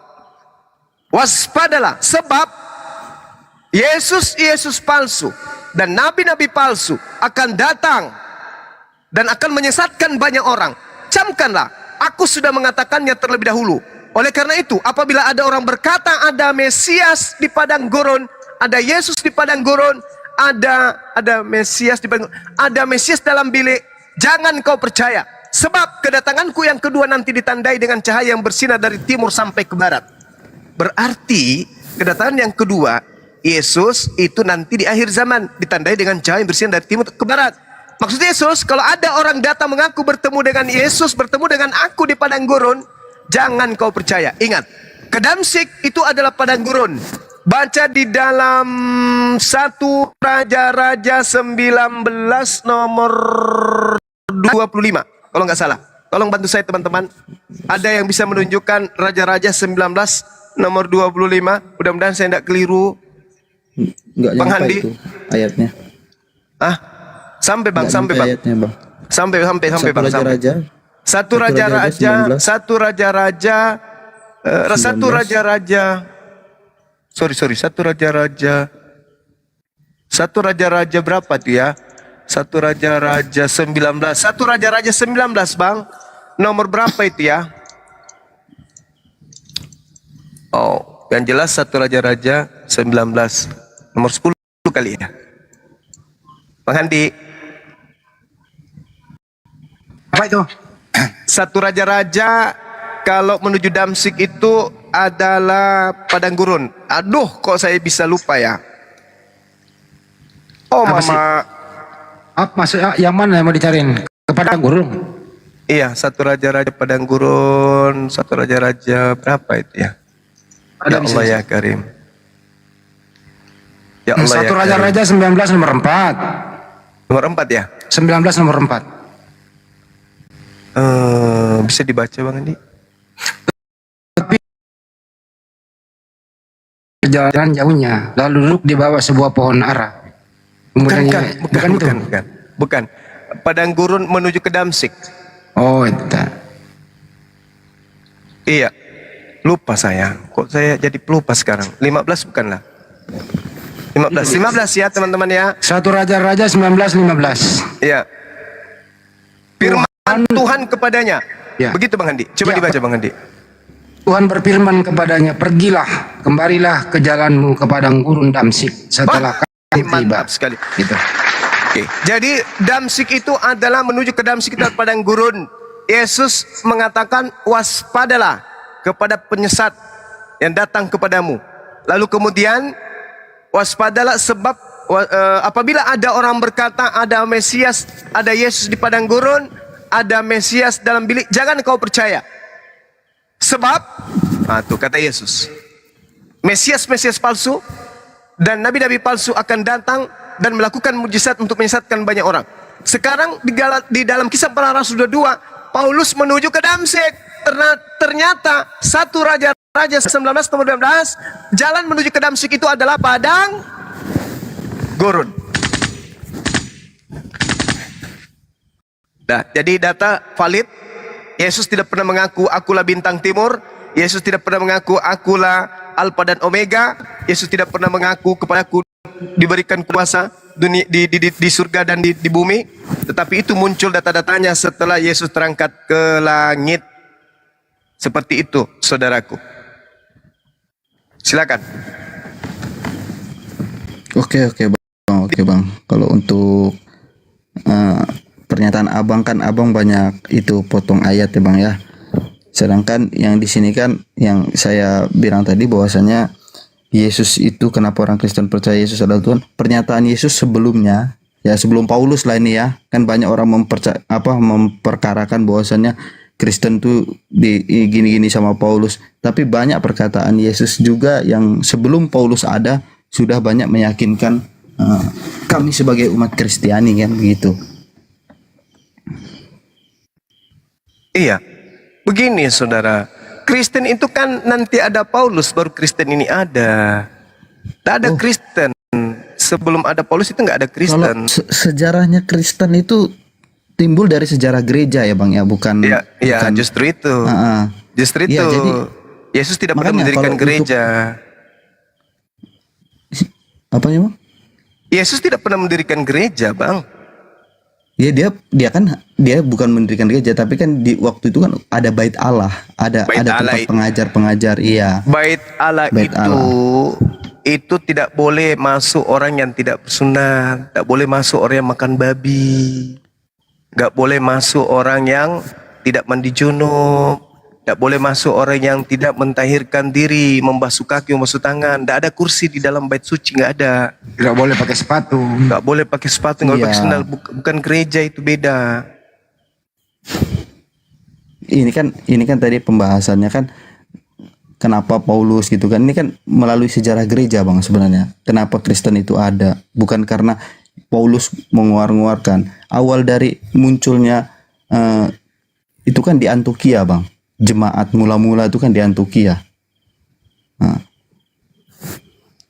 Iya, siapa yang sampai di Antioquia? Yesus atau Paulus?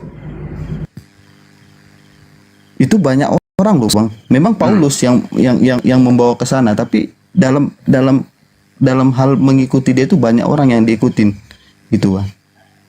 Banyak orang yang sampai kepada ke sana gitu kan. Maksudnya ditanya tokohnya siapa? Tokohnya di situ.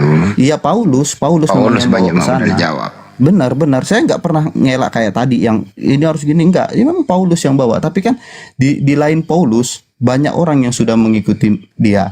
Seharusnya kalau memang Paulus sesat, seharusnya mereka menentang dia dong, kan gitu. Dan perpecahan munculnya Kristen di sejarah gereja itu bukan karena Paulus mengajar ini, enggak. Itu karena adanya ya itu sejarah gereja lah gitu.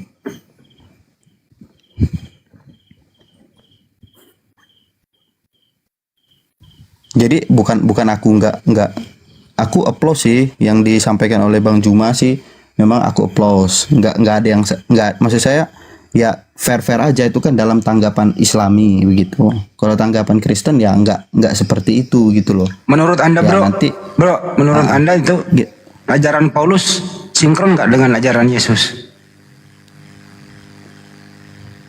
Maksudnya sinkron? Ya kan. Maksudnya itu seirama nggak? Nyambung nggak ajaran Yesus dengan ajaran Paulus?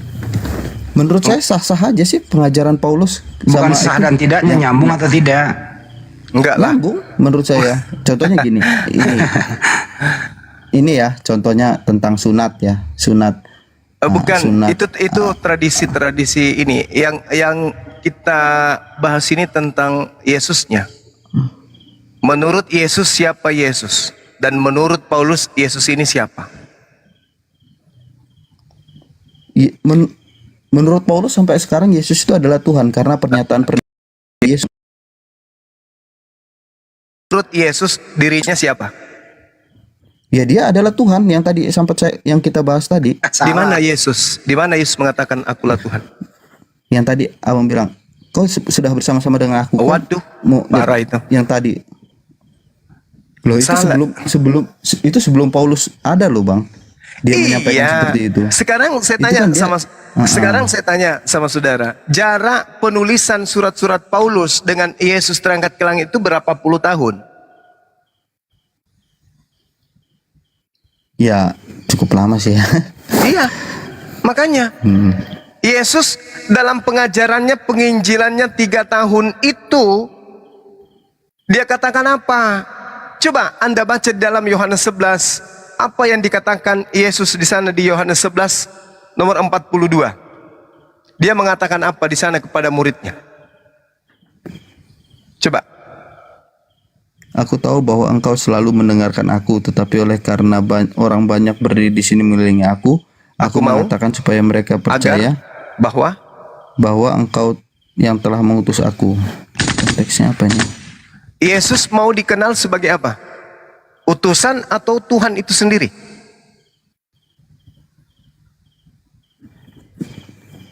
Ya utusan. Ya utusan. Aku tahu Tapi ini bahwa konteksnya lain loh ini, Bang. saya tahu. Saya kalau Konteks kalau kita penggal per ayat atau per nomor gitu yang biasa Bang sebutkan, itu memang kayaknya buat canggung menganggap Yesus itu adalah Tuhan. Tapi kalau kita baca dari konsepnya, di situ Yesus menjelaskan. Silakan Anda konsepnya gimana? Yesus menjelaskan apa? Ini kan konsepnya ini kan Yesus membangkitkan Lazarus. Lazarus. Ketika membangkitkan Lazarus, dia bangkitkan dari dirinya sendiri atau dari dia yang telah mengutus dirinya? Apakah Yesus sebelum membangkitkan Lazarus dia berdoa dulu atau tidak? Berdoa dong, mengucapkan syukur Iya dong. berdoa. Maksudnya gini loh, Bang. Iya, jelas. Tapi Yesus di dunia itu mengajarkan kepada pengikutnya bagaimana dia harus meminta kepada Bapa. Gitu. Pengikutnya yang Anda maksud di sini Kristen? Pengikut Kristus. Maksudnya pengikut Kristus. Yang kan Kristen ini muncul nanti setelah Paulus ke Antioquia. 20 tahun setelah Yesus. Sekarang permasalahannya murid-murid Yesus ini sebelum Paulus melantik dirinya menjadi rasul, terlebih dahulu dia membasmi murid Yesus dulu. Sekarang pengikut Yesus ketika Yesus ini mengajar di Galilea, pengikutnya mendudukkan Yesus ini sebagai nabi, rasul. Orang-orang Yahudi itu menunggu Mesias, bukan menunggu Tuhan. Maka yang datang Yesus itu sebagai Mesias, bukan sebagai Tuhan. Inti dari ajarannya ketika dia datang kepada Bani Israel, Bung, ada 2 kelompok. Yang pertama kelompok yang menerimanya, yang kedua kelompok yang menolaknya. Kristen belum ada. Kristen bukan kelompok dari sini. Kristen itu muncul nanti belakangan. Nah, ketika Yesus datang di tengah-tengah Bani Israel, ada 2 kelompok dari satu komunitas, yaitu Yahudi. Kelompok yang pertama menerima Yesus, kelompok yang kedua menolak Yesus. Yang menerimanya ini bukan menerimanya Tuhan, menerimanya sebagai Mesias. Yang tidak menerimanya inilah yang memberontak, ingin membunuh sang Mesias. Sehingga ketika ada propaganda mereka buat makar membunuh sang Mesias yang diterima belasan orang ini, mereka mengupayakan kemudian segala siasat dan tipu muslihat untuk menjerat Yesus agar mati. Nah, upaya mereka ini digagalkan oleh Allah. Allah mengangkatnya ke atas, ke surga, ke langit. Selesai perkara. Buku ditutup. Selesai. Tidak ada lagi masalah.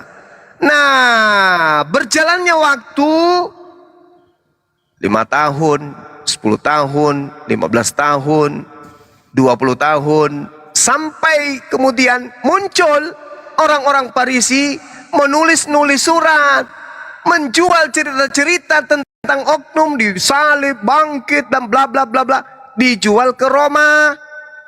Maka terbentuklah agama Katolik. Makanya tidak ada benang merah antara Yahudi dan Kristen sudah 2000 tahun tidak bersatu karena memang sejatinya tak ada hubungannya. Itu Anda harus paham. Kalau Anda tidak percaya, coba kita baca Yohanes 11. Dari data 45. banyak di antara orang-orang Yahudi yang datang melawat Maria dan menyaksikan sendiri yang telah dibuat oleh Yesus kepadanya. Tetapi ada yang pergi kepada orang-orang Farisi dan menceritakan kepada mereka apa yang diperbuat oleh Yesus. Lalu imam-imam kepala dan orang-orang Farisi memanggil mahkamah agama untuk berkumpul. Dan mereka berkata, apa yang harus kita perbuat? Sebab Yesus ini berbuat banyak mujizat. Apabila kita biarkan Yesus, maka semua orang akan percaya kepada Yesus. Dan orang-orang Roma akan datang dan merampas tempat suci kita. Orang-orang Roma akan datang merampas tempat suci kita dan bangsa kita. Itu yang terjadi, Bong. Itu yang terjadi. Tetapi seorang di antara mereka, yaitu Kayafas, imam besar pada tahun itu, berkata kepada mereka, kamu tidak tahu apa-apa dan kalian tidak insaf, bahwa lebih berguna bagimu jika satu orang mati, yaitu Yesus, untuk bangsa kita daripada seluruh bangsa kita ini binasa. Jadi lebih baik satu orang Yesus mati daripada seluruh bangsa kita ini binasa. Hal itu dikatakannya bukan dari dirinya sendiri, tetapi sebagai imam besar pada tahun itu bernubuat bahwa Yesus akan mati untuk BANGSA, bangsa itu. Imam besar Kayafas pada tahun itu bernubuat bahwa Yesus akan mati untuk bangsa itu, dan bukan hanya untuk bangsa itu saja, tetapi juga untuk mengumpulkan dan mempersatukan anak-anak Elohim yang bercerai-berai. Maksudnya keturunan Yakub yang sudah bercerai-berai. Mulai hari itu mereka sepakat untuk membunuh Yesus. Ingat, ini satu perikop saya bacakan kepada Anda. Mereka sepakat membunuh Yesus sebab kalau Yesus mereka tidak bunuh, orang Roma tidak akan datang. Orang Roma akan datang merampas tempat suci mereka dan merampas bangsa mereka. Supaya itu tidak terjadi, maka Yesus harus mati untuk bangsa Israel, bukan untuk orang Kristen. Jadi selesai, sabar, selesai perkara. Yesus disidang, Yesus bla bla bla bla bla. Mereka melakukan kesaksian palsu, mereka membuat tipu-tipu muslihat, mereka kemudian melakukan kesaksian-kesaksian dan apapun yang bisa menjerat Yesus. Perkara selesai, Yesus terangkat ke langit. Yang disalib mereka, yang digantung mereka adalah orang yang berkhianat kepada Yesus. Tutup buku. Tak, tak, tak, tak, tak. Puluhan tahun kemudian, bahkan 3 tahun abad kemudian, diresmikanlah Yesus menjadi Tuhan pada saat konsili Nisia tahun 325 Masehi. Sebelumnya Yesus ini bukan Tuhan, bukan. Tapi ketika orang-orang Farisi menulis surat, maka dikumpulkan surat-surat itu, maka ada yang lolos pada pengkanonan kitab, yaitu kitab yang dikanon 4. Lukas, Markus, Matius, Yohanes. Inilah kitab yang mereka gunakan.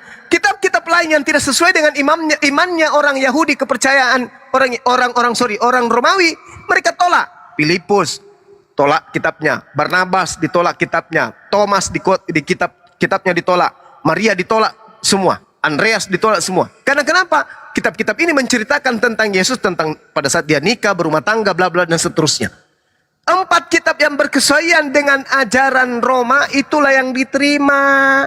Ditambah surat-surat Paulus 13 buku, ditambah lagi buku Ibrani yang tidak jelas siapa penulisnya. Begitu juga Petrus, tulisan Paulus itu sendiri dikumpulkan menjadi satu, plus perjanjian lama yang sudah dikoreksi, yang sudah direvisi berkesesuaian dengan imannya orang Yahudi. Maka semua nama-nama Tuhan Elohim, Tuhannya bangsa Yahudi, Elohim, Eloa, El Shaddai dan seterusnya, itu dihapus, diganti semua menjadi Theos. Apa itu Theos? Dewa. Tak ada lagi nama-nama Tuhan Israel dalam perjanjian lama, hilang. Yang ada cuman Theos. Apa itu Theos? Artinya dalam bahasa Indonesia adalah dewa, bukan Tuhan. Nah, sehingga lahirlah Kristen. Jadi tidak ada hubungannya. Makanya Islam datang meluruskan ajaran Nabi Isa yang dibelokkan oleh ahli kitab, lahirlah Kristen. Itu yang perlu Anda pahami. Iya. Makanya kalau Anda cari, Bung, kalau Anda cari 10 detik, kalau Anda cari pengakuan Yesus, akulah Alfa dan Omega, kepadaku diberi kuasa di dunia di akhirat, aku awal dan akhir, akulah bintang timur, itu tidak akan Anda temukan.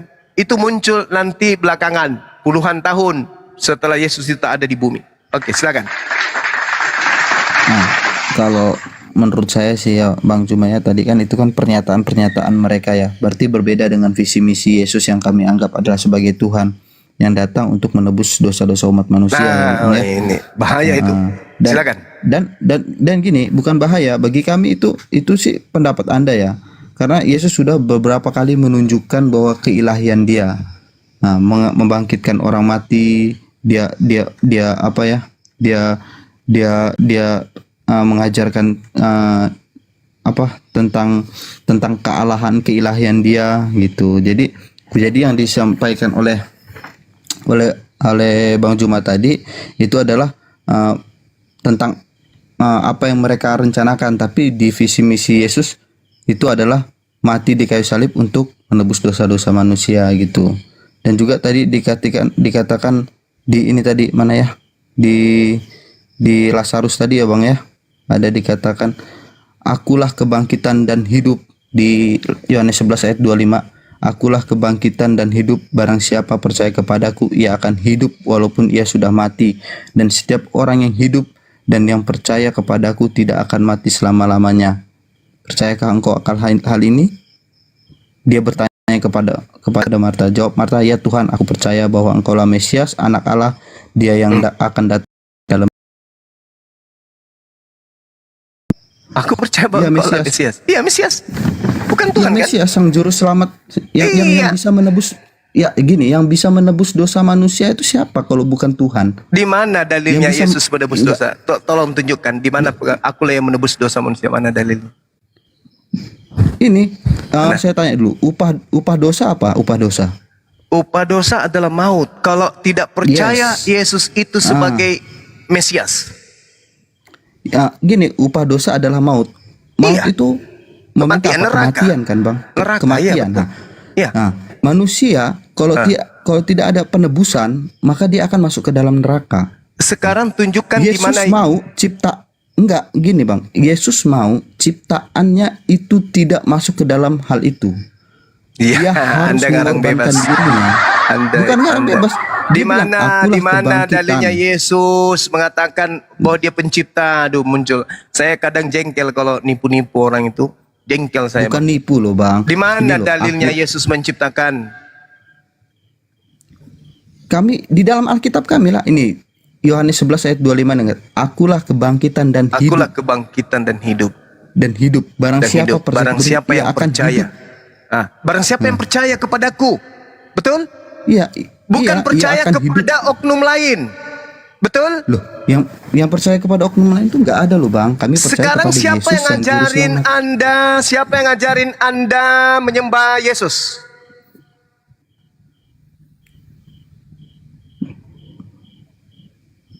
Maksudnya gimana Bang? Menyembah Yesus? Ya, Anda kan mempertuhankan Yesus kan? Anda mengibadahi Yesus kan? Anda mengatakan situ adalah Tuhan. Siapa yang mengajarkan itu? Loh, Yesus sendiri mengatakan akulah kebangkitan dan hidup. Barang siapapun ia akan hidup walaupun ia sudah yang mati. Percaya kepadaku. Ya, kami percaya kepada Yesus sebagai juru selamat yang menebus dengan cara dosa apa manusia. Yesus? Dengan cara apa Yesus bisa menyelamatkan? Loh, percaya kepadanya. Kematiannya di kayu salib. Nenekmu kiper. Kayu salib. Siapa yang mengajarkan itu? Loh, siapa yang mengajarkan? Yesus loh. Di mana? Coba. Tadi murid-muridnya saja orang yang sama dengan Yesus tak percaya itu. Anda mendapatkan ilmu itu dari mana? Akulah hidup, akulah kebangkitan, kata Yesus. Terus, barang siapa yang percaya kepadaku. Nah, percaya kepada Yesus berarti bukan percaya kepada yang lain. Kalau percaya kepada kami percaya kepada Yesus. Kalau Anda percaya kepada Yesus, Anda tidak akan mungkin menggantikan Tuhannya Yesus. Sekarang Yesus mengatakan Tuhan satu-satunya itu siapa? Lah, Dia sendiri kan yang tadi kita udah baca loh tadi di Lukas mulai tadi. Ngaco. Yohanes 17 nomor 3, hidup kekal itu adalah mereka mengenal Engkau atau mengenal aku. Yohanes berapa tadi Bang? 17 nomor 3 Bung.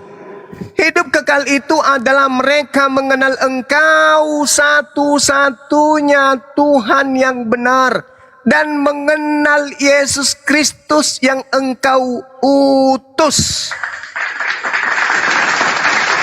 Berarti Yesus dikenal sebagai apa? Utusan. Makanya, aduh gimana ya saudara saya ini?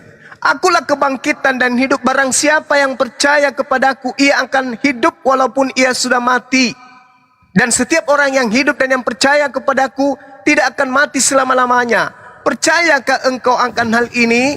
Maria mengatakan, ya Tuhan, aku percaya bahwa engkaulah Mesias, Anak Allah, Dia yang akan datang ke dalam dunia. Jelas sekali kok. Iya bang, betul. Yang dikatakan bahwa Yesus adalah utusan Allah, memang betul. Itu dalam konteks kemanusiawian dia. Kan ini sudah masuk ke ajaran Kristen ini.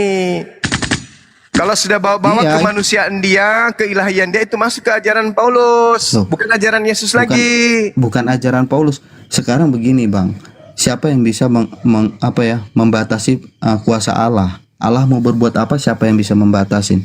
Kalau Allah mau berbuat demikian, maka jadilah demikian, kan begitu? Maksudnya Anda ingin menjual bahwa Maria melahirkan Tuhan, gitu? Bukan, maksud saya yang Abang bilang tadi, bahwasanya Yesus itu ini. Kalau Yesus mau, kan Yesus kami bilang, dia mengatakan seperti ini, mengajarkan bahwasanya dia itu juga manusia, dia juga ilahi. Itu siapa yang mengajarkan Anda bahwa dia juga ilahi? Loh, Yesus sendiri bisa melakukan mukjizat, itu keilahiannya. Mengubah air menjadi anggur, membangkitkan orang mati, memberi makan 5.000 orang dengan 2 roti dan 5 ikan. Oke, baik. Gitu. Baik. Oke, baik. Saya hargai. Sekarang pasang kuping baik-baik. Yohanes 5:36. Tetapi aku mempunyai suatu kesaksian yang lebih penting daripada kesaksian Yohanes, apalagi hanya kesaksian jemaat gereja, yaitu segala pekerjaan yang diserahkan Bapa kepadaku, supaya aku melaksanakan sekarang. Dan itulah yang memberi kesaksian tentang aku, bahwa Bapa yang mengutus aku. Bapa yang mengutus aku. Anda mengatakan membangkitkan orang mati, membuat air jadi anggur. Bahkan saya mengatakan, andai saja Yesus bisa menjadikan matahari menjadi 5, matahari terbit dari selatan, terbenam di barat, dan Yesus naik ke langit, ke gunung yang paling tinggi, menggunakan toa yang paling kencang didengar seluruh umat manusia sekalipun. Dan Yesus mengatakan, wahai seluruh umat manusia, aku Yesus, tiada Tuhan selain aku. Maka orang berakal tidak akan pernah mendudukkan Yesus itu sebagai Tuhan. Kenapa? Karena Yesus berkata atas perintah Tuhannya. Ini aku bersaksi, aku mempunyai suatu kesaksian yang lebih penting dari kesaksian Yohanes, yaitu segala pekerjaan. Pekerjaan yang dimaksud di sini adalah mujizat. Mujizat yang diberikan, yang diserahkan Bapa kepadaku supaya aku melakukannya di depan orang-orang Yahudi. Pekerjaan itulah yang bersaksi tentang aku, bahwa Bapa yang telah mengutus aku. Justru Yesus membangkitkan orang mati, membuat air menjadi anggur, orang buta melihat, orang lumpuh berjalan, untuk meyakinkan penolak-penolaknya bahwa dia ini adalah Mesias utusan Tuhan. Tapi Kristen yang muncul ratusan tahun, ribuan tahun setelahnya, justru menjadikan itu sebagai bukti ketuhanan. Itu lucu. Yesus mempersaksikan semua yang aku lakukan, pekerjaan apapun itu, pekerjaan itu yang bersaksi bahwa Bapa yang telah mengutus aku. Itu menurut Yesus. Tapi Anda mengatakan dia punya sisi keilahian. Mana? Begitu orang mati. Halo, kesaksian Yesus menurut tentang itu semua hanyalah bukti kenabiannya, bukti kerasulannya, bukti bahwa dia adalah Mesias. Makanya Bung, terakhir ya, biar ada yang lain bisa menanggapi. Di dalam Matius 7, coba Anda baca, apa yang Anda alami nanti. Menurut Yesus, bukan menurut saya. Kata Yesus dalam Matius 7 nomor 15, waspadalah kepada nabi-nabi palsu yang datang kepadamu. Ini perkataan Yesus kepada muridnya yang asli, bukan Kristen, yang muncul puluhan ratusan tahun berikutnya. Waspadalah terhadap nabi-nabi palsu yang datang kepadamu dengan menyamar seperti domba, tetapi sesungguhnya mereka adalah serigala yang buas. Dari buahnya kamu akan mengenal mereka. Dapatkah orang memetik buah anggur dari semak duri atau buah arak dari rumput duri? Demikianlah setiap pohon yang baik menghasilkan buah yang baik, sedangkan pohon yang tidak baik menghasilkan buah yang tidak baik. Tidak mungkin pohon yang baik itu menghasilkan buah yang tidak baik, walaupun pohon yang baik itu menghasilkan buah yang, atau pohon yang tidak baik itu menghasilkan buah yang baik. Dan setiap pohon yang tidak menghasilkan buah yang baik pasti ditebang dan dibuang ke dalam api. Jadi dari buahnya kamu akan mengenal mereka. Bukan setiap orang yang berseru kepadaku Tuhan, Tuhan akan masuk ke dalam kerajaan langit, melainkan dia yang melakukan kehendak Bapakku yang ada di langit. Pada hari terakhir banyak orang akan berseru kepadaku, Tuhan, Tuhan, bukankah kami telah bernubuat demi namamu, mengusir setan demi namamu, mengadakan mujizat demi namamu juga? Pada waktu itulah aku akan berterus terang kepada mereka dan berkata, aku tidak pernah mengenal kamu, enyahlah daripadaku, kalian semua adalah pembuat kejahatan. Ini kata Yesus nih, dari buahnya kau bisa mengenal. Apa buahnya menurut Yesus? Buahnya apa? Loh, Yesus mengajarkan apa, Bang? Kasih. Tidak ada kasih. Jangan Anda tambah-tambahkan. Buah dari buah dari buah nabi palsu itu kamu dapat melihatnya, yaitu memanggil aku Tuhan, bernubuat pakai namaku, mengusir setan pakai namaku, bermujizat pakai namaku. Itu buahnya. Pada waktu itulah aku akan berterus terang kepada mereka dan berkata kepada mereka, aku tidak pernah mengenal kalian, enyahlah daripadaku, kamu semua adalah pembuat kejahatan. Ini buahnya di mana? Di Kristen atau di Islam? Nih, tidak mungkin pohon yang baik itu menghasilkan buah yang tidak baik, ataupun pohon yang tidak baik itu menghasilkan buah. Sekarang Yesus mengajarkan kebaikan. Enggak, bukan asumsi di sini. Kita jangan berasumsi. Dari buahnya kamu bisa mengenal mereka. Buahnya apa? Memanggil aku Tuhan. Betul? Bermujizat pakai namaku. Betul? Bernubuat pakai namaku. Betul? Mengusir setan pakai namaku. Apa kata Yesus? Pada waktu itulah aku akan berterus terang kepada mereka, aku tidak mengenal engkau. Kalian enyahlah daripadaku. Kalian semua adalah pembuat kejahatan. Dari buahnya, mana buahnya di sini? Salat, memanggil Yesus Nabi, memanggil Yesus Mesih. Ada? Nggak ada. Yang disebut di sini, dari buahnya kau mengenal mereka. Bukan setiap orang yang memanggil aku Tuhan. Ada dua kelompok yang memanggil Yesus itu Tuhan. Kelompok yang pertama adalah murid aslinya. Murid asli memanggilnya Maran atau Mar atau Krios. Orang Kristen juga memanggil Maran atau Krios, bahkan dilebih-lebihkan menjadi Tuhan. Maka Yesus mengatakan, dua kelompok ini salah satunya adalah buah dari nabi palsu. Tidak semua orang yang memanggil aku Tuhan itu adalah dari pohon yang baik. Ada juga yang memanggil aku Tuhan tapi dari pohon yang tidak baik. Tanda-tandanya memanggil aku mengusir setan pakai namaku, tetapi tidak melakukan kehendak Bapakku yang ada di surga. Coba Anda baca. Bukan setiap orang yang berseru kepadaku Tuhan akan masuk ke dalam kerajaan surga, melainkan dia melakukan kehendak Bapakku yang di surga. Saya mau uji, atas kehendak siapa Anda ke gereja hari Minggu? Hari Ingat? Sabat kan? Sabat hari apa? Hari perhentian. Sabat itu hari apa? Hari perhentian. Hari ke-7. Hari ke-7. Hari ke-7 itu hari apa? Hari ke-7 itu hari apa? Loh, ya bisa dihitung lah. Hari Minggu lah. Ya. Hari Ahad. Hari Ahad itu hari pertama hari Minggu. Hari Sabat itu hari Sabtu. Itu hari ke-7. Hari Sabtu itu hari ke-7. Bukan hari Minggu. Hari Minggu itu adalah santai, hari Dewa Matahari, hari penyembahan dan hari rayanya, hari pesta-pestanya orang Roma Yunani adalah hari santai, hari Minggu. Kalau hari Sabat itu hari Sabtu. Itu yang pertama. Atas kehendak siapa Anda kemudian makan babi?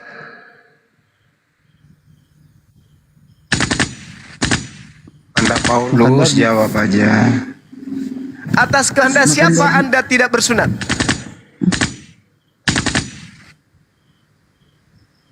Atas kehendak siapa Anda menjadikan Paulus sebagai rasul? Yesus sudah tertulis di dalam kitab, Bang. Bintang Timur. Harus sesuai dengan kehendak Bapak, Bung. Anda baca Matius 7:21, bukan setiap orang yang berseru kepadaku Tuhan, Tuhan, mar, kurios, lar, akan masuk ke dalam kerajaan surga, melainkan dia yang melakukan kehendak Bapakku yang ada di surga. Berarti Yesus menyerahkan semuanya kepada Bapa. Boleh Anda memanggil dia Tuhan, boleh. Yang penting Anda melakukan kehendak Bapa. Tapi adakah kemudian Bapa mengajarkan memanggil Yesus Tuhan? Tidak. Jadi yang memanggil Yesus Tuhan, bermujizat pakai nama Yesus, mengusir setan, bernubuat pakai nama Yesus, apa kata Yesus? Pada waktu itulah aku akan berterus terang kepada mereka, aku tidak mengenal kamu, enyahlah daripadaku, kamu sekalian pembuat kejahatan. Ini agama mana ini? Dalam nama Yesus, kuusir setan. Ini agama apa ini? Hindu, Buddha, Islam, atau Kristen? Kristen, Bung. Makanya Iya, saya tapi katakan, kalau menurut saya ini konteksnya agak berbeda emang ya. Kalau maksud Yesus di sini bukan setiap orang yang berseru kepada Tuhan, Tuhan akan masuk. Artinya bukan hanya orang yang, kalau dalam Kristen bukan hanya orang datang ke gereja atau beribadah itu, tapi kelakuannya di luar tidak menghasilkan buah-buah yang baik. Nah, itu yang dimasukkan dalam perkataan Tuhan ini. bukan. Nabi-nabi palsu ini dari buahnya kamu bisa melihat mereka. Iya, tapi kalau apa ya? Kalau kita lihat di sini kan Yesus tuh mengajarkan buahnya ada yang buah yang baik kan begitu. Begini saudaraku, ini saya ulang lagi, saya uji lagi kejujuran saudara. Ketika Yesus mengatakan ucapan ini ucapan untuk Yahudi atau ucapan untuk Kristen? Ya, pada zamannya sih Yahudi memang. Ah, Yahudi. Berarti Yahudi ketika Yesus mengatakan ucapan ini, oke, maka orang-orang Yahudi akan melihat ke kiri, ke kanan, ke muka, ke belakang. Siapa sih di antara orang yang bukan orang Yahudi yang memanggil guru kita dengan panggilan Tuhan, memanggil guru kita dengan panggilan Tuhan, lalu mengusir setan pakai nama guru kita, lalu bermujizat pakai nama guru kita? Siapa sih? Dari Arab nggak ada. Dari Asia siapa ya? Dari Barat siapa ya? Oh, ternyata orang Katolik. Ini ucapan Yesus kepada muridnya Bani Israel. Serigala itu apa? Serigala. Lambang Roma itu apa?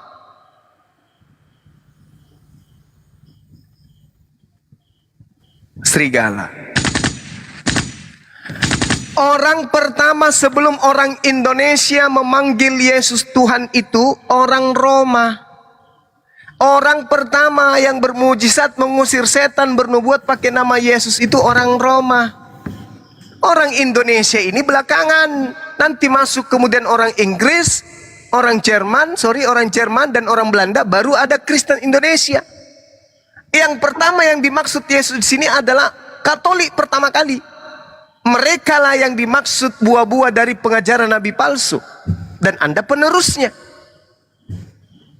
Atas kehendak siapa orang Roma kemudian makan babi? Elohim? Bukan. Ibadah minggu Elohim? Bukan. Menyembah Yesus Elohim? Bukan. Makan babi Elohim? Bukan. Tapi mereka mampu bermujizat. Kenapa? Karena mereka adalah pasukan dan malaikat dari bintang timur, Halal bin Zakar. Sederhana itu. Saya kalau jadi Anda, Bung, Anda masuk dalam kategori ini, memanggil Yesus Tuhan. Pendeta-pendeta Anda mampu mengusir setan, mampu bermukjizat, mampu bernubuat. Itu pendeta-pendeta dan pastor-pastor Anda. Anda masuk dalam lingkaran ini. Nah, apakah Anda bagian dari yang baik? Deteksi diri Anda. Tanya, apa saya menjadi Kristen? Atas kehendak siapa saya merasulkan Paulus? Atas kehendak siapa saya makan babi? Atas kehendak siapa saya tidak bersunat? Atas kehendak siapa saya ke gereja? Atas kehendak siapa saya ibadah minggu? Tanya. Kalau Anda sudah menemukan dalil-dalilnya bahwa itu Bapa Elohim yang datang kepada Abraham, Ishak dan Yakub yang menginginkan kemudian Anda melakukan hal tersebut, silakan Anda lanjutkan. Tapi kalau tidak, siap-siaplah. Kalau Anda tidak keluar dari kelompok itu, maka siap-siaplah diusir oleh Yesus dan dikatakan kalian semua adalah pembuat kejahatan. Ingat Matius 13:50, pembuat kejahatan dilemparkan ke dalam api neraka yang menyala-nyala. Inilah kemudian yang dikatakan oleh Al-Quran, Bung. Karena Al-Quran ini kan datang belakangan, kemudian melihat kemudian orang-orang Kristen, maka Allah Subhanahu wa taala yang Maha menyaksikan menerangkan kepada kami umat Islam. Apa kata Al-Quran? Bismillahirrahmanirrahim. Wa idza husyiran nasu kanu lahum a'da wa kanu bi ibadatihim kafirin. Apabila manusia dikumpulkan pada hari kiamat, apa yang mereka sembah akan menjadi musuh bagi mereka, dan apa yang mereka sembah mengingkari pujaan atau pemujaan yang mereka lakukan kepadanya. Ternyata terbukti di dalam Matius 7. Apa yang mereka sembah, Yesus, menjadi musuh bagi mereka. Enyahlah daripadaku, kalian semua adalah pembuat kejahatan. Ini Al-Quran mengatakan itu. Al-Quran. Wa idza husyiran nasu, Al-Ahqaf ayat 6. Wa idza husyiran nasu kanu lahum a'da wa kanu bi ibadatihim kafirin. Apabila manusia dikumpulkan pada hari kiamat, Yesus yang mereka sembah menjadi musuh bagi mereka, dan Yesus mengingkari pemujaan-pemujaan yang mereka lakukan kepadanya. Ini isi kandungan Al-Quran. Ternyata terbukti Matius 7 nomor 15 sampai 63. Yesus memusuhi orang-orang yang menyembahnya. Aku tidak mengenal kalian. Kalian semua adalah pembuat kejahatan. Enyahlah daripadaku. Itu kata Yesus. Berarti pujaan-pujaan yang mereka lakukan. Bukankah kami bernubuat pakai namamu, bermujizat pakai namamu, bahkan mengusir setan pakai namamu juga? Kata Al-Quran, pemujaan yang mereka lakukan, wa kanu bi ibadatihim kafirin, dan apa yang mereka lakukan berupa pemujaan, Yesus ingkari. Dan terbukti dalam kitab saudara. Pada hari terakhir, apa maksudnya itu? Hari kiamat. Aku akan berterus terang kepada mereka. Aku tidak mengenal engkau. Kalian semua adalah pembuat kejahatan. Ya, silakan Anda renungkan. La ikraha fiddin. Tugas saya hanya memberi peringatan. Kalau Anda ingin merenungkan silakan. Anda ingin membantah data-data saya juga bagus. Itu silakan. Tapi dengan catatan, gunakan akal saudara untuk mendalami Bible. Pelajari Bible baik-baik. Tanamkan keinginan, semangat, giat untuk belajar Bible. Tinggalkan dulu doktrin dan dogma bapak-bapak gereja dan pastor. Tinggalkan dulu. Karena dia mengejar perpuluhan dari Anda. Anda pelajari Bible, baca Bible, baca dalam-dalam Bible itu secara mendetail. Lalu kemudian Anda seringkan kepada kita Apologet Islam Indonesia. Ingat Bung, kami tidak mendatangkan, kami ingin tidak mencari dana. Kami tidak membutuhkan perpuluhan dari Anda atau jempol dari orang. Kami tidak membutuhkan sanjungan. Kami tidak butuh terkenal. Yang kami butuh hanya amar ma'ruf. Mengajarkan kepada yang ma'ruf agar orang meninggalkan yang mungkar. Silakan Anda pelajari. Ingat, pastor dan pendeta punya misi. Apa itu? Perpuluhan. Demi perpuluhan, demi duit, orang disumpah dengan kitab suci pun, disumpah dengan Al-Quran, disumpah dengan Bible. Ketika mereka menjabat pun mereka bisa langgar demi duit. Apatah lagi kalau hanya cuma membaca-baca Bible. Saudara-saudara, Yesus telah menggenapi semua apa yang Tuhan firmankan dalam perjanjian lama. Habis itu nelpon, Pak, nomor tanggal sekarang tanggal berapa Pak? Perpuluhan belum setor Pak. Ada misi, ada tujuan yang ingin dia capai dan ingin diraih, yaitu kenikmatan duniawi. Tapi mengenai keselamatan saudara, Anda perjuangkan seri dari Bible. Kami hanya ingin Anda belajar, saudara belajar mendalam. Anda mau terima silakan, Anda tidak terima juga silakan. La ikraha fiddin. Tak ada paksaan dalam agama Islam. Hanya saja Islam itu bisa ditempuh, bisa diraih, bisa ditemukan dengan akal, bukan dengan doktrin. Makanya di Islam itu nggak ada dogma, nggak ada doktrin. Demikian saudaraku, mungkin sekian dari saya. Kalau ada yang ingin menambahkan, mungkin dari sama-sama. Terima kasih Bang atas saya juga berterima kasih. Sharing ilmunya Bang ya. Iya, saudara Saya sudah nggak ada berdiskusi berniat dengan baik. nggak ada mengatakan ini, cuman kan ya seperti yang Abang katakan, apa itu agamamu, Iya, agamaku. Jadi silakan. saya bukan mau berdebat, sebenarnya hanya berdiskusi saja. Terima kasih atas ilmunya ya Bang ya. Sama-sama, Mungkin saudaraku, Abang betul, saya saya harus berterima kasih. belajar dulu nih dari Bible nih. Saya harus Iya, belajar dulu dari Bible. Baik. Bukan berarti saya di sini mengatakan saya agama Abang nggak benar. Nah, gitu ya Bang ya. Iya, betul. Anda Siap, belajar, siap. saya pun belajar. Silakan belajar dengan tekun dan baik. Dan saya juga Siap. berterima kasih atas Anda meluangkan waktu untuk belajar bersama. Kata saya yang kurang berkenan, saya minta maaf untuk itu. Semata-mata sebagai amar ma'ruf nahi mungkar dari agama saya. Silakan Siap, sahabat Bang, yang siap, lain diambil alih. Saya serahkan semuanya kepada teman-teman kita yang lain. Terima kasih. Kalau saya pesan kepada Bro Ridwan, pendek pesannya. Bro Ridwan, pendek pesannya. Sebelum Anda pamit, pendek saja. Apa itu? Tolong pakai akal, bedakan antara manusia dan Tuhan. Kalau ini Anda sudah bedakan manusia dan Tuhan, saya yakin selanjutnya Anda nyaman dalam berakal. Kira-kira begitu. Terima kasih atas masukannya Bang. Nanti ya kita pelajari ya, tapi yang pada intinya ya kan agamamu, agamaku. Kita kan hanya sharing aja Bang. Hidup yang di dunia ini kan gak ada yang kekal. Nanti pertanggungjawabannya di atas masing-masing. Betul sekali itu Bang, harus bertanggung jawab apa yang pernah kita perbuat. Oke, siap. Terima kasih banyak Bang ya. Udah Oke, Bang Ridwan. kasih waktu, ruang di tempat ini. Host, makasih host. Sudah kasih ruang saya di sini Bang. untuk sedikit belajar. Kalau sekiranya masih ada unek-unek lagi, Bang Juma masih akan berdiskusi berikutnya dengan Anda. Silakan datang. Siap. Terima kasih Bang. Yo, assalamualaikum, shalom. Waalaikumsalam. Oke teman-teman, asik sekali diskusinya. Inilah yang dimaksud diskusi, gitu loh. Jadi saling menghormati satu sama lain. Beda kalau di room mereka di sebelah itu. 8 orang bicara, Bang Juma cuma 1 orang. Aku nggak tahu apa yang didengar gitu. Ya, semoga teredukasi buat kita semua. Tolong teman-teman itu kalau ada diskusi kayak gini dicatat. Inilah namanya belajar sambil menikmati. Dicatat. Oh ini loh tadi penjelasannya. Kalau Oten menjawab begini, ini loh penjelasannya. Oh pakai data ini dan seterusnya gitu ya. Kita sambut lagi nih Pak Yanto Hutahian. Selamat. Udah pagi, selamat pagi. Ya, selamat pagi. Ya, dari Kristen apa? Oh ya, ada mau disampaikan Bang, silakan. Kalau saya mau lihat suatu hal yang orangnya tidak terlalu ribet, dibuat ribet gitu dengan bandangnya perdebatan. Aku nggak terlalu nyimak ini, ada yang bisa denger nggak tuh? Kurang, suaranya kurang.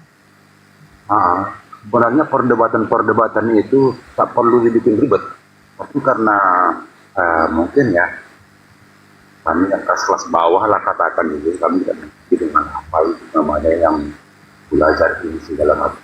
Kami hanya sudah berdoa satu hal seperti itu. Kami itu diberi roh untuk boleh memahami dan mengerti mana yang baik, mana yang tidak baik.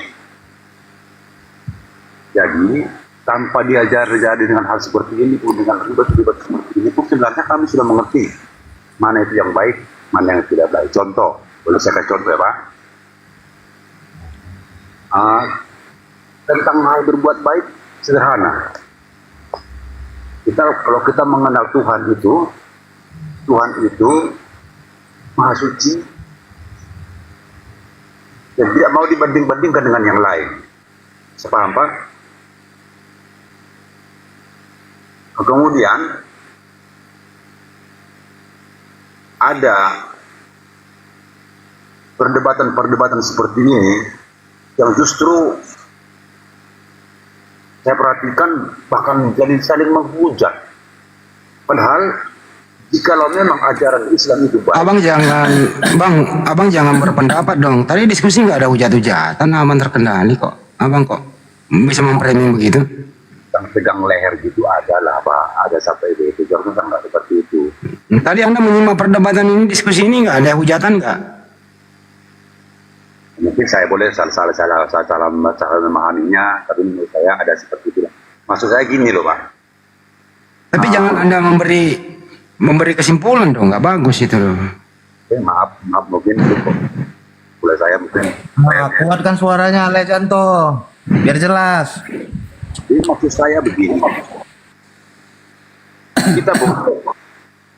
mempelajari, kami lah katakan di Kristen boleh mempelajari Al-Quran hanya sekedar untuk memperluas pengalaman, memperluas untuk memperdalam iman, apakah yang kami pegang itu sudah benar apa tidak. Hanya sebatas itu aja. Kalau untuk mendikte saya mungkin tidak ada alasan seperti yang sering Bang Juma katakan itu dalam kitab ini, kitab itu. Padahal dia bukan orang Kristen loh. Dia bukan orang Islam, tapi kok bisa... Stop dulu, udah cukup.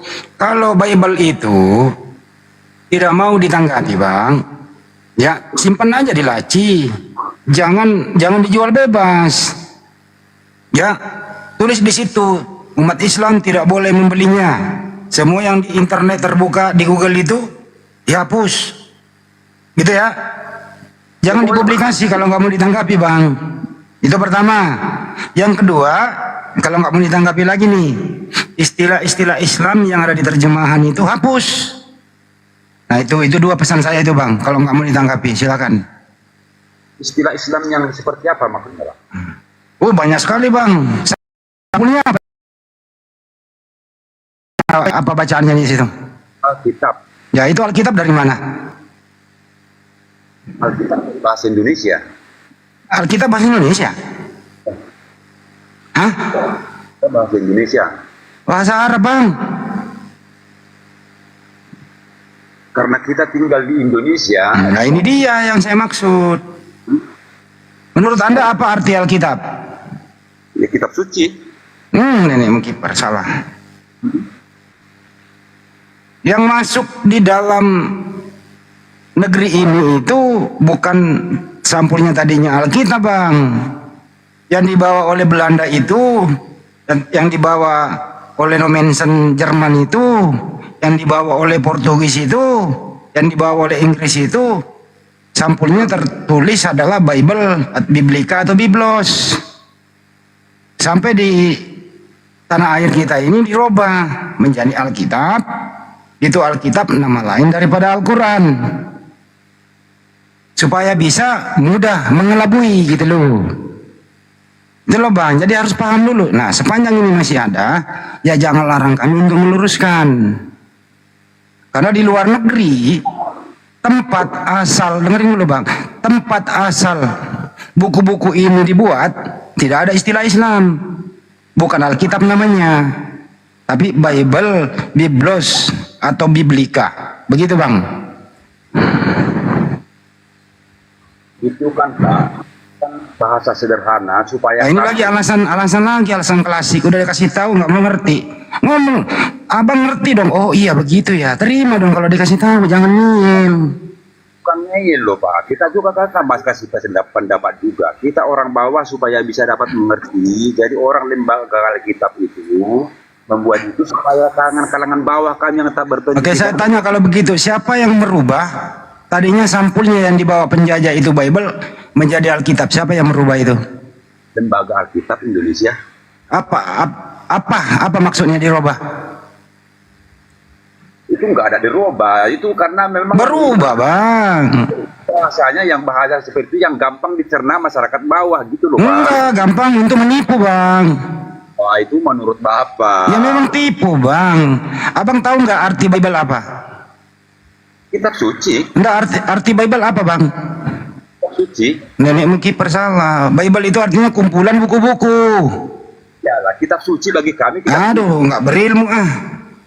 Udah turun, Bang, nggak punya ilmu. Males gua. Di lembaga Alkitab. Belajar lagi sana. Udah.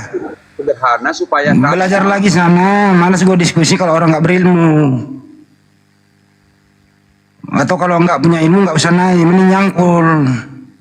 Malu loh, Bang. Masa Bible sendiri sampulnya kitabmu itu lo buku kau nggak tahu artinya. Kita dikasih tahu malah ngeyel kau ah. Bible itu artinya kumpulan buku-buku. Nah kalau mau diarabkan ya kutubun gitu loh.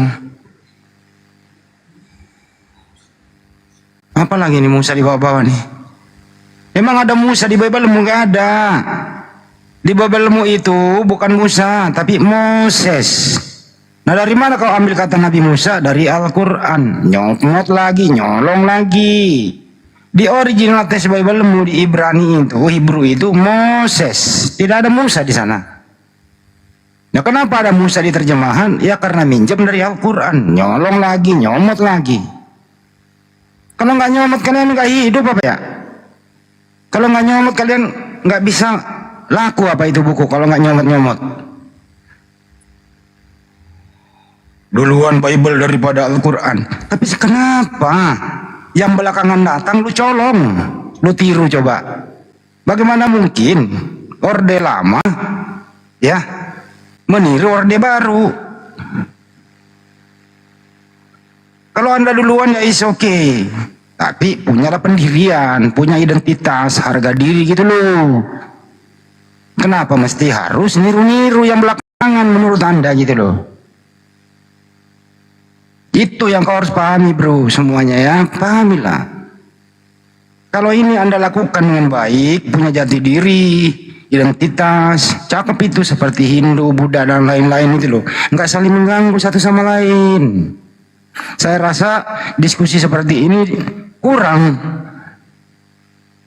Gitu loh. Ini tugas kita meluruskan. Jangan sampai kebiasaan-kebiasaan ini Anda terus gaungkan, akhirnya saudara-saudara saya yang awam, yang tidak tersentuh dakwah secara menyeluruh, Anda bodoh-bodohi untuk murtadkan dengan alasan ya kita sama, lihat aja sama, kita punya Alkitab, lu Al-Quran sama kan, nah itu kita juga punya Allah sama kan, Allahmu gitu kan, dan seterusnya. Nggak bisa bro, pakailah apa adanya tampilannya, jangan disetel-setel itu barang. Kalau dia mereknya seperti Yunani gitu loh. Jangan ke Arab-Araban dong. Enak aja. Tampilkan keyunaniannya dari Roma itu. Kenapa? Jangan malu, tampilkan identitas keromawiannya itu loh. Bahwa kau punya identitas itu, originalitasnya adalah Romawi, Yunani. Tampilkan di situ. Jangan dibungkus dengan keislaman. Itu namanya serigala berburu domba. Gak bagus itu. Oke? Mari diskusi baik-baik, saling menghormati satu sama lain. Tapi kalau nggak ada ilmu, nggak usah naik lah. Males buang-buang waktu. Silakan Pak Riko. Monggo. Assalamualaikum warahmatullahi wabarakatuh. Waalaikumsalam warahmatullahi wabarakatuh. Ya, salam kenal buat yang di bawah yang belum kenal. Saya Riko dari Tanjung Pandan Belitung, sedang berjualan aneka cemilan dari Pulau Belitung. Yang kami jual adalah pempek sutra tenggiri, abon tenggiri, pastel abon tenggiri, kerupuk tenggiri, peletek cumi-cumi dan stik cumi-cumi ya. Yang berminat bantu kami silahkan untuk japri WhatsApp kami yang ada di akun kami ini, di bio-nya ada nomor WhatsApp. Kami kirimkan ke seluruh Indonesia, Malaysia, Singapura. Insya Allah amanah dan halal melalui line parcel, cicipan dan JNT. Tidak bisa COD. Ditunggu ya orderannya, bantu kami. Bang Andi sampai dikit. Oh ya teman-teman ya, kalau ingin berbagi ya silakan. Ini beliau dagang, bukan minta-minta. Ya di DM aja Riko Mualaf ya, di TikToknya dia itu di DM aja. Ya, di situ ada nomor teleponnya.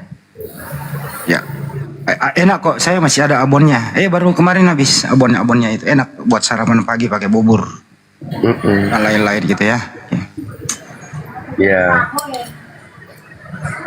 Yang mau ngasih ke para debater, ngasih bingkisan ini juga boleh ya, saya tunggu. Misal untuk Bang Handi, Bang Zuma, untuk Ustadz Arif itu, untuk siapa aja yang kalian sukai, silakan ya japri saya. Terima kasih. Assalamualaikum. Waalaikumsalam warahmatullahi wabarakatuh. Ada yang baru masuk nih. Waduh, kok turun dia? Jangan lupa juga teman-teman yang ingin memiliki baju yang ada gambar Bang Juma, ya silakan bisa hubungi HP saya, bisa langsung ke sahabat Bang Juma di komalnya, di DM aja di sana. Keren bajunya gitu loh. Keren. Ada yang mau hubungi nomor saya, nanti tak langsung kasih nomornya Dek Sandi. Size-nya ada ada S, ada L. XL habis kali ya.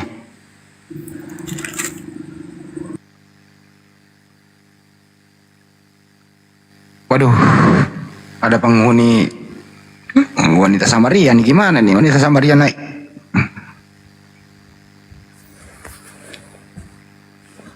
Ustaz Arif itu ada wanita Samaria. Gimana itu? Bu Rasmi belum ngantuk, Bu Rasmi.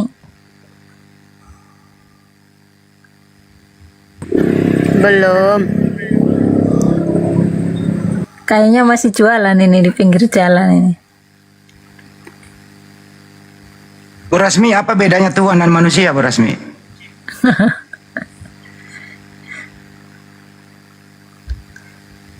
Bu Rasmi, apa bedanya Tuhan dan manusia? 1, 2. Bedanya Tuhan dengan manusia, Tuhan itu sudah ada di surga sebelum dunia ada. Dan manusia itu adalah keturunan Adam. Apakah manusia itu ciptaan Tuhan? Ya. Apakah manusia itu ciptaan Tuhan? Ya, manusia itu ciptaan Tuhan. Oke. Apakah Yesus manusia? Yesus manusia. Ya, Yesus manusia. Berarti manusia Yesus ciptaan Tuhan. Pasti melingkar nih sama Rian nih. Pasti melingkar nih. Pasti melingkar jawabnya. Lihat aja. Manusia itu ciptaan Tuhan. Yesus itu manusia. Artinya manusia Yesus ciptaan Tuhan. Pasti dijawab melingkar-lingkar nih. Lihat aja. Oke, biar saya jawab ya. Ya, manusia itu adalah ciptaan Tuhan, di mana Allah Tuhan menciptakan manusia itu.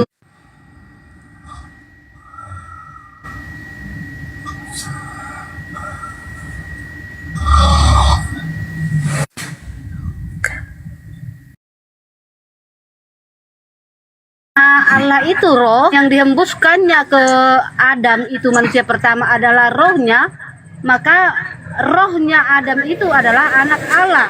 Yang nanya Adam siapa? Jangan melingkar. Manusia itu ciptaan Tuhan. Yesus itu manusia, berarti Yesus ciptaan Tuhan. Setuju? Oke, makanya dengar dulu. Loh, tidak setuju, tidak pas yang kamu bilang. Berarti Yesus bukan manusia. Berarti jadi Yesus bukan manusia. Yesus manusia atau tidak? Udah tadi dijawab, Yesus itu manusia. Manusia itu ciptaan Tuhan. Berarti Yesus manusia ciptaan Tuhan. Selesai. Apa yang lu bawa-bawa lagi? Adam lah, roh lah. Aduh, Samaria. Bu Darmi kalau lagi dapat, Ibu Rasmi kalau lagi dapat dibawa aja.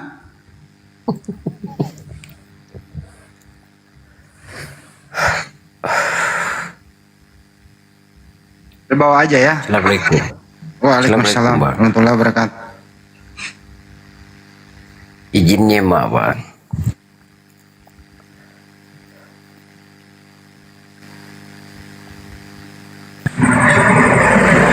Manusia itu adalah anak Allah. Ya, Adam itu anak Allah. Adam adalah anak Allah yang jatuh ke dalam dosa. Maka Allah menyelamatkan anaknya. Allah Bapa menyelamatkan anak. Udah diam. Nih. Ada yang mau? Silakan ya.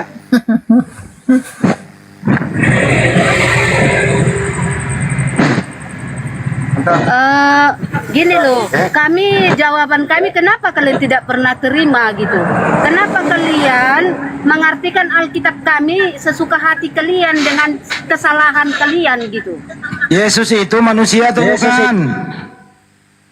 Yesus itu adalah Tuhan yang menjadi manusia. Ya, manusia Yesus itu ciptaan Tuhan apa bukan?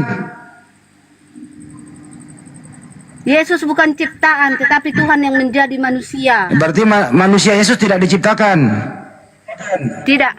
Jadi Dia terus sendiri yang berkehendak menjadi manusia. katanya tadi Bukan manusia adalah ciptaan Tuhan. Ya. Manusia adalah ciptaan Tuhan, betul. Ya, Yesus manusia Tetapi nggak?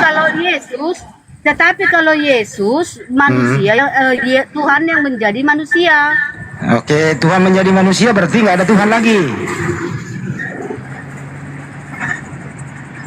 Kan Tuhan sudah menjadi manusia, berarti nggak ada Tuhan dong. Menurutmu sekarang Yesus di mana? Yesus di langit. Ya, Yesus di sorga, Tuhan Nggak ada di langit, di langit. Sorga itu di atas langit, bro. Nggak Karena ada. Yesus akan datang bersama dengan awan-awan, ya. Tamalasa.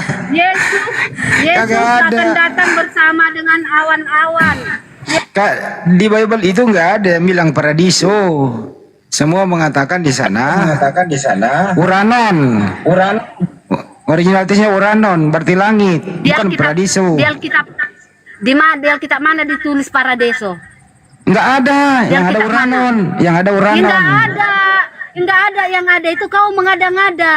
Ya, ini ada sabloon juga ini orang ini. Jadi bilang, Antar lagi. udahlah diam aja deh. Beras Ini memang tadi ini. siang itu. Ini memang ini suka apa ya? Suka nerjemahan yang bikin orang sakit kayak ibu ini. Dibilangin terjemahnya yang baik, tetap aja dia mau sakit. Elahi tolonglah, kasihanlah ini. Dayang-dayangmu semua ini menjadi kasihan gitu loh. Terjemahinlah yang bener. Kalau Uranon ya langit, jangan bilang surga. Duh, kasihan deh lo. Dibodohi Tadi siang berantem sama Demian itu, Bang Handi, Bu Rasmi. Beda pendapat.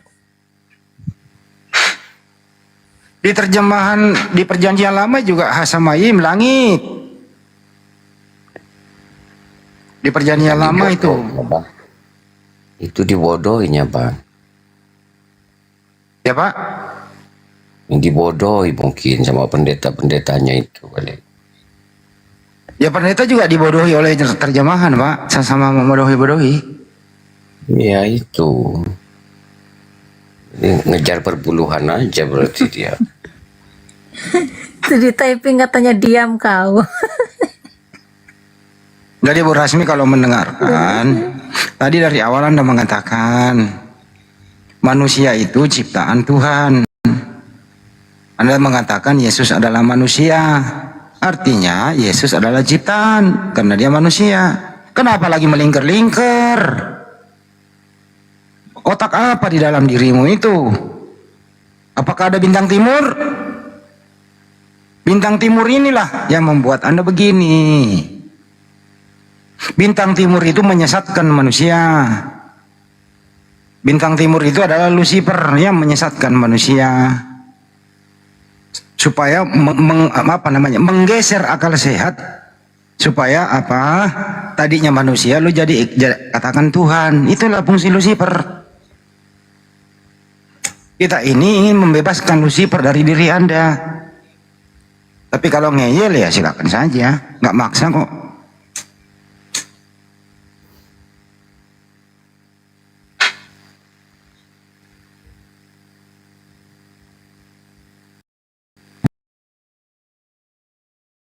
Tuhan itu tempat bergantung segala makhluk. Ya, bukan kebalik, makhluk yang menggantung Tuhan di tiang salib. Kebalik itu. Tuhan itu yang menjaga dan mengontrol dan merawat manusia.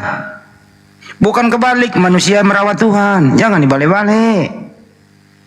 Jangan dibalik-balik. Jadi makhluk itu tempat bergantungnya, ya, tempat kembalinya, tempat memintanya kepada Tuhan. Jangan dibalik. Jangan dibalik. Tuhan yang digantung oleh makhluknya, jangan. Manusia merawat Tuhan, Bunda Rasmi, jangan. Jadi Bunda Maria itu yang dirawat adalah manusia, bukan Tuhan yang dia rawat. Yang dilahirkan Maria juga itu adalah manusia yang bakal nanti menjadi utusan Tuhan setelah dia mencukupi umur menerima firman. Jadilah dia rasul, jadilah dia nabi untuk mengajari Bani Israel. Sederhana kok itu. Yang membuat ini berubah total, tadi kan dibahas oleh Bang Juma, adalah tulisan-tulisan Paulus mulai dari Antioquia itu tadi, setahun lamanya di sana bersama murid-murid. Makanya siapa Yesus menurut Yesus, siapa Paulus menurut Yesus beda. Yesus menurut dirinya adalah utusan Tuhan, berjubel datanya. Tapi siapa Yesus menurut Paulus adalah Tuhan, datanya juga ada. Nah kalau ada Bu Rasmi menuangkan Yesus, artinya Anda lebih cenderung mengikuti ajaran Paulus dibanding ajaran Yesus itu sendiri. Mudah kok itu Bu Rasmi. Saya kira kau udah sembuh, ternyata tanpa parah penyakitmu Rasmi.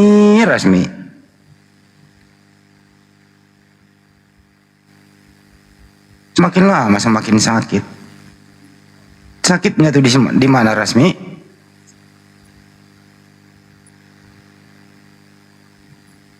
Ini kenapa ini si Woi mau naik? Mau diskusi aja, mau naikin. Kalau ngeyel gue pampat congornya, gue turunin. Woi mah ngeyel Bang Handi, woi. Ngeyel ya? Mana dia? Nggak mau, signalnya nggak benar dia. Itu dia. Tapi udah terlihat duduk tapi nggak ada loh. Iya, di tempatku juga nggak ada. Gimana itu? Ada suaranya nggak, woi? Woi. Selamat pagi, woi. Wah nyesel gue naikin kacau itu. Di daftar itu memenuhi kuota loh penuh. Tapi dia nggak duduk signal itu. Bisa Gimana, diturunin nggak ya? Nggak bisa, orang nggak kelihatan kok. Bisa. Coba ya. Caranya bisa. Bisa, no. Nah, bisa kan? Bisa, ada caranya.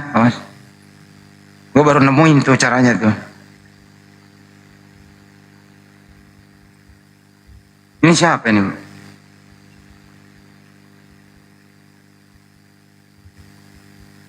Nah, ini siapa nih? Ini yang baru naik siapa nih Bang? Silakan. Halo, Anda ngomong, gue turunin. Halo. Turunin, nggak ngomong dia. Dia tidur di bangunan ini orang ini. Udah nyewatin di bawah kayaknya nih. Tadi ya.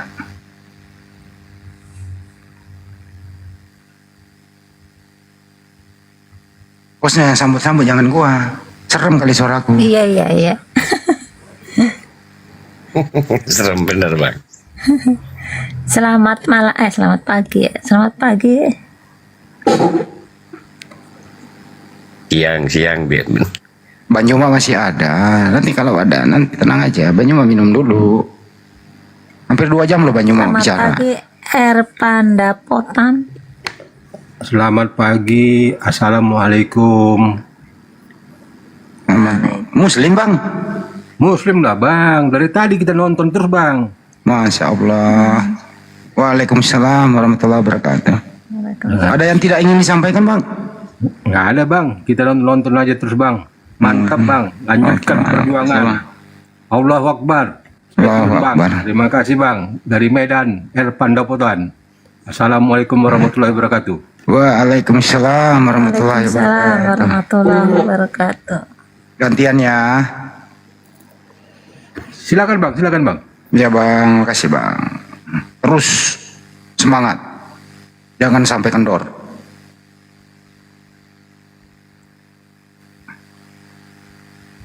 Ibu wanita Samaria ini meminta naik terus, males ah. Iya. Dia naik lagi nggak? Wah ini. Sambut Os. Selamat pagi Bang Gilbert. Wabarakatuh. Waalaikumsalam warahmatullahi wabarakatuh. Izin nyimak aja bang, sambil ngopi bang. Signal gue jadi merah nih. Kalau nyimak di bawah. Ya siap turunin ya bun. Oke. Aduh, sorry signal gue merah tadi. Ya, sorry yang ada di YouTube ya. Ada ini kali pergantian. Suaraku ini ada koper echo nggak sih? Enggak ya? Nggak ada echo kan? Enggak. Aman ya? Aman. Nih Bang P tidur Bang P ya? Wah iya pada tidur nih Bang Andi. Gak apa-apa, naikin satu-satu. Naikin satu-satu aja, siapa tahu ada yang mau disampaikan. Oh iya. Naikin aja salam-salim apa. Siapa tahu ada yang habis jual tanah warisan.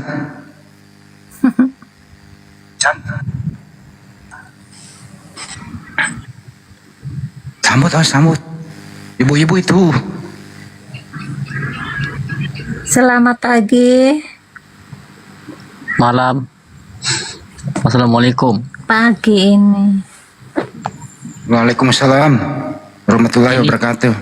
Ini bang, ada informasi tadi kan dari tadi bang nonton bang. Cuma tadi aku sempat ke room Bang Faruk. Banyak sekarang hoten menafsirkan apa bang? Hadis palsu tadi udah menghina Nabi Muhammad juga. Cuma datanya nggak pasti gitu. Jadi dari bahan pertanyaan orang itu bang. Ya memang kerjaannya mereka begitu bang. Mestinya sebagai host diturunin aja, ngapain dirawat orang kayak gitu. Sampai marah-marah tadi Bang Faruk, cuma gak mana lah orang itu, itulah jadi bahan orang itu bang. Jadi untuk selanjutnya hati-hatilah kita. Kalau orang itu mengeluarkan hadis-hadis bang harus kita koreksi lagi gitu. Itu aja bang ya. Oke bang, makasih atas informasinya bang. Makasih Turun aja bang, turun bang. Nggak bisa turun sendiri nih. Bisa bang, bisa.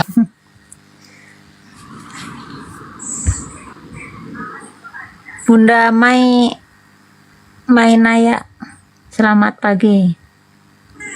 Bunda, kayaknya tidur ini. Bunda ini kayaknya tertidur di bangunan nih. Tidur di bangunan apa tidur di bangunan ya? Apa tidur di bangunan ya? Sambut terus. Turun ya Bunda. Rambutnya merenek. Pak Datuk, selamat pagi Pak Datuk. Assalamualaikum. Waalaikumsalam warahmatullahi wabarakatuh. Waalaikumsalam warahmatullahi wabarakatuh. Saya tertawa-tawa terus dari tadi di bawah ini. Lihat manus-manus itu yang tidak paham-paham. Kemungkinan ya agak susah kita ngomong atau memberitahu kepada kemungkinan Nur Muhammad itu kemungkinan tidak ada sudah sama mereka.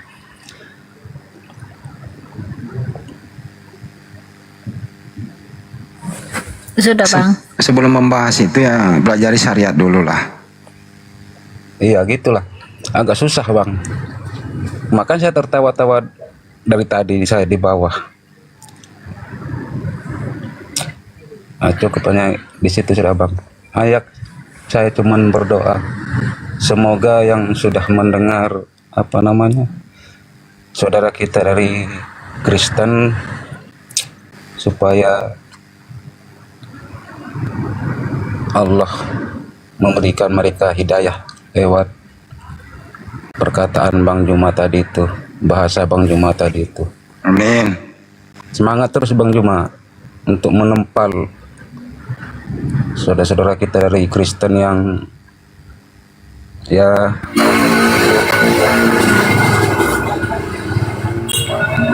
menjual Isa. Oke. Makasih pada tuh. Iya. Cuman itu yang saya bisa katakan malam ini. Ya, katakan sejujurnya bang, itu kan judul lagu.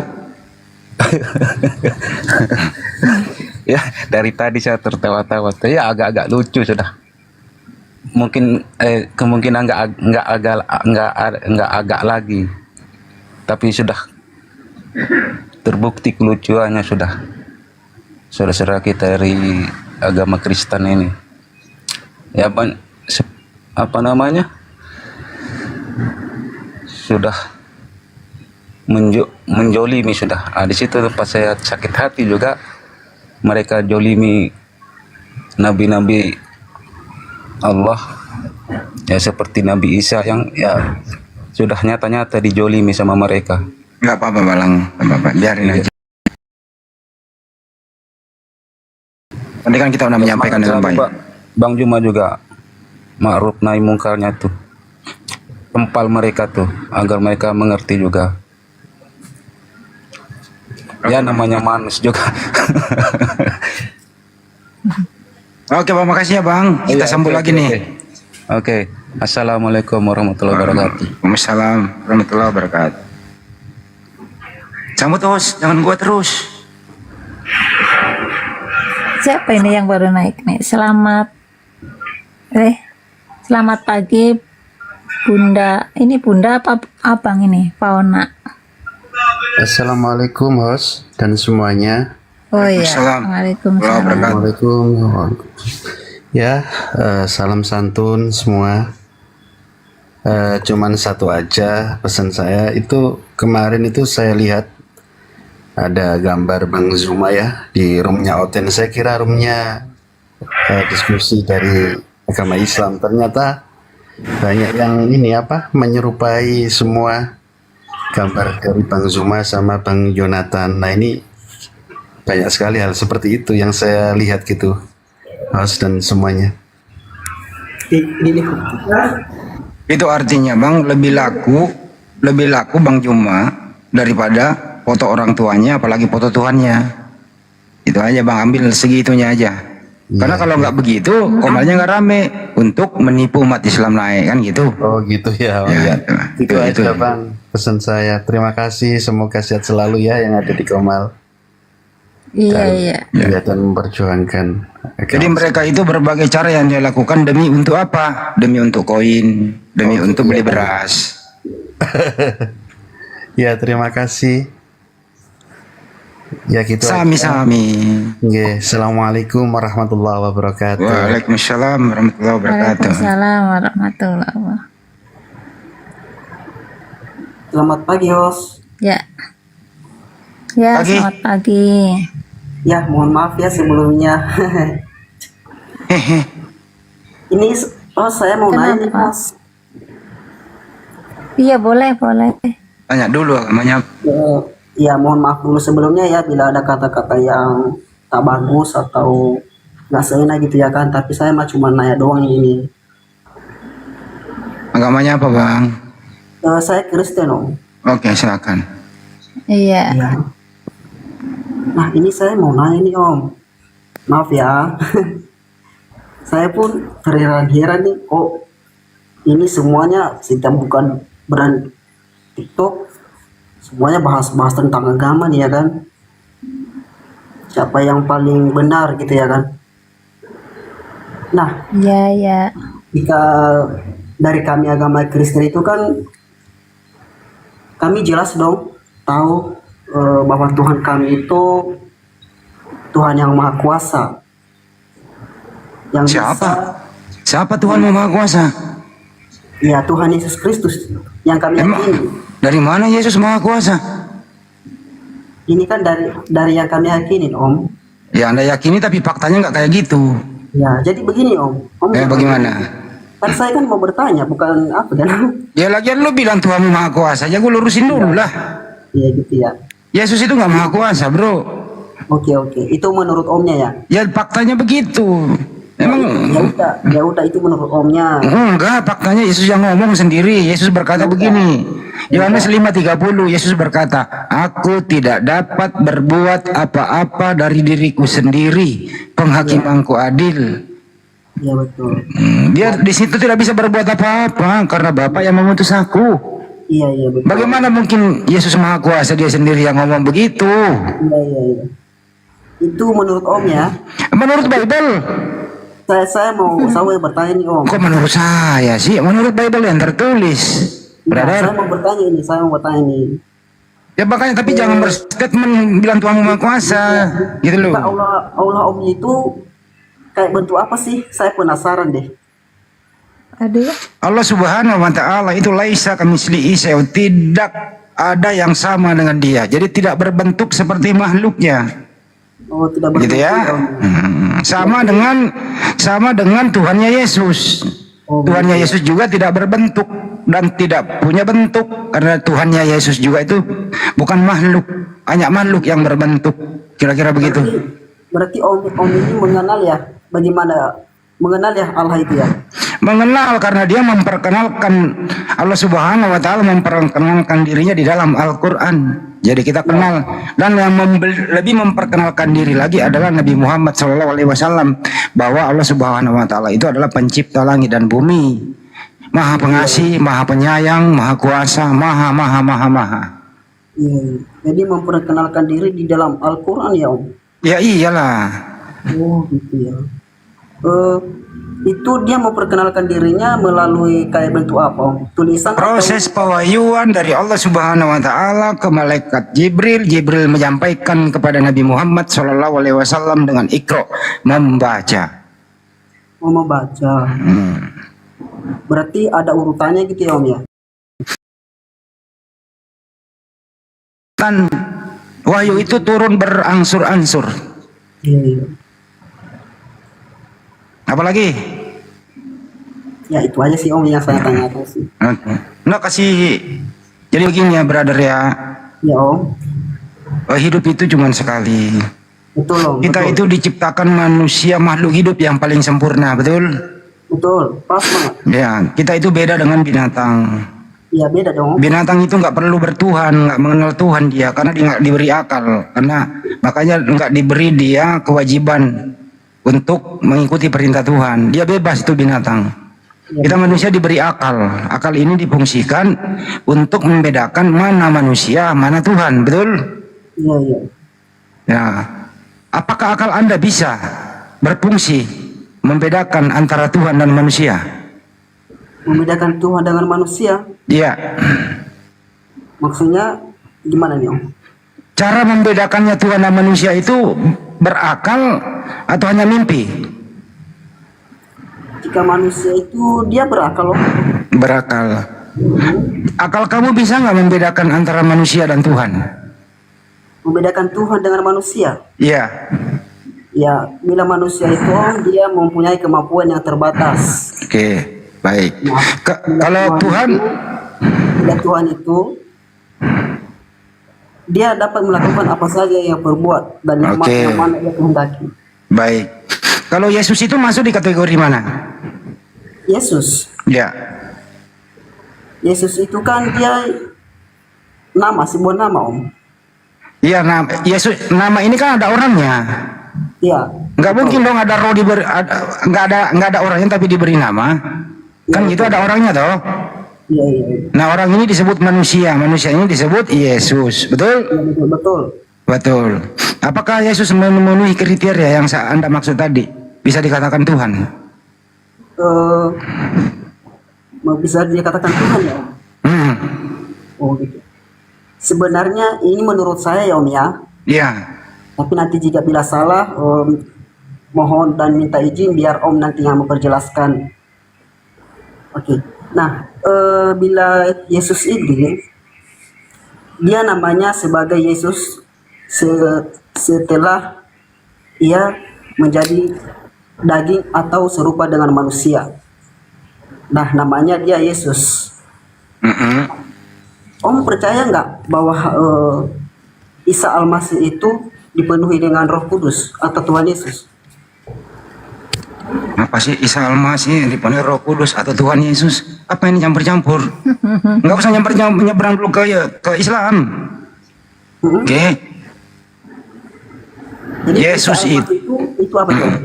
Isa Al-Masih itu di Al-Quran. Kalau Yesus di Bible-mu. Oh, di gitu ya. Nggak ada Isa Al-Masih di Bible-mu, nggak ada. Isa Al-Masih ada ya Om? Nggak ada. Enggak ada ya? Nggak ada. Oh gitu. Nggak ada. Yesus yang ada. Mohon maaf Om. Itu yang pertama turun dari Alkitab Om, Alkitab atau Al-Quran Om? Alkitab yang duluan turun karena Alkitab itu adalah Al-Quran itu sendiri. Berarti Alkitab itu Al-Quran sendiri ya Om? Iya. Yang kau punya itu Bible, bukan Alkitab. Bible yang kau punya. Alkitab itu Al-Quran. Berarti Om, yang Al-Quran ini sebelum Al-Quran ada nggak Alkitab sebelumnya? Ada. Namanya Taurat dan Sabur. Taurat, Sabur, dan atau Injil. Injil ya? Sabur, Taurat, Injil, Al-Quran. Oh gitu ya Om. Nah, terus Kristen nggak masuk di area itu. Kristen itu tidak punya Injil, Kristen tidak punya Taurat, Kristen tidak punya Sabur. Kristen itu punyanya namanya Bible berbahasa Yunani. Karena kita yang saya sebut tadi itu bahasanya tidak ada yang berbahasa Yunani. Bahasa Yunani? Bible bukan bahasa Yunani, bro. Oh gitu ya Om? Ya iyalah. Nggak tahu juga sih Om, makanya saya nanya-nanya nih Om. Iya, Bible bahasa Yunani, bro. Iya. Kitabnya Musa itu berbahasa Ibrani. Injil juga untuk Nabi Isa alaihissalam, Yesua Mesia, bahasanya Ibrani. Iya. Ya. Isa Al-Masih itu lahirnya di mana Om? Dilahirkan oleh siapa? Dilahirkan kalau di Al-Quran ya Siti Maryam. Siti Maryam. Itu Siti Maryam suaminya siapa? Kenapa? Siti Maryam suaminya siapa? Siti Maryam nggak punya suami. Om Maryam nggak punya suami ya? Ya kalau di Bible mau ada. Dalam keadaan hamil besar dikawini oleh Pak Yusuf.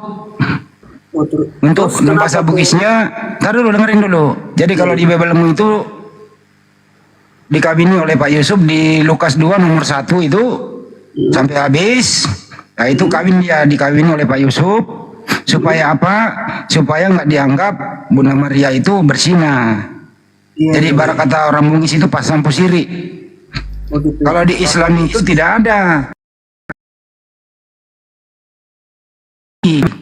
Nabi Isa alaihissalam menjawab bahwa ibuku bukan seperti itu oleh tuduhan-tuduhan oleh orang-orang Yahudi kepada dia.